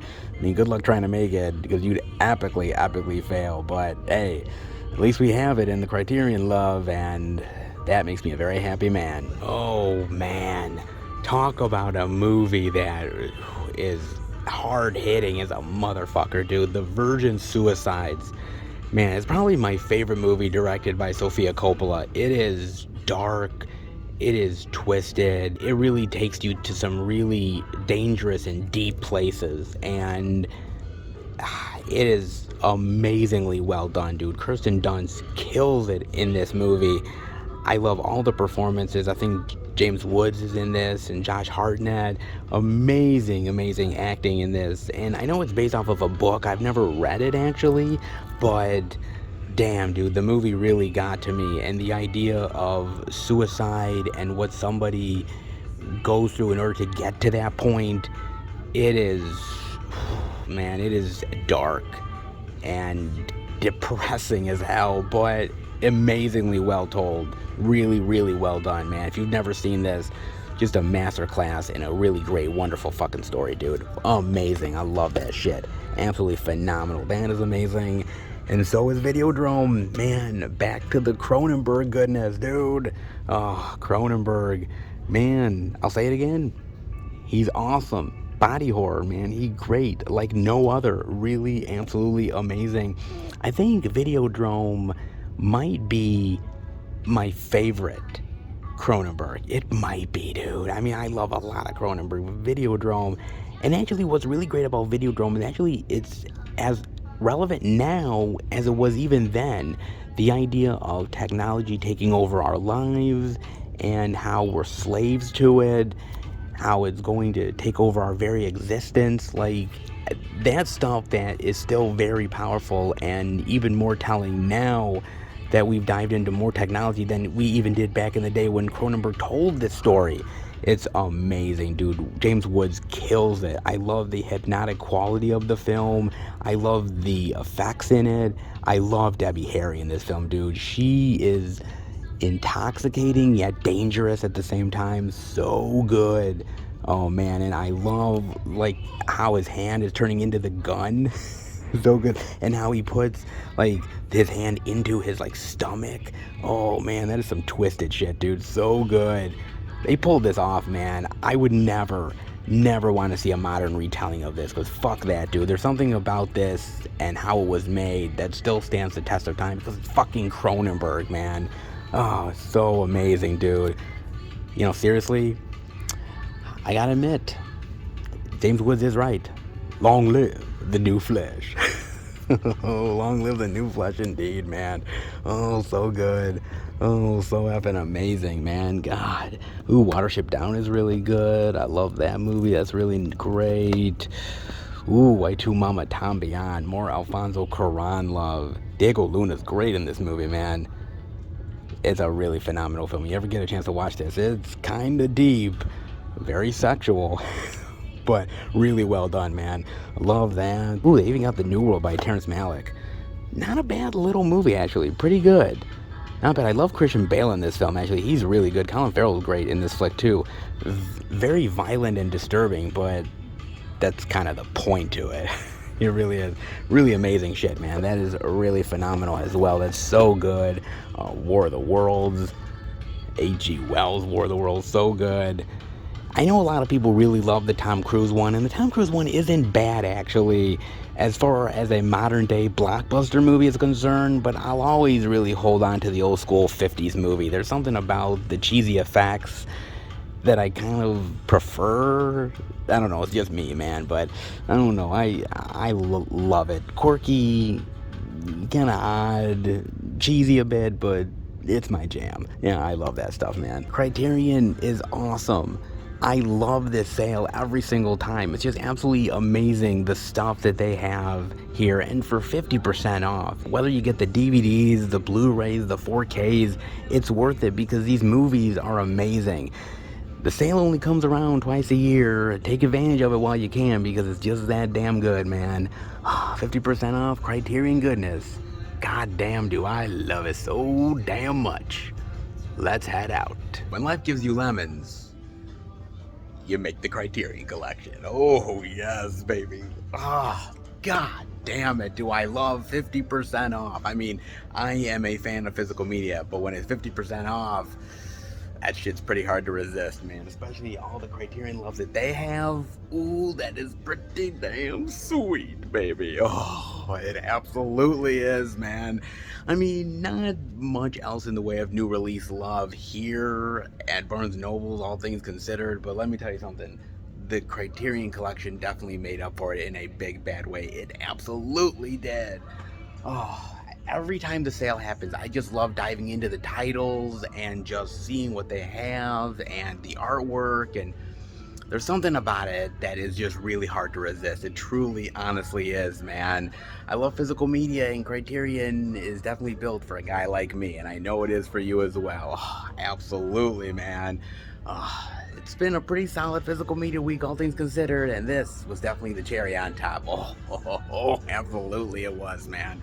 So, you'll have to excuse me, because I'm going to go through it one more time and pick out the titles that I want, because, yeah, I'm definitely going to be buying some shit.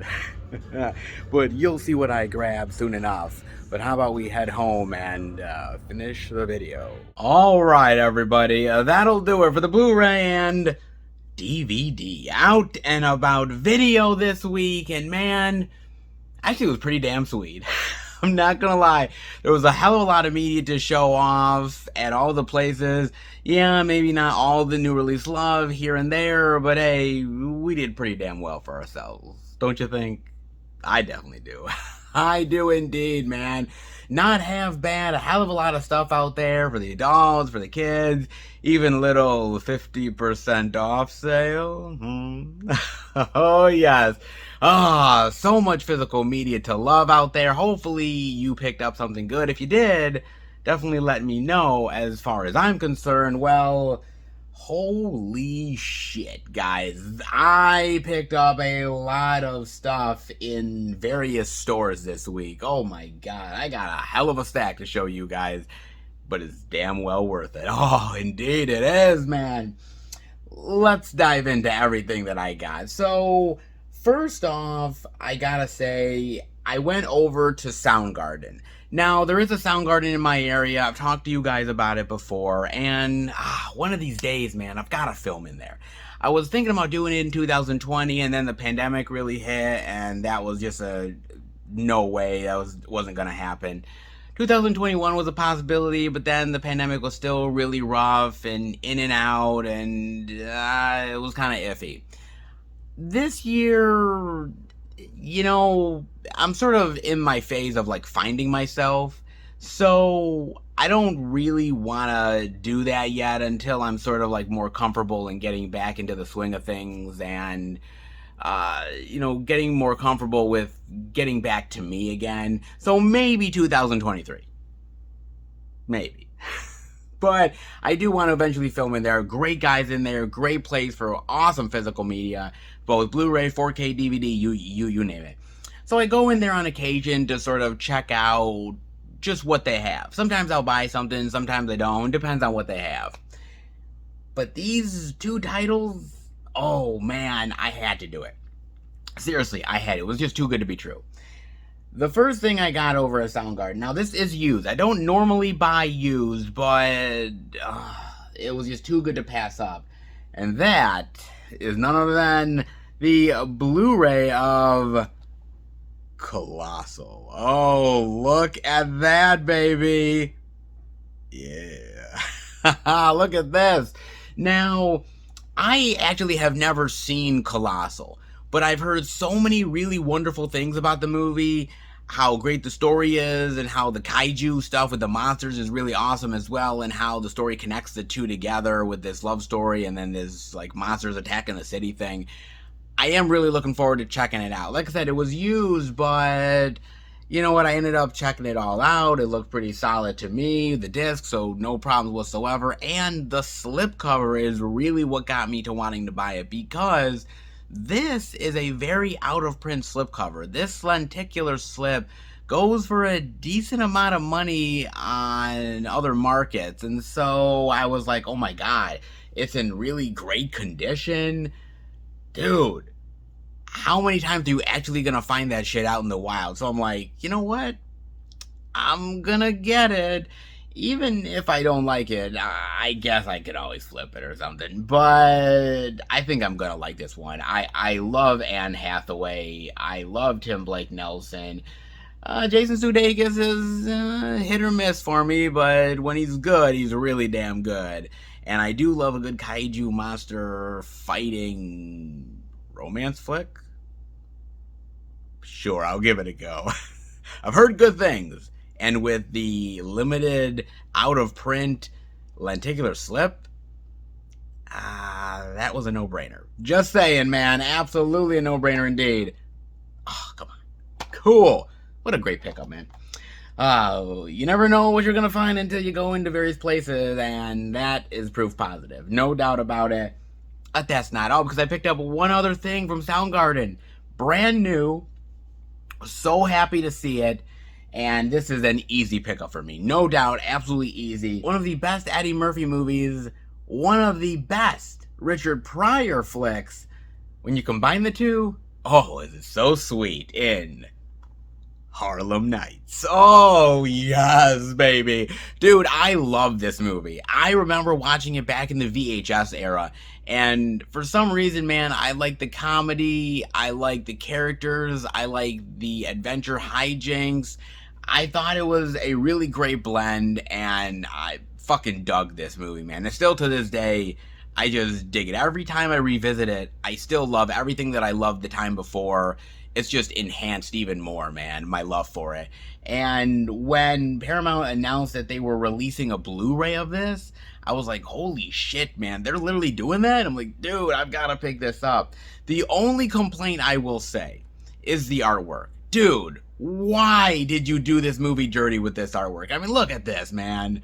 I mean, the artwork's not exactly the most terrible thing I've ever seen in the world, but it ain't exactly the great. Why don't they use the cover art? Why don't they use the theatrical art that they had, man?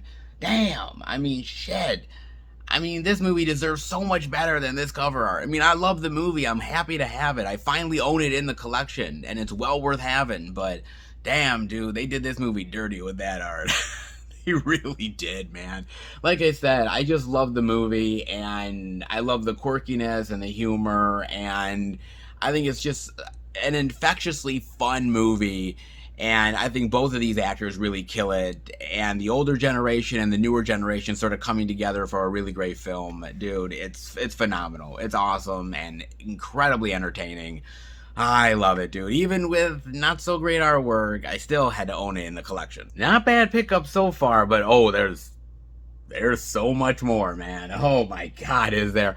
Okay, so at Barnes & Noble, yeah, I went a little crazy with the Criterion sale, just a wee bit. Maybe not as much as I normally would get, because I did hold back a little bit, but it wasn't easy, okay? There was a lot of ones that I wanted, ones that I definitely didn't have yet, that I really needed to get in the collection. And it's like literally every time the 50% sale happens, you always find something. Even if you think, right? Even if you think that you've gotten it all, you don't need anything more from the Criterion sale. You literally go back when the next sale happens and you're like, this one? Like, okay. So yeah, there was a lot of great stuff that I definitely had to pick up. 50% off, man. Can you really beat it? I mean, seriously. So, some really great stuff to finally get in the collection, but damn glad to finally have it. Like The Graduate. Oh my god, man. So good. Hell, even my girlfriend, okay? My girlfriend saw that I picked this up and she's like, "You picked up The Graduate?" Oh, she loves the movie, by the way. She ain't hating, but she's like, "Oh my god, dude. This is great." And I'm like, "Yeah, I know it is." Oh, I love this movie. Dustin Hoffman, man, kills it. I love all the other people in this, and Bancroft. Stunning as hell. And I just love the idea of this younger guy falling for this older woman, but yet the same complications of liking her daughter. And it's like, oh my god, man.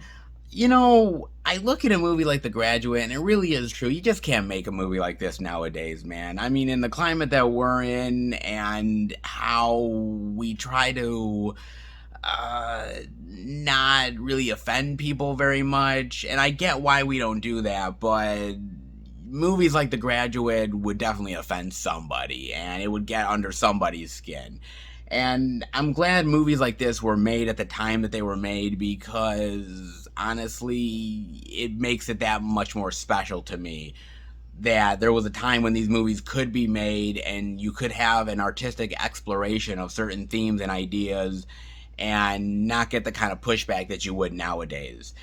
And I'm really, really glad for that. I really honestly am, man. What an amazing movie, and I had to finally get it in the collection. Damn glad for it, man. There is no doubt about that. Oh, damn glad indeed, dude. That is one of many. And another one that I had to get, especially since I love the filmmaker so goddamn much. And this is one that I've been wanting actually for a few sales now. And I've just been passing on it for other things. And pass no more, because it's finally going in the collection, and rightfully so. About damn time, with Sex Lies and Videotape. Oh, baby. Dude, Steven Soderbergh, man. I talked about it earlier, but it really is true. I love Steven Soderbergh, man. He is such a really bold filmmaker.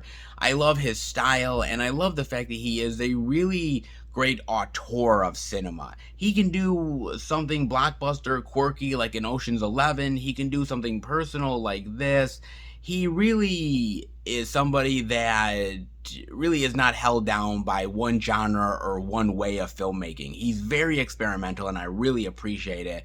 And this movie is really phenomenal. I really love this flick and the performances, and for me, it is one where I do really appreciate what he was trying to do storytelling-wise about marriages and infidelity, and I really dig this one a lot, man. I'm not saying I'm trying to get everything Steven Soderbergh, but goddamn, man, I love my Steven Soderbergh, and when he hits it, dude, he hits it majorly. And it's movies like this that really show how great of a filmmaker he truly is, man. Even if it's his first film, man, he was still aces. Just saying.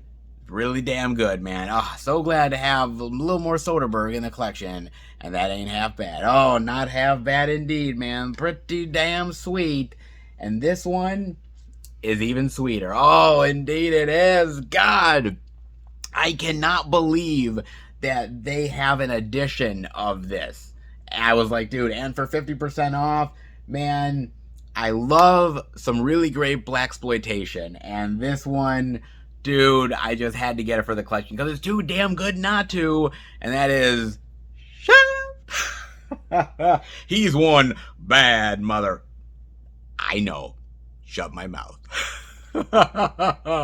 Oh, goddamn, dude. I love this movie, and I'm just so glad that there was a time where blaxploitation flicks like this were being made, man. I mean, movies like Foxy Brown, which are awesome, and this film, and Dolomite, and, you know, there's certain time periods of cinema where you're just glad that they were able to make stuff when they did. And just like with The Graduate, maybe you could make this movie now. They have remade it a time or two with Samuel L. Jackson, which, by the way, good flicks, don't get me wrong. but I think it would be a little tongue-in-cheek, a little sort of over-the-top, ridiculous, and I think they would do it basically to sort of more make it a parody than anything else. You look at something like Black Dynamite, which, by the way, Black Dynamite is very good. It's not bad, but you can tell that it really is trying to ape off of something like a Shaft, but doing it more in a parody fashion than anything else. Or even look at something like Pootie Tang. All right. Oh my God, Pootie Tang. So, what I love about Shaft is that Shaft is not trying to be a ridiculous, over the top parody. It's trying to tell a really engaging story with quirky characters and quirky situations and quirky dialogue. But it is really trying to be a sign of the times and obviously have a really strong Black African American cast in there, and strong messaging about the power of that. And I do really appreciate that, man. It's just a fun, entertaining film with really great performances. I mean, Richard Roundtree, man. I mean, that guy alone is awesome as Shaft. I mean, as much as I love Samuel Jackson, and God knows I love Samuel Jackson to death, dude, he ain't ever gonna be Richard Roundtree, okay? It just ain't never gonna happen, man, alright? Hell, Samuel Jackson took from Richard Roundtree, motherfucker. Alright? I mean, if you're gonna steal from somebody, hey, steal from the best. You know, why the hell not, dude? Oh, man, I love Shaft so much, and I'm so glad it got Criterion love, because now that Criterion love is in my collection. Oh, absolutely, baby. I love this shit so much. So damn good. Oh, from blaxploitation to something a little weirder. Oh, indeed it is, man. This one, look, I had to get. I've been talking to you guys about this one and saying I have to pick this up. I need more John Waters in my collection. Huh? I definitely do. Because you know, it's absolutely worth it. When you pick up Pink Flamingos. Oh, yes. Oh, my God, man. I love Pink Flamingos. Jesus, man, I haven't revisited this movie for so long, and when Criterion announced that they were doing an edition of this, I was like, dude, Criterion doing an edition of Pink Flamingos? Man, what fucking Twilight Zone universe am I living in, man? I mean, shit, I'm glad I'm living in this kind of type of universe, because, man, I thought this would never get the type of love that it has now gotten, and that is crazy to me, man. Oh, wow, dude.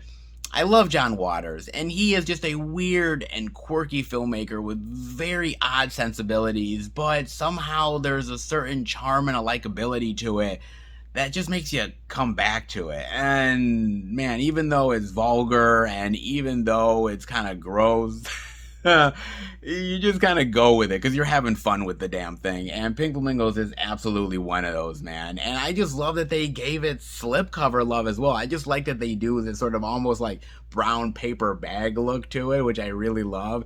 And I always ask myself, what's on the inside of this, man? And now we finally get to see what's on the inside of this sucker. Hey, look at that. It's a portrait of Divine herself. That is pretty cool, man. Look at that. That is nice. Oh, that's great, dude. I think that's really classy, actually. Oh, I love that. And what's even better, right? I mean, this is really great. Just a great portrait of her. Awesome. Love it so much. But even better, and I can't believe Criterion did this. Seriously. Dead serious. They actually put in here, this is fucking phenomenal, man. They put in a barf bag. Look at this. They actually put in a barf bag inside the actual Pink Flamingos case. That is awesome. Oh my God, man. This is something that fucking like Vinegar Syndrome or Severin would do. Hell, Severin has done it before with certain releases. But I have never, and I mean never, seen Criterion do a actual barf bag. That is amazing. Oh my God, man. That is some really classy shit. Sure, why the hell not, man? Oh my God, that is amazing. I mean, when you see what Divine does in the movie, you kind of might need the barf bag, but oh Lord, that is great. Oh, that is fucking awesome. It just makes buying it even more special, you know what I mean? Oh, so good. Oh, God damn it, dude. This is awesome. This is amazing, man. This is so great. I mean, Criterion really went out of their way to truly give it the love that it deserves, and God bless their heart and souls, man. Seriously. And now I'm kind of hoping and praying, I'm not gonna lie, I'm really hoping that eventually Criterion puts out a really great, like, special edition of Pecker. Like, I'm now, like, really like, oh, Criterion, I'm rooting for Pecker, man. Like, maybe some of you guys have never even seen Pecker, but it is a really bizarre, really weird John Waters movie, and you know what, man? I would love to see a special edition of that shit. I mean, if you did Pink Flamingos, come on, man. Seriously. Oh, it's just such a weird and bizarre movie. Really just gross out shit, but bold. And I give Divine a lot of credit. Rest in peace, Divine. There will be no one that will ever be like her, ever. Never again, man. And John Waters, I don't know if he's a class act, but he's something, and I definitely dig what he does, man. And Pink Flamingos is one hell of a ride. Oh my god. What kind of love does Criterion give things at times? Astounds even me. Oh, it really does, dude. Amazing. But that's not all, because I got something else worth showing off, man. One more Criterion goodness, and I had to get this. Literally 50% off. More Martin Scorsese love in the collection can never be a bad thing when you be picking up Raging Bull. Oh, yes. I could have been a contender. Well, you could have, Jake LaMotta, if you weren't so goddamn toxic, man. God damn, dude.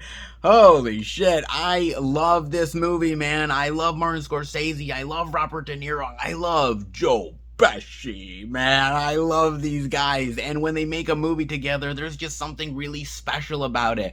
Movies like this and Goodfellas and Casino and The Irishman, man. I mean, goddamn, dude. Everything they do together is like they just hit it out of the park.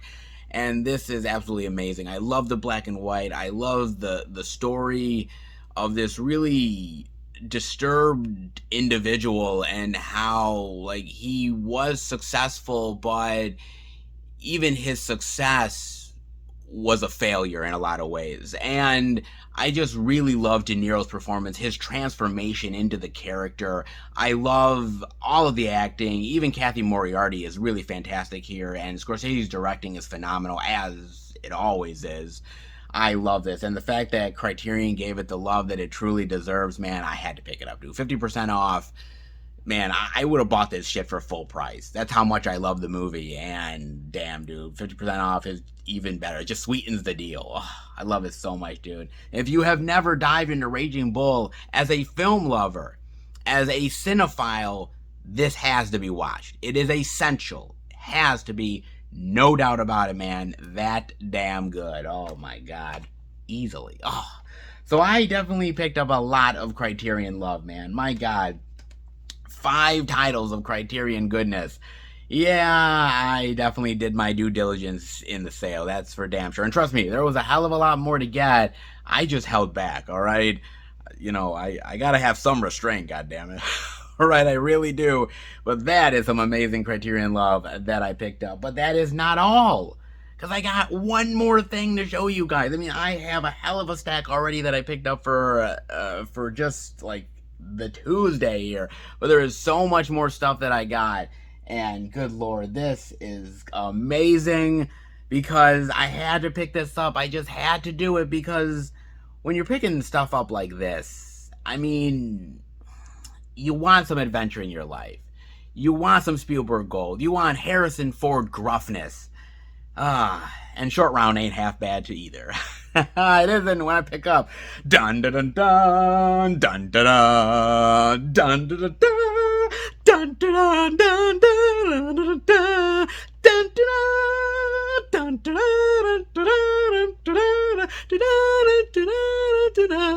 dun dun. I had to do it. Oh, okay. Don't fault me, will ya? With Indiana Jones and the Temple of Doom, baby. Oh my god, the Steely Love, the 4K Steely Love. Oh my god, my favorite Indiana Jones movie out of all of them. This is just really dark, and there's some twisted moments, and I really love the gross out humor here. I love the romance between Willie and Indy. Short Round is such an amazing sidekick, and I love the bad guy, man. Like, Kalima, Kalima. Oh my god. Man, that gave me some fucking nightmares back in the day. Holy shit. Oh, it's so goddamn great. It's so amazing. Oh, Lord. It's just great that they are putting out these releases on Steelbook. It's just absolutely fantastic, and I had to pick this up. Now, I've got two. I need one more now. And I don't mean Kingdom of the Crystal Skull, okay? No, we're not picking that up. You are not making me pick that up, motherfucker. I am not doing it. I mean The Last Crusade. Once I get The Last Crusade, I'm done. That's it. I got my 3 indie flicks and I will be happy. So 2 out of the 3, and Kingdom of the Crystal Skull can go fuck itself. Alright, just saying. It really can, but oh man, this is great. And just back in the day, the 80s goodness, and Harrison Ford, just a pure action adventure guy, and oh man, God, I miss these days, but I can always revisit it. Little 4K love. Oh, absolutely, baby. Woo! Absolutely, indeed. Ooh, not half bad. And actually, also, just like with Raiders as well, it does come with the actual poster goodness as well. Not half bad, man. I'm liking that. Look at that. Pretty cool, dude. Not bad at all, man. They're definitely doing some really great stuff with these releases. I definitely dig it. And, dude, you can never go wrong with more indie love in the collection. Yeah, seriously can, man. Especially in steelbook form. Pretty tasty. Oh, pretty tasty indeed, man. Not half bad. That is pretty damn amazing, dare I say. Holy shit. This, damn, man. Huh. I spent a lot of money this week. Oh, you thought that was it, didn't you? Oh, come on. You did. You absolutely thought that was it. But I happened to also get a little bit of a package in the mail. And that, well, actually a really decent sized package with a little bit of Severin Films love. Oh, yes, baby. Look at this beast of a package. Holy shit. What can possibly be in here? Well, I'm not gonna lie. I did pick up some black cases, you know, the empty ones for, you know, a rainy day, changing out some Blu-ray cases.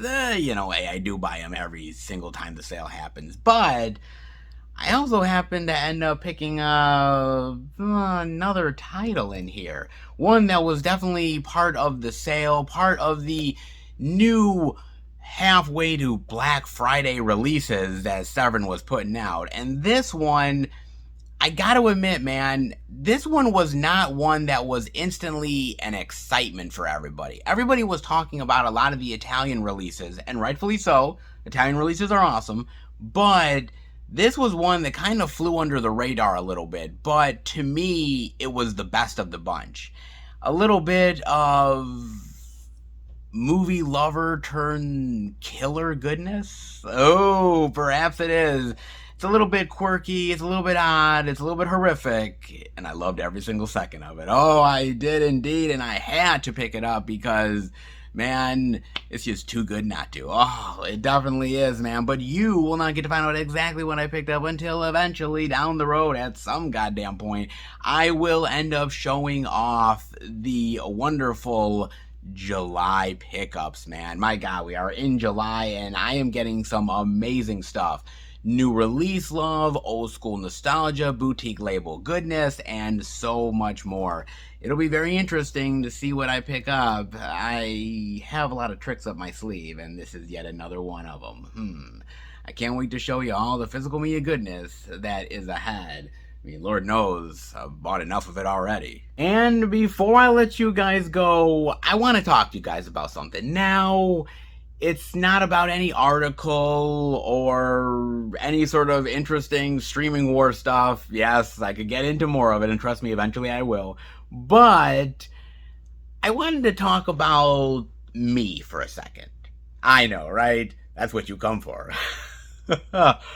So this week, I'm actually having a birthday. I'm turning 40. Alright, and by the time you guys watch this video, my birthday will already be long gone at that point. But I want to talk about turning 40 for a second and just the overall vibe of changes and life in general. Because, man, when I was in my teens and early 20s, I always said to myself, I was like, you know what? People in their 40s, man, they're old. They're ancient. And now that I'm like turning 40, I'm literally like, oh, dude, man. Yeah, about that ancient part. Oh, Lord. You know, to be honest with you, it's been a very interesting ride, me getting to this point, and I never thought I would ever make it to my 40s. I don't know why. It's just some weird thing. I was like, oh my God, man, 40s, that's like, a long time away. And then it's slowly but surely creeping up on you, and you start to get more gray hairs, and you're feeling a little bit more like older every time you get out of bed. And so you're like, oh, more aches and pains? Fuck, man. So, yeah, with turning 40, there's a lot of changes that happen, especially with the way I've seen entertainment over the years. Sometimes I look at certain entertainment that I really liked in my teens or my 20s, and a lot of it has really stuck with me. Because for me, sometimes a lot of that stuff that I watched back in the VHS era or early DVD love, those movies still stick with me. But there are certain times where, as I've gotten older, I've changed my perspectives and my opinions. And some of the more childish stuff that maybe I liked has kind of waned on me. I've gotten past it. Not saying everything. I still love a lot of shit, man. All right. Hello. Like, I really do, man. But times have changed, my personality has changed, and at times so has my opinions on certain entertainment that I used to love. And that's okay. For the longest time, I have to admit that I was really against change. I was against, changing anything about my life or who I was, and it was just bad. Whatever change was happening, I just didn't like it. And now, as I'm heading into my 40s, I'm experiencing the fact that change is okay. That sometimes you need to be bold and you need to take chances, yes, but at the same time, accept the fact that life can't be the same way that it was when you were in your 20s or when you were in your 30s. As you get older, things around you are changing, and you can either change with it or you can be a victim of the past. And I'm trying to not only respect the past, but I'm also trying to look forward to the future and what it holds for me. I mean, you guys have to remember, like, my girlfriend of over 5 years is going to be moving in with me this year. Like, in the fall, she's going to be living with me. That's a huge change, and that means really accepting a lot of different things that I'm not normally used to. And I'm looking at different opportunities in my life, not as a burden, but as a new opportunity to experience a change and see how it goes. And it's scary, it's unpredictable, it's terrifying at times, but at the same time, it's really exciting, and I'm very curious to see what happens at the end of the day. And it makes for something unique and maybe worth giving a go and trying for. I'm looking forward to it at the end of the day, man. And even now, I'm not buying as much as I used to buy. I mean, I know what you guys are thinking, right? You're thinking to yourself, like, wait a minute, hold on a second, like, you're not buying as much as you used to. Okay, yes, this week is an exception to the rule. I bought a hell of a lot of shit. Okay, fair enough. But I'm also not buying as much as I have before. And I'm somebody that I'm willing to be a little bit more cautious about my buys. I'm trying to save my money a little bit more. On top of that, with the whole 4K thing, maybe call me a boomer or something, but I'm not willing to just easily go with it like everybody else is. I'm not willing to just go there and say that everything that is 4K I'm going to rebuy now.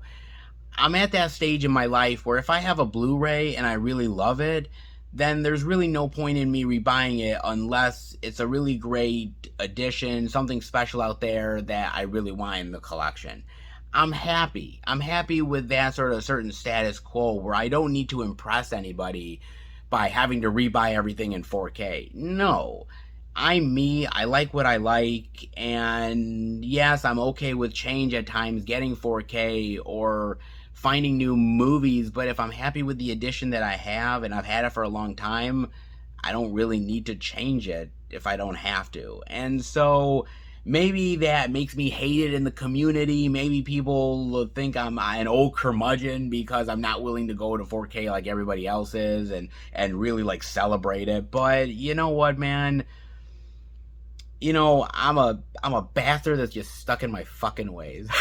All right?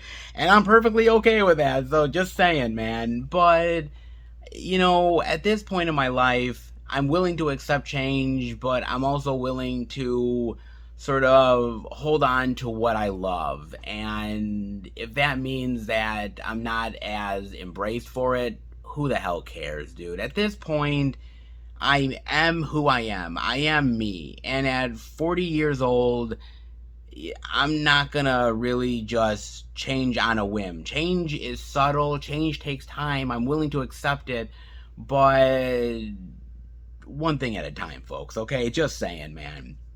And as far as the channel is concerned, I have been away for a long while, and you know, I've been doing this for 5 years, man. It's actually crazy and insane to think that I've been doing YouTube for 5 years. Like, where the fuck has the years gone, man? Holy shit.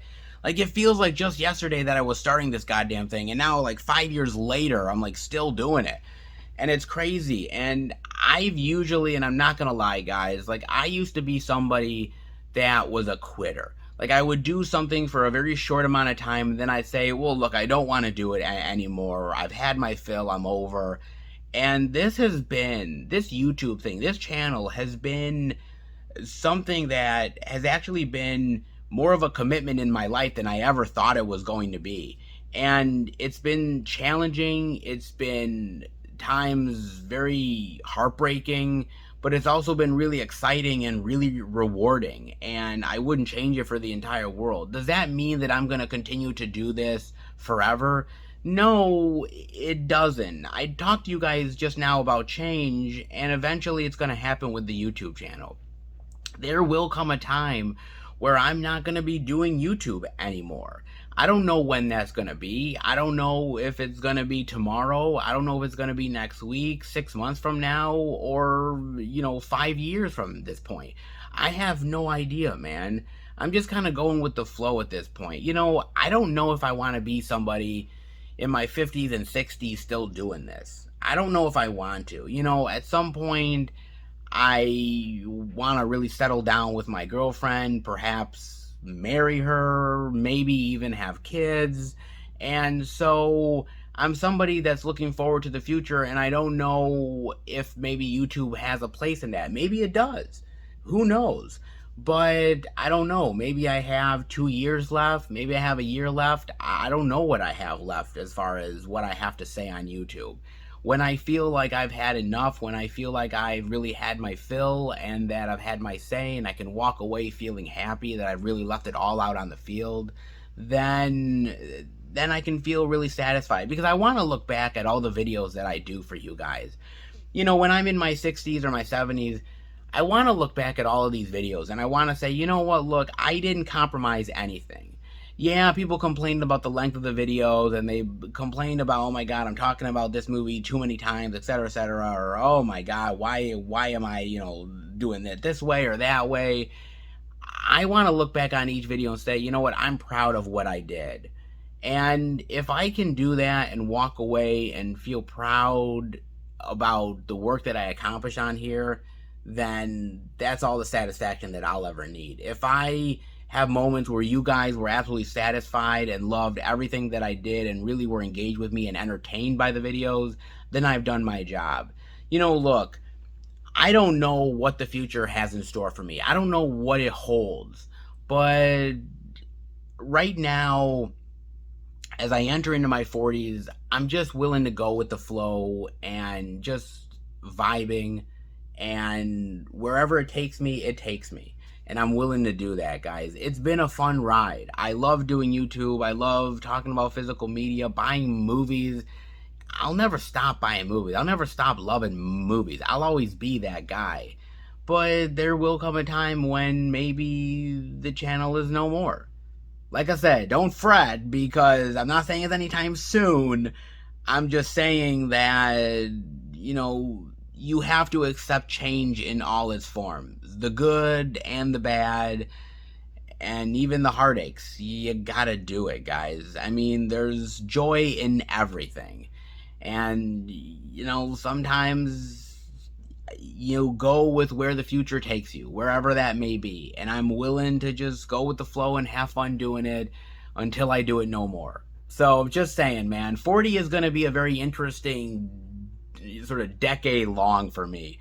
There's going to be a lot of changes in my life. There's going to be a lot of new exciting developments and maybe some sad moments as well. But I'm going to take it all in stride. And hopefully you'll be along for the ride with me. Hopefully you will indeed. I hope you enjoyed the video. If you did, definitely give it the thumbs up. If you're new to the channel, welcome. Check out the other Blu-ray and DVD out and about videos that I do every single week. Check out the movie reviews with my friends. Blu-ray hunting, like Dollar Tree hunts. My God, live streams that I've done. Blu-ray pickup videos, and so much more. A lot of the older content and newer content that is slowly but surely getting to your eyeballs very soon. Hopefully you enjoy it all. If you love how I talk about movies and physical media, definitely hit subscribe and become a part of the Film Fan Nation. I want to thank my wonderful subscribers. You are extremely patient with me, even when I need to take breaks and time off. You guys are really willing to just go with the flow. I love it. Thank you so much for the support, willing to stick with me through the good and the bad times. I really love it. You guys show me a lot of love, and hopefully I show the love right back to you. Thank you. Thank you so much. Also, keep updated with everything I'm doing through Instagram, Twitter, and Facebook. FilmFan108, keep updated with everything I'm doing, plus special pictures and videos I do from time to time on social media as well. And if you want to send the channel any movie-related goodness, yes, the P.O. Box is still going, crazy enough as it is, man. I've got some really amazing stuff from you guys in the past, and I cannot wait to see where it takes me next. You guys have sent some amazing, awesome, mind-bending stuff to me, and you guys have said, hey, where do we send it? Well, the P.O. Box is the place to be. It's in the description below. If you're interested, hey, man, have at it. I can't wait to see what I get next from you guys. It's always fun, always entertaining, always worthwhile. You guys kill it every time, and I can't wait to see where the P.O. Box adventures take me next. So I will definitely be looking forward to that. But I guess that does it for the video, man. Another really great week for physical media love, and hopefully more to come. I will see you back next week for a brand new Blu-ray and DVD out and about video. Take care, everybody, and remember, happy hunting.